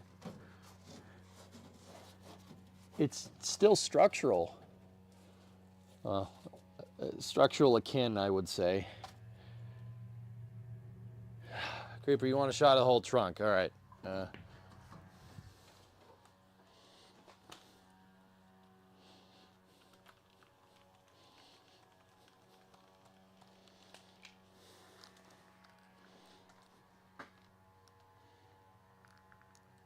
Let me get the light out of the way.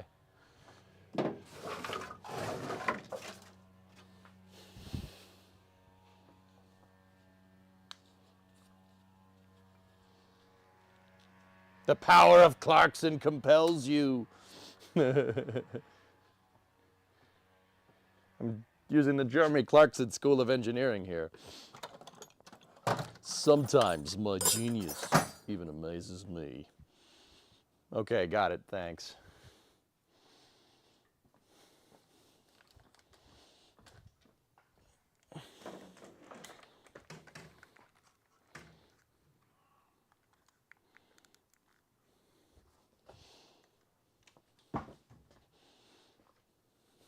Okay, what time is it? 4:26, nice. Just use Flex Seal. ARJ, I'm pretty sure that's what they did. Look at all this copium. You could overdose on all this copium. There's so much. There's just so much copium. Oh my goodness. But yeah, okay, so, you know, jokes aside, this was most likely done by somebody that just needed their car fixed, which is fine. This isn't a race car. This is there's holes in my trunk, please help me fix it. Or somebody DIY'd this, in which case I don't know why you would do this to your car, but I'd never do this to one of my own automobiles. I would find somebody to patch it.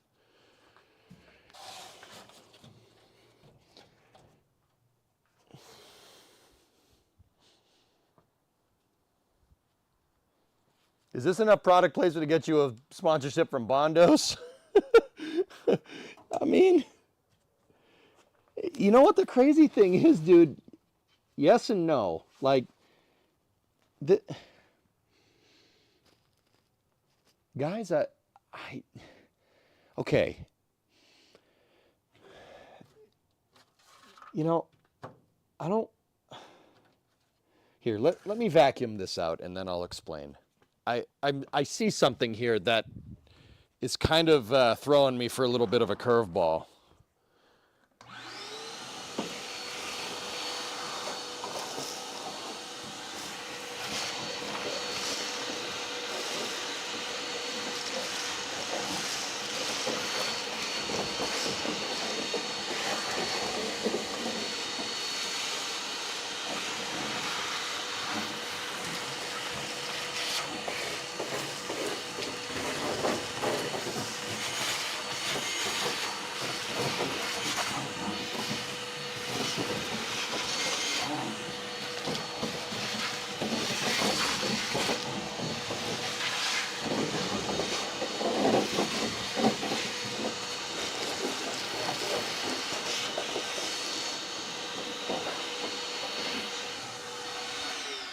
All right, dudes, one thing.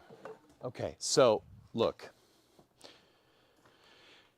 the other trunk pan was shot. It was completely, the trunk extension. So look, right here, there's a seam. There's a seam between the pan and the extension, okay?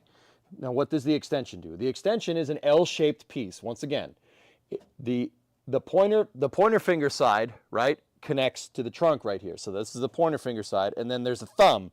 The thumb goes down, and connects to the quarter panel, right? There is a little bit of a gap here, right? A little bit of a gap. That's okay.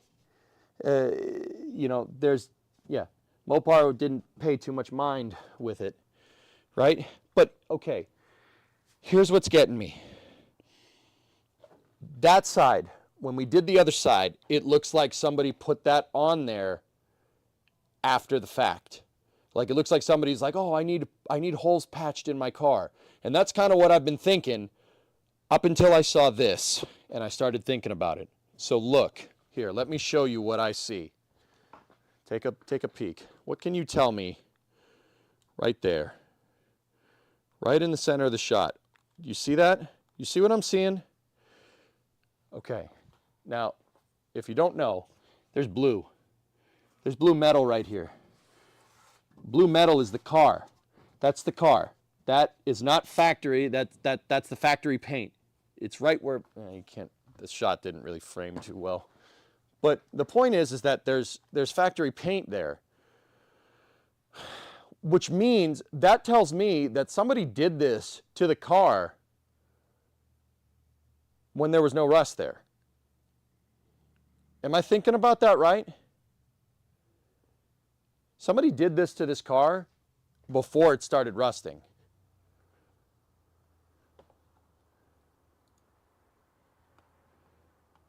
It's all Bondo, always has been. Didn't you say the factory was applying some goop? Martin, the factory goop is this. It's the gray. See the gray? The black stuff, I don't know what that is.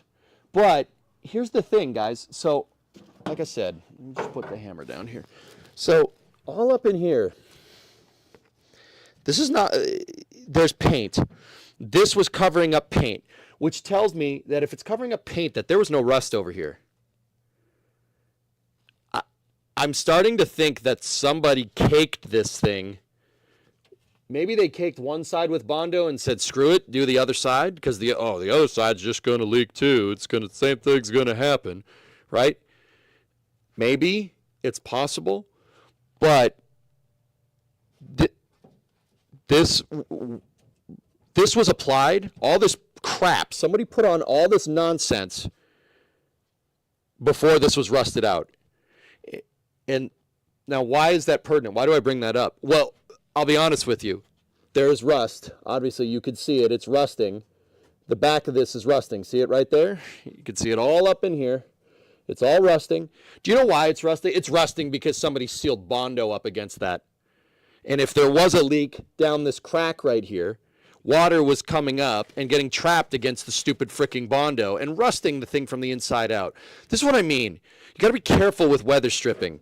The reason why you got to be careful with the fricking weather stripping is because you could inadvertently trap water and make it worse. I'm starting to think that might be what happened here.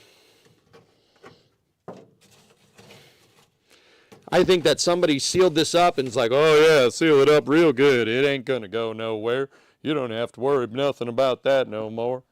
And then this fiasco happened. Because look, those panels are rusty. See? Water was trapped up against that at some point, and it rusted it from the inside out. You know how I could tell it rusted it from this side? Look at all the pitting. Water was being held up against that, and it oxidized the steel. Somebody sealed that up before it was rusty and inadvertently ruined it.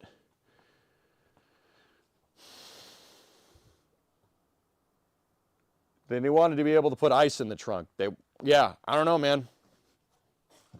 Doom, I can't explain that one. I don't know why you'd do this to your car. Because all that seam sealer, all this crap, all that this did was trap rust and make it worse. This wasn't making it any better. Yeah, it looks great. It looks better, but this is not. See, none of this. This is not factory seam sealer. That's not the same stuff. The factory seam sealer would have been painted. It would have been painted over. Because they would have welded it together and then seam sealed it and then painted it. So all this crap that's here trapped water up against this and rusted it badly. See, this is not factory seam sealer. That's, well, Yeah, it is. It's got paint. See the paint? So some of that is. Some of this is the good stuff. Some of that's Mopar, but most of it is not. Does this have paint on it? You'd see it because they would seam seal it, and then some dude would go in here with a gun and with the paint gun. It would have been done by hand on the factory in '69.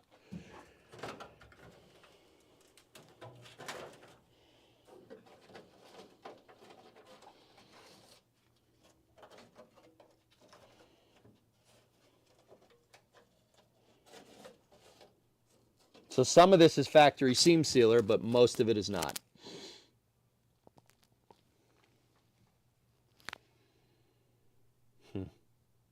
Crazy. Does the extension have the lower part still? Let me check, Mutter. No. No. Nope. No. Let me look. Let me get it. Feeling it out. No, it does not seem like it does. Somebody zipped it out. Same thing as the other side, dude. Yep. Yeah, the pinch weld is shot over here too. It's there, but it's shot. Okay. Update on the automotive archaeology here. The extension, the downward, the thumb part of the extension, Mutter, left the chat on both sides here, and somebody just seam sealed the crap out of this thing. And bondoed it and seam sealed it. They cut the rusty parts out, which thankfully for our benefit saved the damn quarter panel flange. They cut all the rust out and they just sealed that up. They bondoed the crap out of it. Now this extension was probably not as bad as the other one, but them doing that inadvertently caused that and this. There's rust. It rusted it from the inside out. That made it worse. For the quarter, I mean, it probably sealed it up, but see, look, there's no structure here because you cut that extension out. See, you shouldn't be able to do that. And that's how I noticed that, that's how I knew that that was no good, even though it looked okay. Actually, to be 100% honest, whoever sealed that up did a pretty decent job because I had to really hammer at that thing to get it all out, but yeah, junk. So like Mutter, there's a flange that goes down off the corner piece here. It's cut. It's supposed to go all the way down to the quarter. It's cut about 2 inches after this corner. So it goes down about 2 inches, and then I see the same cut marks as the other one. So yeah, somebody cut the extensions, compromising the structural integrity of the rear quarters. Once again, I don't think they cared. It was probably already rusty. It's probably already gone for what it's worth, so. Yeah, okay, so somebody, that seals the deal, that this whole thing was basically somebody saying, fix my car, please.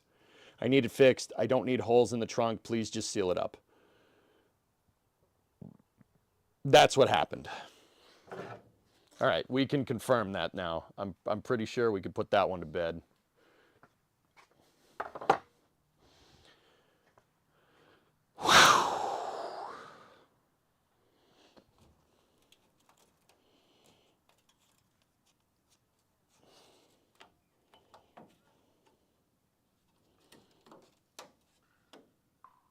Uh-oh. Oh, no. No. Don't. Oh, boy. Guys, I found something. I found something.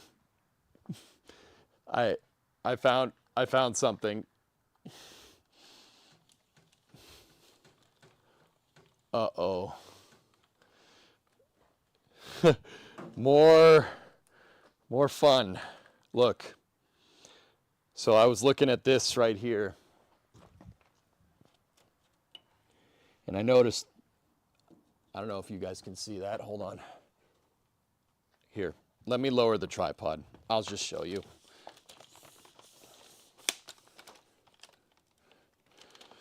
So there's a reason somebody sealed all this up, guys. I just noticed, you guys can see all of my car on the floor. I just saw something. Oh, ow, ow, knees. All right, look, come in here. So I saw something here, and I started noticing things. Look, so I saw that, and I'm like, oh man, we might need new rear quarters. And then I noticed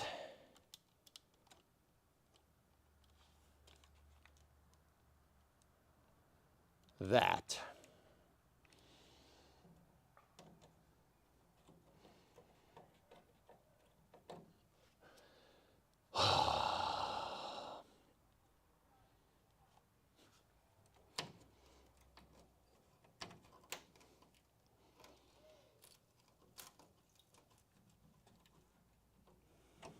It's patched.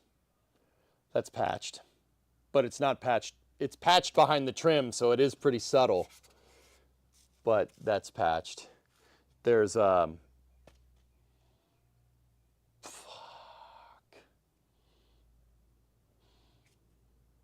Yeah, remember when I said a little while back that I thought I could save the quarter panels? You're not saving the quarter panels. This is patched. There's a pop rivet right there.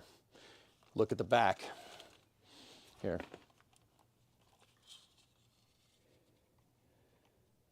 They didn't just cut the trunk extensions out, they cut the panels too.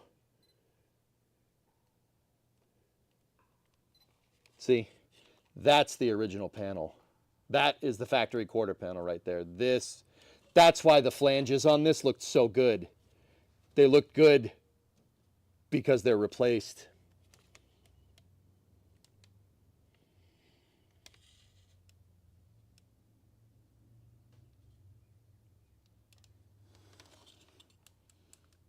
Now I'm wondering if the other side is like that. Yep. Yep.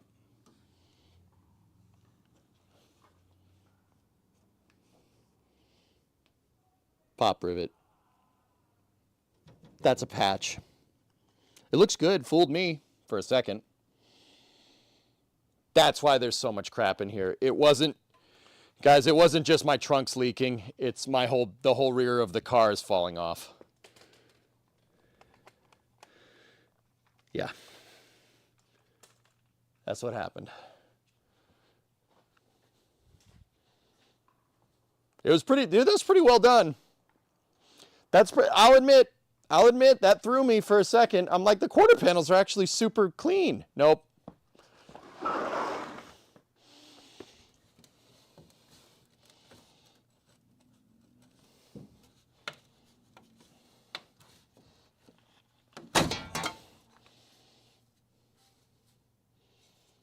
Yeah, it's just on brackets.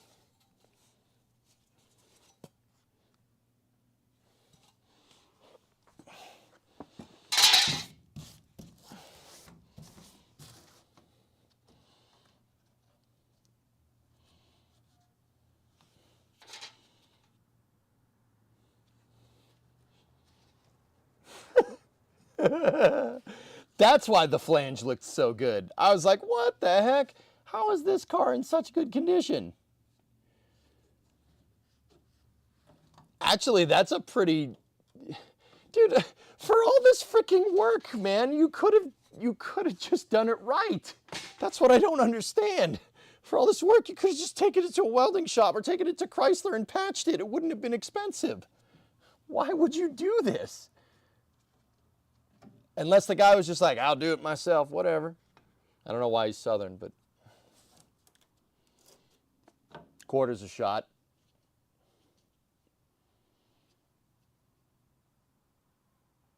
Damn. Damn. Discovery, go at throttle up.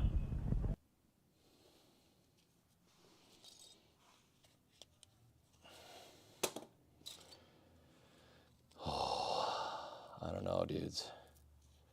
Quarters are expensive. I might be able to make a patch. I think they make, I do think they actually make this piece, but if I have to buy a whole quarter, that's $500 per side.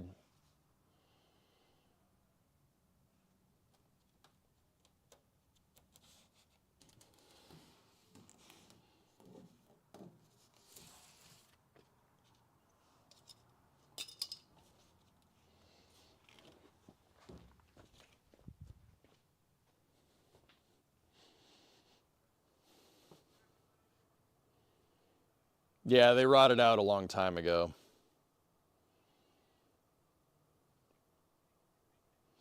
Actually, dude, the car looks pretty sharp without the trim. I think it looks better without it. I love those clean lines all the way down. It looks real sharp if it's not a patched freaking mess.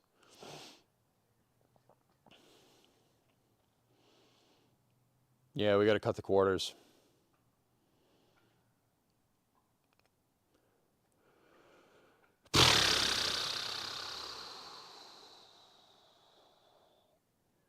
I'm not sure. I got to double check to make sure that the quarters are the same, dudes.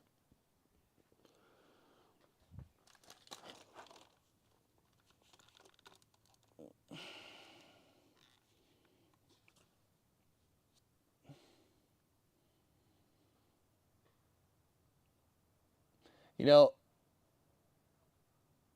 I'm trying to, the whole back end of this car is shot. The whole, guys, like, I'm not trying to be pessimistic. And once again, I'll still go through with it. I don't care. I want to learn. We'll learn how to do it right. But I can't believe that. From the tire backwards, from the rear tire back, the only savable parts on this are the gas tank, which I replaced in 2017, the rear sill, and the trunk, and the deck lid. That's it. That's pretty much it. Maybe the top of the quarters, I could probably save, but pretty much that's all junk. The rear cross member's junk. The frame rails the rear frame rails are rusted out at the edges. I can't believe that.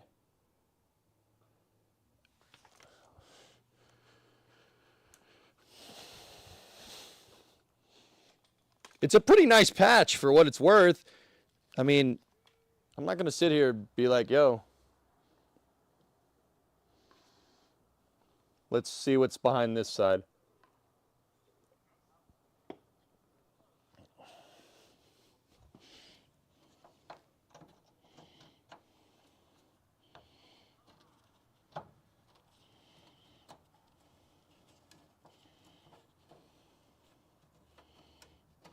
Yeah.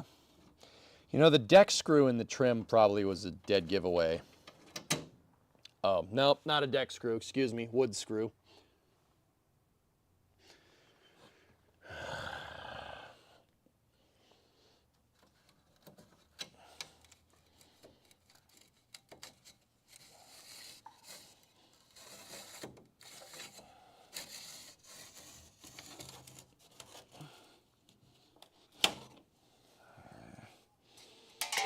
I snapped it. I snapped the brackets. I don't know if we can get those trim brackets again, dudes.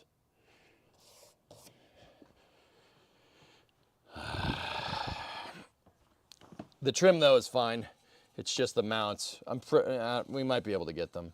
Trim is okay. It's actually okay. This is the 500 trim. This is actually pretty good.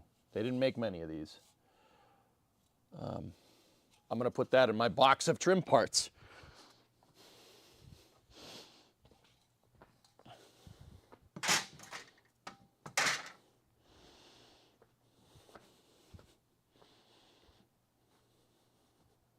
Go trimless. Dude, it really does look good without it. Like, you know, patch panel notwithstanding. Here, let me just block out. We'll block out the sun. Yeah. It doesn't look too bad. I love the shape. You know, but once again, patch panel notwithstanding.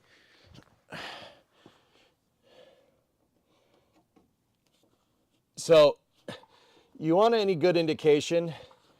You want a good indication on how long ago this was done? Guys, it's pop riveted, right? It's pop riveted, and there's flathead screws everywhere. This was done in the 70s, I'm pretty sure. Judging by just how this is all coming together. Somebody did this, and this patch was done a long time ago. Like a long time ago.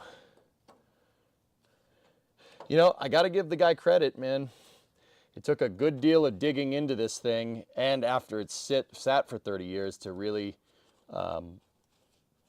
to see that it was a patch. I should have noticed that a little bit earlier. Chalk that one up to me being amateur at this, or newer to it.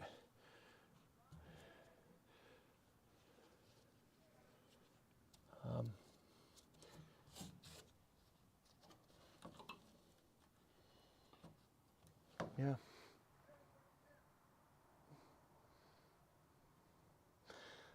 Judging at what the quarter panels look like, you need to replace the whole thing. Yeah, I know. Yeah, you're not wrong. What is this? See, that's interesting, because this paint, that's B5 blue, and this is I'm pretty sure this car is B3 blue. That's not the right paint color. See how blue it is? But then again, it could have been faded. Dude, if this is actually a B5 blue car, I'm gonna, I don't think it is. I think it's B3, not B5. But if it actually is that, holy crap, the paint is so ridiculously faded. Let's get a small drill bit, drill these things out.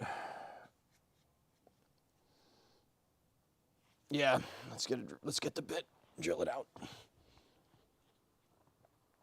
Check the factory color. The VIN would tell you the factory color. I don't think it would with this. I don't think it does. And the fender tag is gone because this thing got hit. Yeah, the deck lid paint is B3, so I don't know why the guy used B5 blue there. That's weird, because that's definitely Chrysler B5. That's medium blue, not light blue.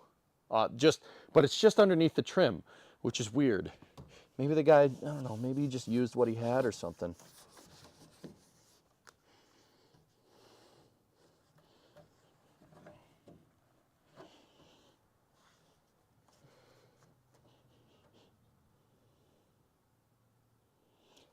That is pretty trick, dude. The guy did it on the seam and put the trim over it so you'd never know. It's pretty cool, man. Pretty old school. Yeah, like I said, that was done in the 70s, dude. Rivets, definitely the 70s. Flathead screws, 70s, all day.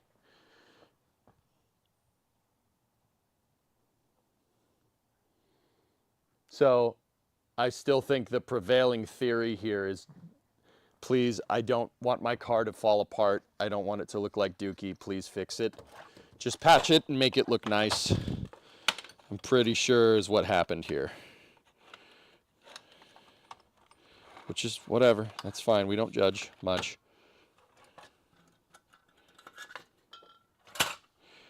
Let me get a small drill bit and the drill out, and we'll start drilling those rivets.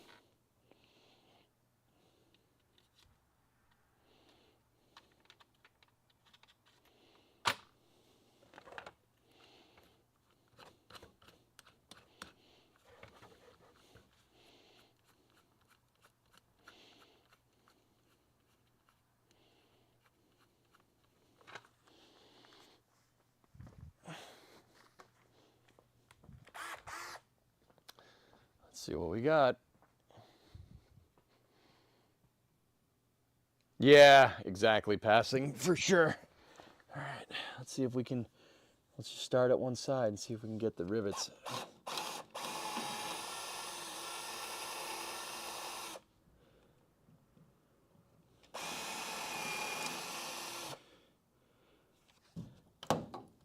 Yep, there we go. Doesn't take much.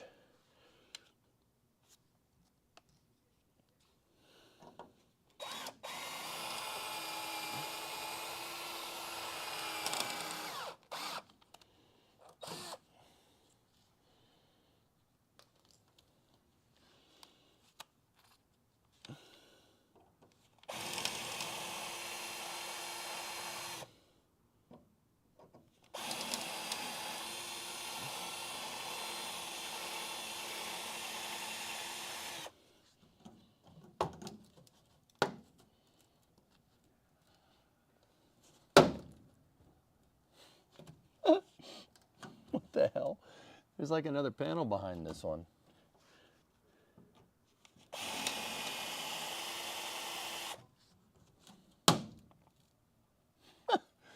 Okay. You didn't even paint the metal. Come on, man.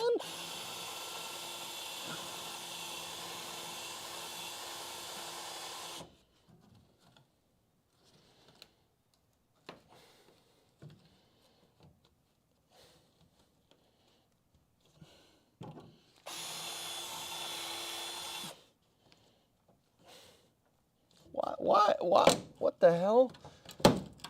What the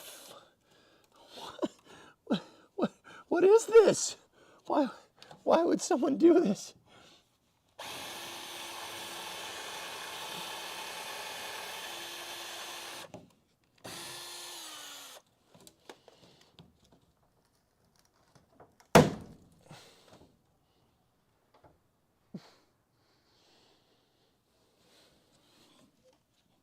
This is awful.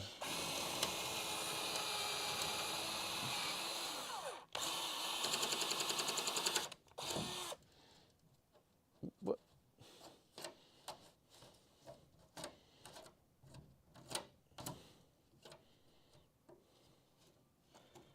This trim strap is still good.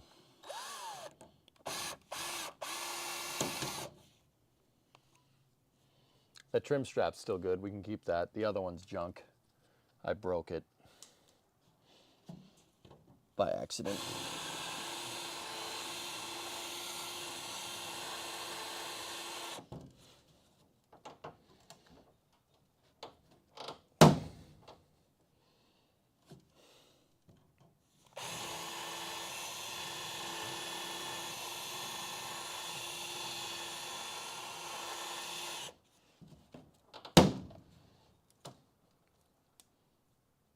I couldn't understand why the flanges on this car were so good and the trunk pan extension was not.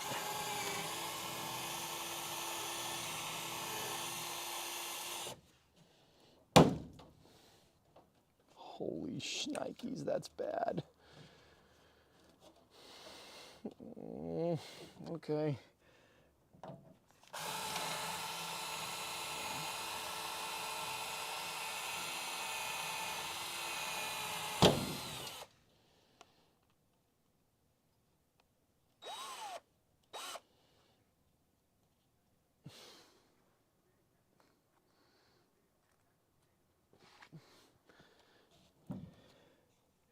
Yeah, we could 3D print them.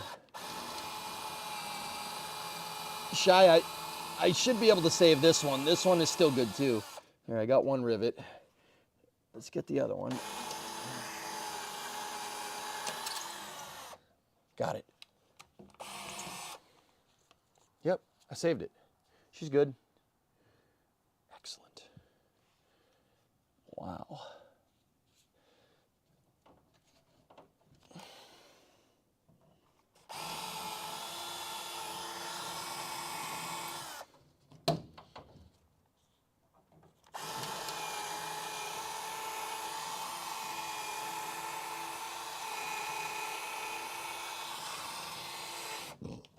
Just a couple more.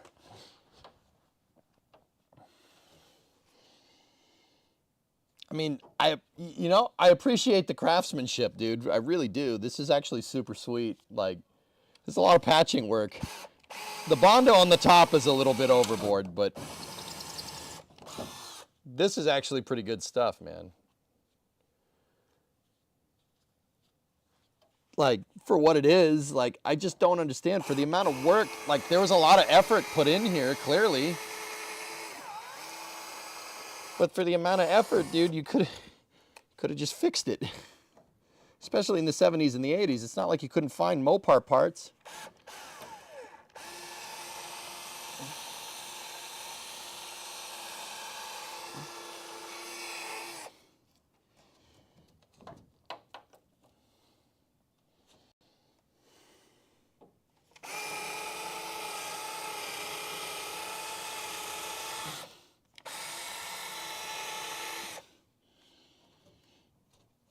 These ones got to go a little bit more.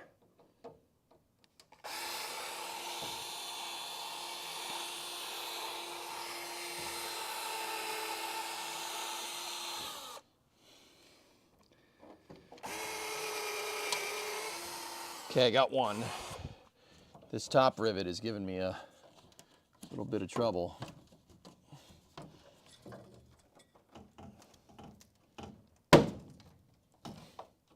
One more.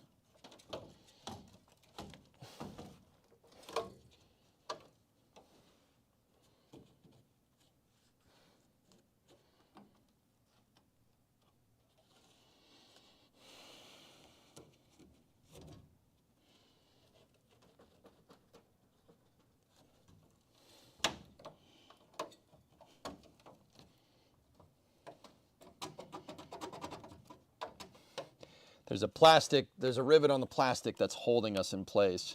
There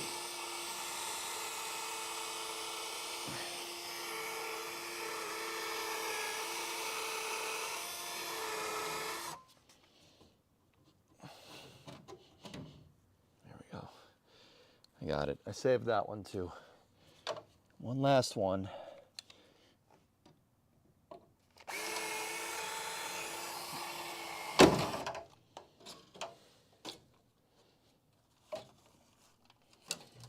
And then there's that strap.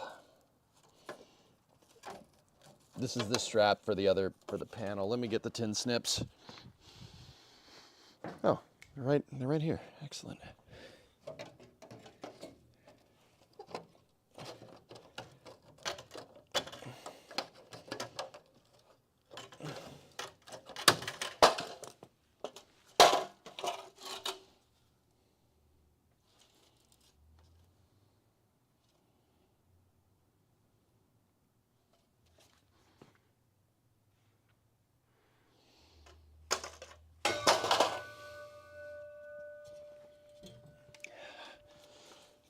Just give me 1 second.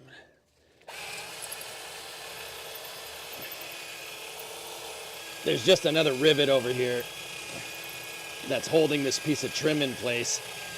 It's supposed to be screwed in, but you know, that's just my drill bit breaking off. That's good. Sure, I didn't need that.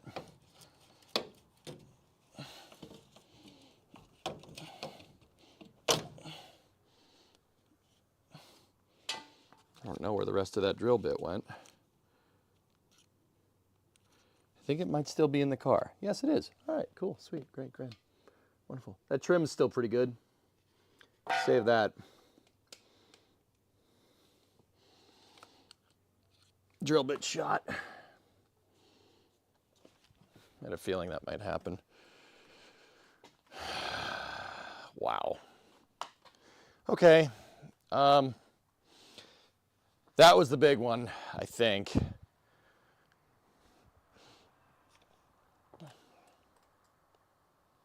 Less metal to cut out later, saving you time.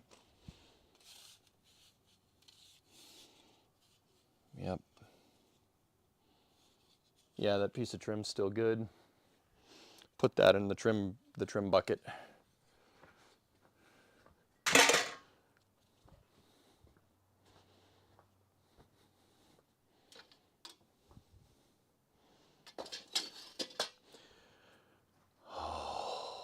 Okay. So, where do we stand, dudes? We got to do that to the other side. But that's, yeah, that's... Will this be sold or kept? I'd like to keep it.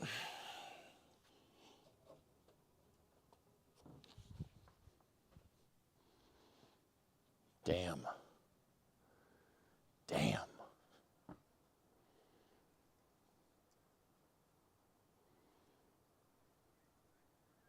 You don't have time to catch me up, do you?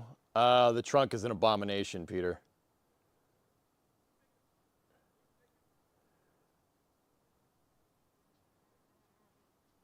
Freaking bee, go away. That's a honeybee. That's not an actual bee, though. That's like the stingery bees. Quarters a shot, both sides, Peter. There was a patch panel underneath the trim, and it made it look like it was one. And it's actually a pretty good patch. But, yeah, both panels are like that. Both of them are gone. Both the trunk extensions are bad. Quarters are bad. Wheelhouses are bad. There's not...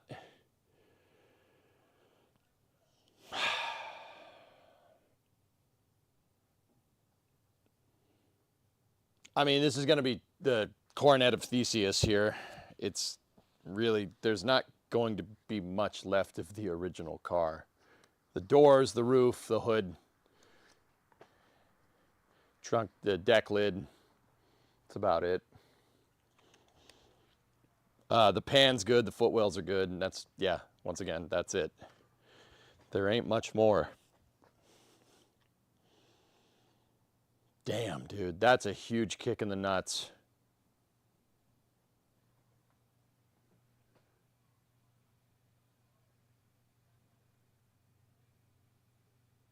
There's a freaking honeybee in here. What are you doing? Get out of here, man.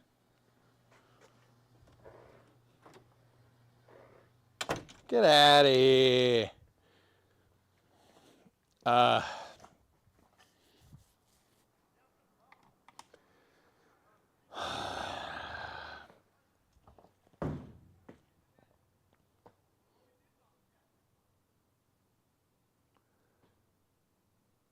mean, once again, we can rebuild it. It's rebuildable. This is just a lot of work. I want to point out, guys, there is no, if I was a shop, if this was a shop, if we were trying to make money, this would be a part out at this point. The quarters are basically the kill shot. This would be a part out. There's nothing worth saving. There's nothing worth saving. The glass, the doors, but even then, nobody cares about 4 doors. So the deck lid, the hood would be worth saving. The quarters, the grill, you know, all the trim pieces that we've been collecting, the tail light harness, the sill plate, and this is a harvest car. You just take everything off of it that you want. Like even this metal would be good for patching on a 2-door car. Even the door could be useful for patching. This is, yeah, this is not, like, okay, once again, I'm not saying don't. I'm not saying we're not going to do it. You are trying to make money technically. Yeah, ARJ, but your prototypical shop is not doing what I'm doing. So, once again, fellas, I want to be very clear about this. This car is not worth saving if we were a regular shop. Now, we're not a regular shop, so we're going to save it, but because technically the worse it is, the better it is for me, because that's more content for you guys, so that's great. There is not a lot worth saving. There's nothing to save. Like, this is harvest the organs out of this car and put it in cars that are nice at this point, dudes. Like,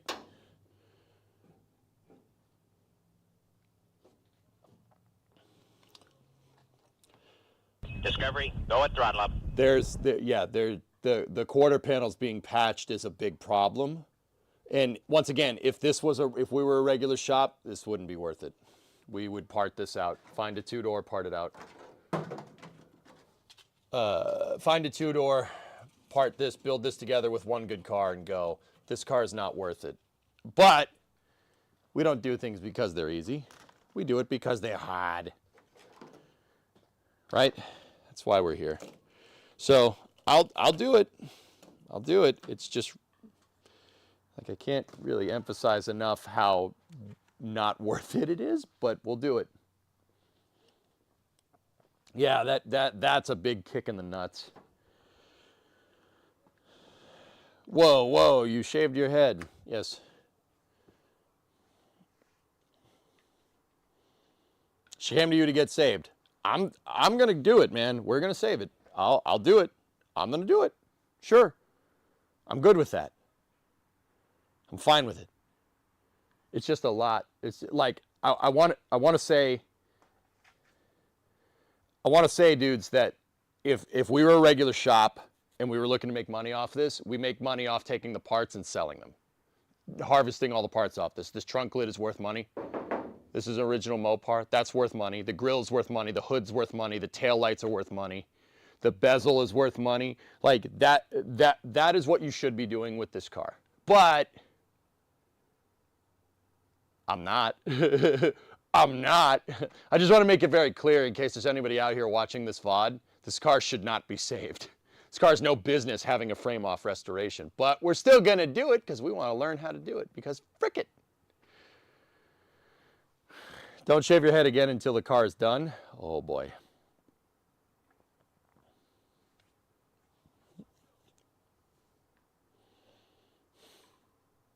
Yeah, Silent, that's probably what we'll do.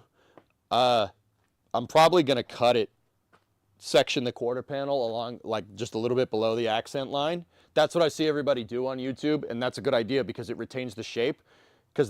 Yeah, and then just patch. That's what we're going to have to do. This starts to get a little funky when we get to here because you cannot buy this stamping. The 4-door stamping you can't buy. So we're going to have to cut this out of a 2-door. That cut line, Silent, is going to have to go down here, right? And it's going to have to follow the line here. Or we're going to have to make it custom and wrap around the door jamb, which is shot down there at least. Because that's what they did from the factory. They cut reliefs here, and then they bent it around and spot welded it.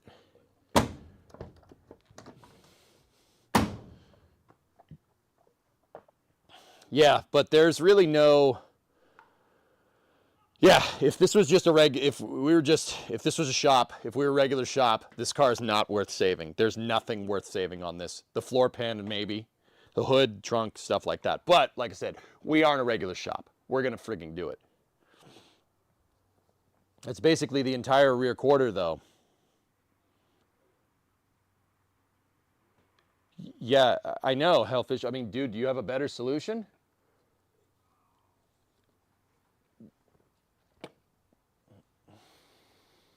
Does it have AM? It has AM, FM radio, dude.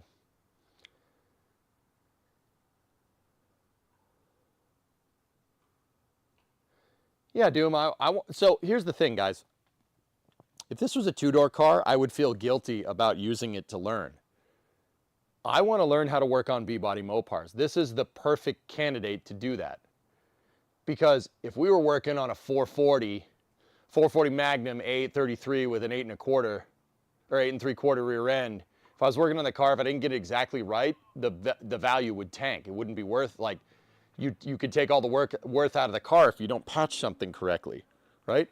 I want to use this to learn how to patch correctly, so when the right car does come down the road, Cornet Super B, Charger, Roadrunner, when those cars come down the road and they fall into our lap, maybe not, who knows, in the future, we know how to fix them. We know how to fix them right.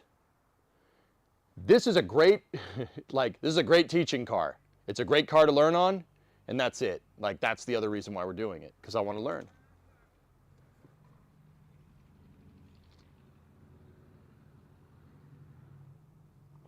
Something just drove by that was loud. Cool. Why not cut out a bad spot and weld in the shape anew?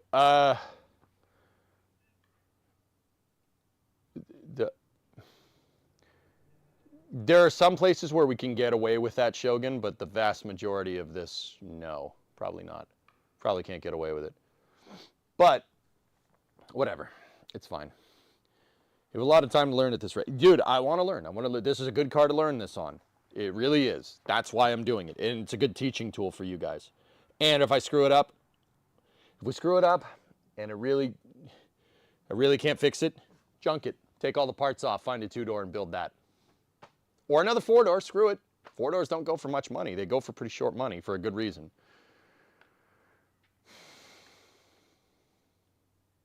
Yep. Yep. We still got to drill out the patch on the other side, but I think it's time for space news anyway.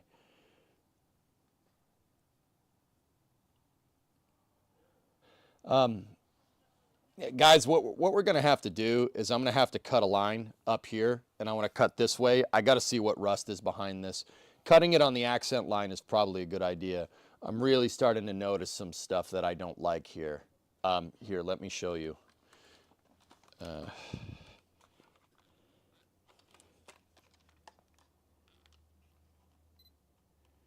Trying to get a good shot of it. There we go. All right, look at this shot of the quarter. So from here it don't look too bad, but look at it there. See this? See that right there? Bondo. More Bondo. See how it goes up and then down? Like this is metal. That's Bondo. Yep. Yeah.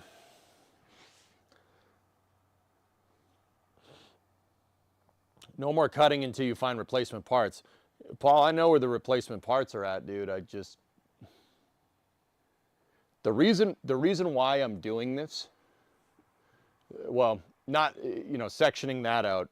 The reason why we'd need to, I'd have to cut into it. One, it's Bondo, so who cares? Two, the reason why I'm cutting into it is because I need to, I got to see behind it. I got to see the outer wheelhouse right there. That's the real big one. I got to see the outer wheelhouse. The wheelhouse, I think, needs to be replaced. And if it needs to be replaced, you just cut the panel out, because you got to cut the panel out.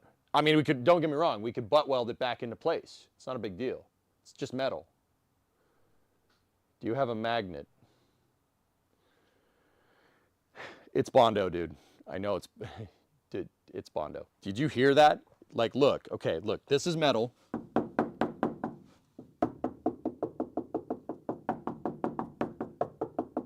Hear the difference? There's Bondo behind that. Oh my goodness.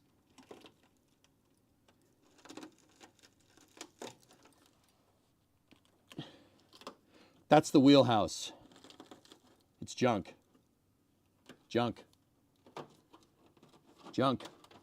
Gone. Caca. The wheelhouse is gone. It's okay. We'll tub it. I'm serious. We'll tub the thing. If the flange going down to the quarter panel is gone, tub it. They make tubbed wheelhouses for this thing, so we'll tub the thing. We might not even need a new wheelhouse to do that. We might be able to make it. Maybe road trip to find a donor for parts. Electron, what donor? Like, so here's where I'm at. We go to find a 4-door version of this car. I basically need a 4-door shell at this point. If I was going to find a 4-door shell that's in good condition, what are the odds that we're going to find a 4-door 69 Coronet with a good shell and nothing else? The point that I'm getting at is that another 4-door that we find is probably going to be rusted in the same spots, or it's going to be just overall nicer than this one, in which case this becomes the donor car. You see what I'm talking about?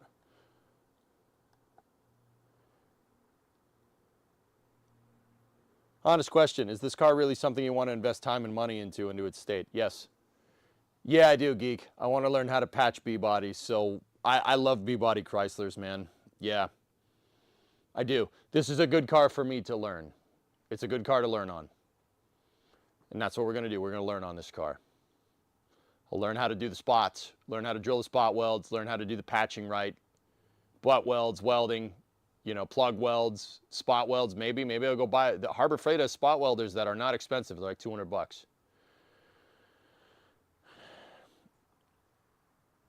Same issue I have at the Jeep. Also, I'm taking that to get fixed next month. Nice. Discovery, Hey, Ensign. go at throttle up. 94-month resub. What's going on, man? Yeah, this is it, geek. That's it. That's really what this is. This is a car to learn on, dude. It's a car to learn. And that's what we're going to do. We're going to learn. I've never done patch panels before. You did the patch panels on the 59. I need to learn. If we're going to keep doing project cars, if we're going to keep doing old muscle cars, or any car for that matter, if we have the talent to be able to patch stuff, dude, we can buy cars that are a much lower price than anything else. How much is a 70 Coronet Super B with no floor versus one with, right? The floorboards for a 70 Coronet Super B are $260. I guarantee you the price difference between one with no floor and one with floor is not going to be $260. See what I'm saying? I'm using this to learn. Dude, like, once again, the other thing is that I know enough about cars to know, and I know enough about B-bodies and stuff to know that this car is not, there's no other scenario other than using it to learn and cool content for you guys. There is no other scenario where this car is worth saving. Now, with that all being said, there was no scenario for the 1980 Austin Mini that became Project Binky. There was no scenario where that car should have been saved. But yet we have Project Binky. New episode. There's episode 40. Guys, watch it. It's pretty sweet. They do some pretty maniacal stuff with the gauges. It's pretty cool. So, with that all being said, you know, if we got to patch this, we might as well do some cool stuff.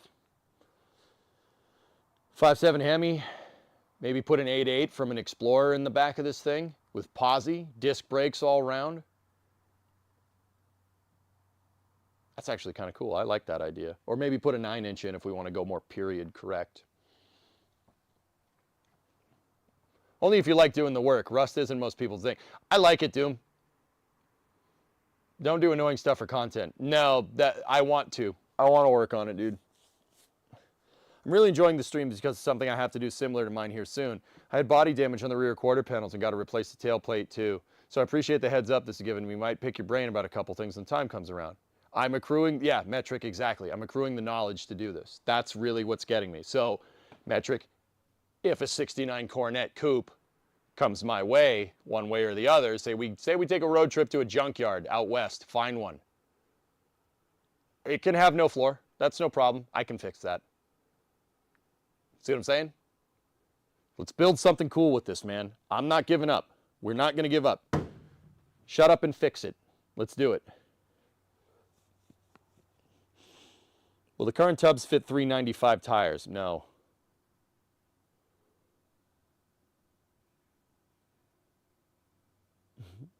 You learn sailing on old ships. By the way, you're not a comb over looks good.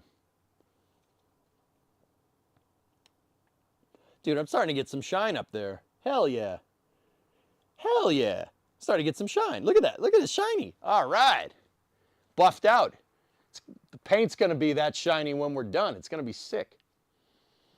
It's not bald. It's a buzz cut. See? It's a buzz cut. We're not bald. It's just a buzz cut. Okay? We're not bald. It's just a buzz cut.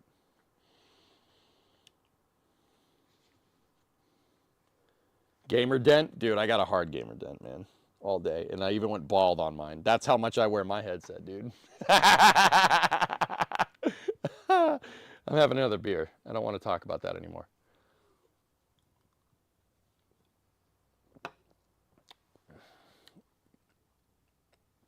Talk to BPS and replace the panels with solids. Extra boost. Yep. Yep. Yeah, it's not a bad idea, man. All right, I'm going to keep these trim pieces. Put them in the cool trim piece drawer. But yeah, it's good. And Metric, yeah, if you want to pick my brain, dude, Metric, if you want to pick my brain for this, dude, I've been basically building a 3D map of this in my head. I know how this car is built basically back to front. There's very few areas of this car that's gray box to me at this point, or black box to me at this point. I've been going ham, like I do with spaceflight, on reading about how this unibody works, how it transfers load. Oh, that reminds me, if anybody has any footage of these things going down the assembly line, particularly the jig that Chrysler used when they were building these things before they put the rest of the car together, the jig for the frame rails and stuff, I need to see a picture of one. I've been trying to find one. If I could find one, I can know what to make. 7:30 a.m., I'm going to start a stew for dinner. Hey, beef stew takes time, Paul. I literally stopped feeling mine when I started feeling the valley. Yep. Yeah, it is what it is, dude. Whatever. VODs are gold, honestly. There you go. So we still have to drill out that other quarter. Yeah. It's time for space news, dudes. I want to talk about Rook and a bunch of other things today. Guys, so where do we go from here? So the next episode, we'll get the other quarter out. And I think I will make a purchase here. Let's start small. So what are we going to start with? I need the trunk pan and the extensions. We need those. There's no getting around that. Right? That's what I need. So we'll go buy them. We'll buy the trunk. I think we should start with this part of the car. Let's start here and work our way forward, right? I got most of the rot out of this thing. We got most of it. I don't think there's any other things. I got to drop the gas tank, dudes. We got to do that. We got to undo the fuel lines, drop the gas tank.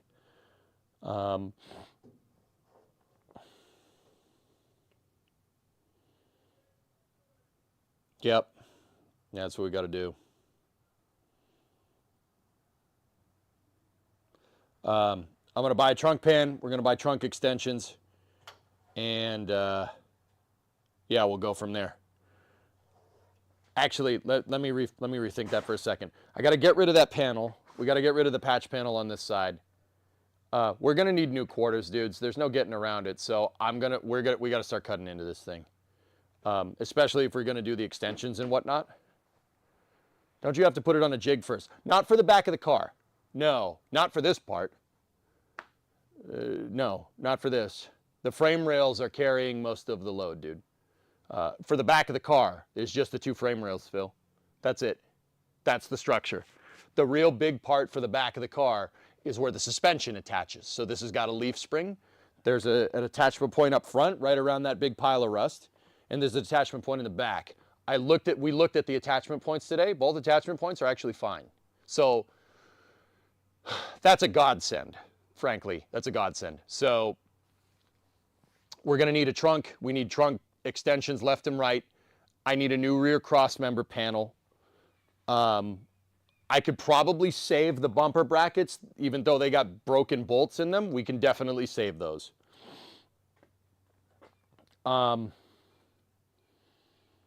I think starting here is the right move.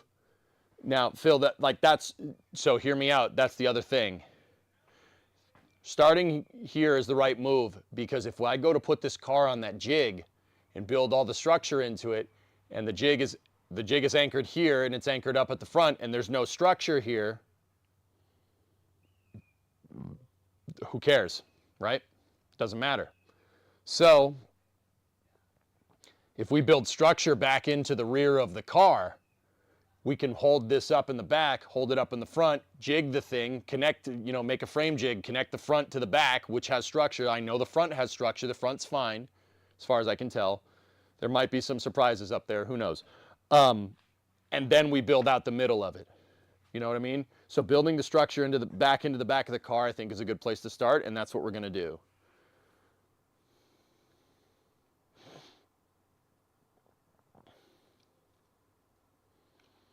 All right, guys, it's 5:30. I'm going to take a break. I'm going to go take a shower real quick. We got to clean this up.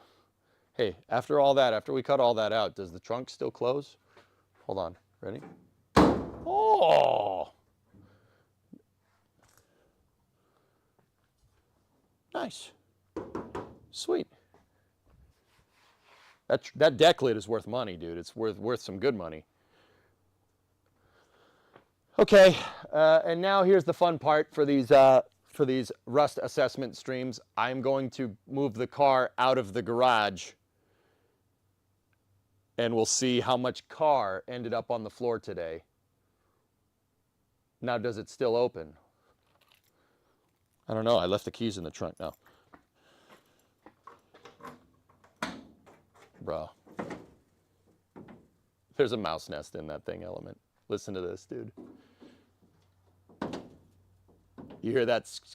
Yeah, there's a mouse nest in that. There's a mouse nest in that. We're going to have to clean that out. All right, so yeah, here's the fun part where I pull the car forward and we see how much car is left on the ground. This is gonna suck.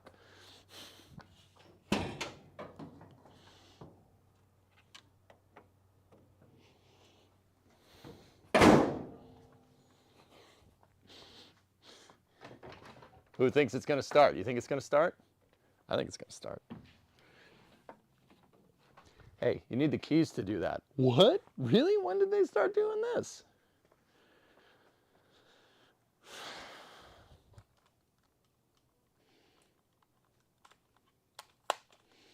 Let me move this out of the way.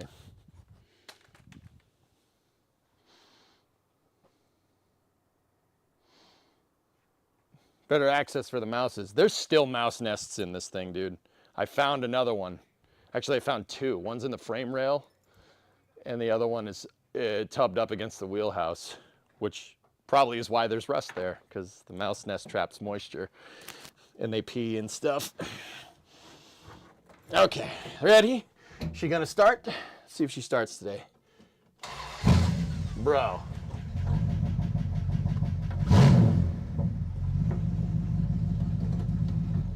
Let's roll. Later.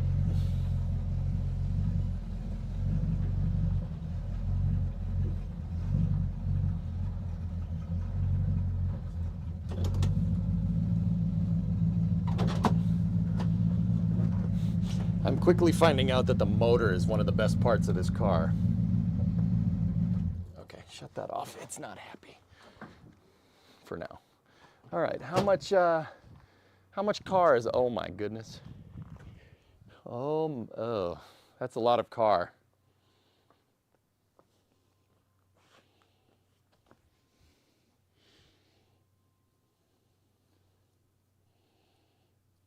Jesus.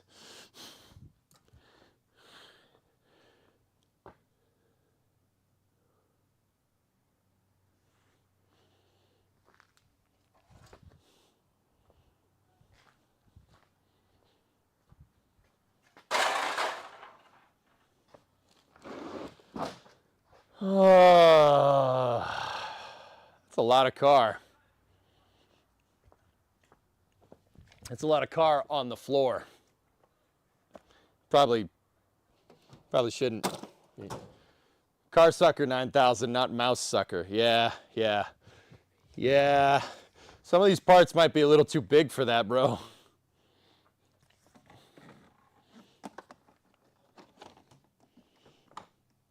Let's just get the broom. Let's do it right.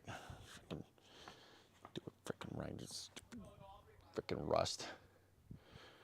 Okay. Cleaning up the shop, dude. It's part of the job. Oh my goodness. There's so much car. Look at this. There's so much freaking car here. Huh. That's a junk piece of trim.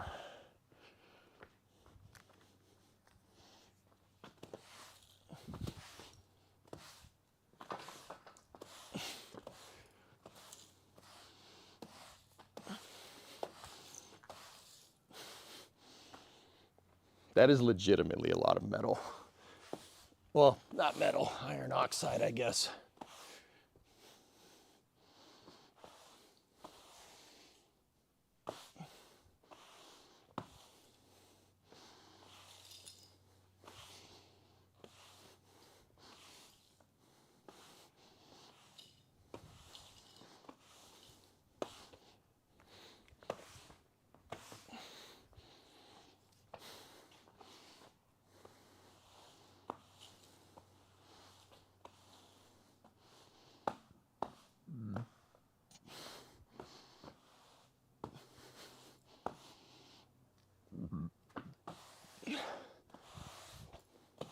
Wow.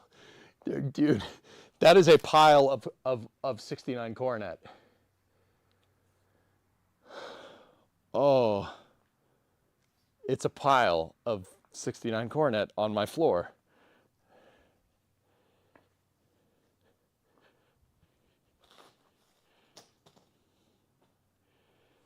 Jesus. What the frick are we getting ourselves into here? It's certainly a... Man, I know they said my car was a pile, but I...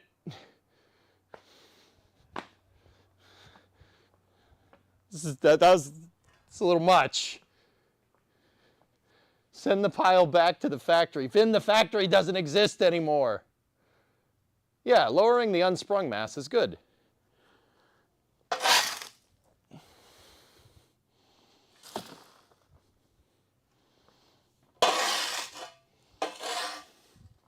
Dude, there's so much car on the ground. I'm sorry, I can't get over that. That's crazy. Oh my goodness. Dude, that's crazy, man. There's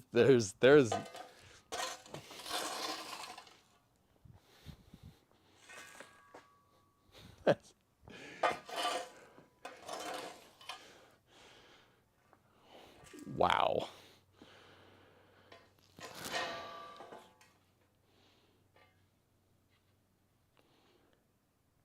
Dude, the guy I bought this from was like, car's complete, it's worth it, it's worth saving. Freaking strange Mopar people, dude. What do you mean it's worth, I mean, you know, to be fair, maybe it was worth saving in 2013.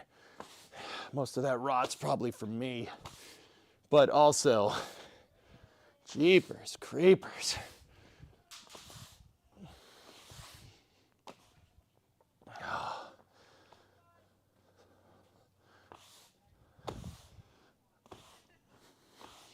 Bree and Titan are coming.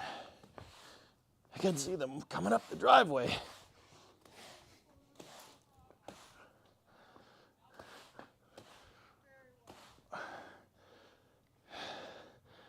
All right, this is just dust. I'm gonna.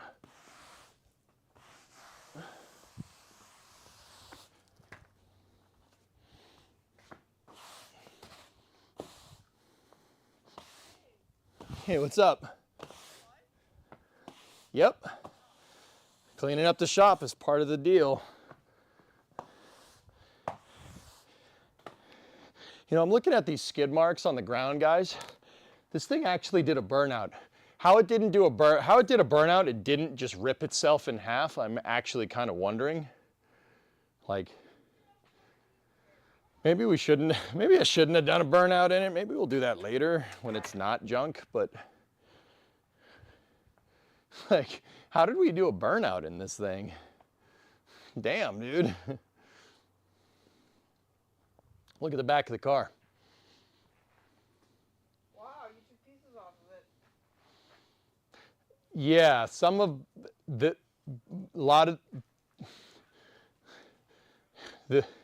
the pieces took themselves off. I just undid a bolt and they all fell on the ground. That's what I was sweeping up. Look at, there is a good amount of 69 Coronet in the trash can. Oh, that's good. Yeah. Love that for the car. Yeah, I also went and bought these totes today too. When did you do that? I'm a wizard. When did this happen? After I took him for a jaunt. Oh, that's why your jaunt took so long. No, I did it after that. After you came in? Oh. Titan, what are you doing? Hey! Good boy detected. Titan! Hey, come here. Titan! I want to play in the mud. Yeah, he likes doing that. Hey, come here, buddy. All right. Space news time. I'll be back in about 20 minutes. I'm just going to eat my food here, take a shower real quick, and yeah, we'll go from there. You might want to, oh, Bree's saying you might want to, oh crap, I'm in trouble. Huh? What? What was I going to say? I don't know. What were you going to say? That's what I was asking. You might want to take just a little bit longer. Top of the hour, should be about 20 minutes. All right, I'm just telling you. Okay.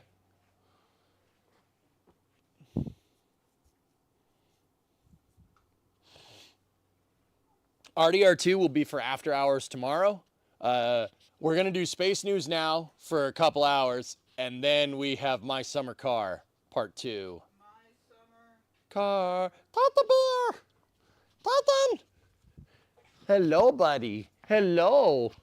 Can I say No. Oh, Bree, did I show you this real quick? You found the old build sheet. Chet, I was here when you were looking at it. Oh, okay, cool, sweet. Never mind. Screw you then. Okay. Dude, when we, I can't believe, like, remember when we pushed it in here with the 97? I can't believe the whole back of the car didn't just crumple like a beer can.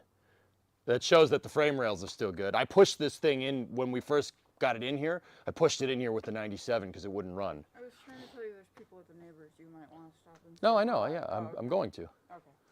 Cool. All right.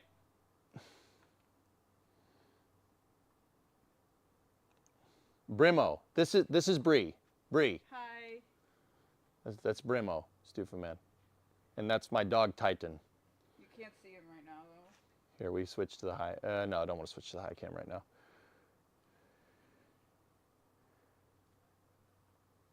Successful burnout. Show the wheels have good connections to the frame. Yep. My wife.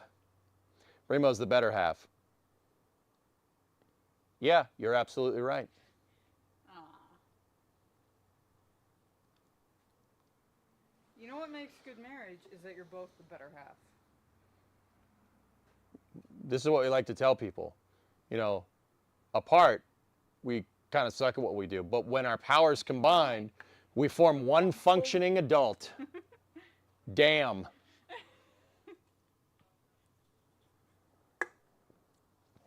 We only watch the stream for her, not gonna lie. Yeah. I would. Yeah. I mean, that's kind of the secret. You know, when you're married, you can form one functioning adult and actually like be on top of stuff. Yeah. It's actually pretty sick, you know. It's like, oh crap, I forgot to do task A, and you're like, no, I got it. And you're like, oh, you forgot to do task B. I'm like, no, I did that. Don't worry about it. It's pretty sick, dudes. Today you filled the washer, and I did all the laundry. There you go. It's chirality. It's chirality, chat. Today, we're going to talk about chirality. Two things can be chiral at the same time. No? Do you think they got it? I don't think so. Oh. No hair. Yeah, no. No, I got rid of that. Can't have a bald spot if it's all bald. 5-head? Actually 5-head solution.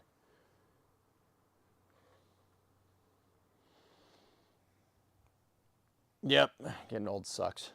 I'll probably do something about it. This is actually getting a little out of hand. Yeah. Yeah, I'll probably do something about it soon. Okay, guys. All right, we'll be back.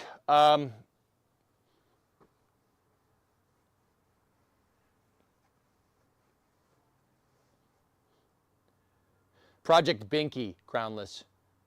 Creation, where did we get at today? I pulled the bumper off. The rear bumper, looked at the trunk.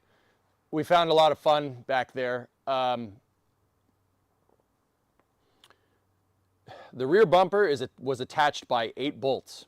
I broke one and undid 2, and it came off. Take with that information what you will. All right, stand by for loss of signal from the office. I hope you guys enjoyed part 8. I will be back in 15-20 minutes for Space News. And then my summer car after that. We have a lot of stream left. Should be fun. Brie, are you psyched? So psyched. Can't wait. Yeah. She's super happy about it. All right, cool. I'll be back in a little bit.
Discovery, go at throttle up.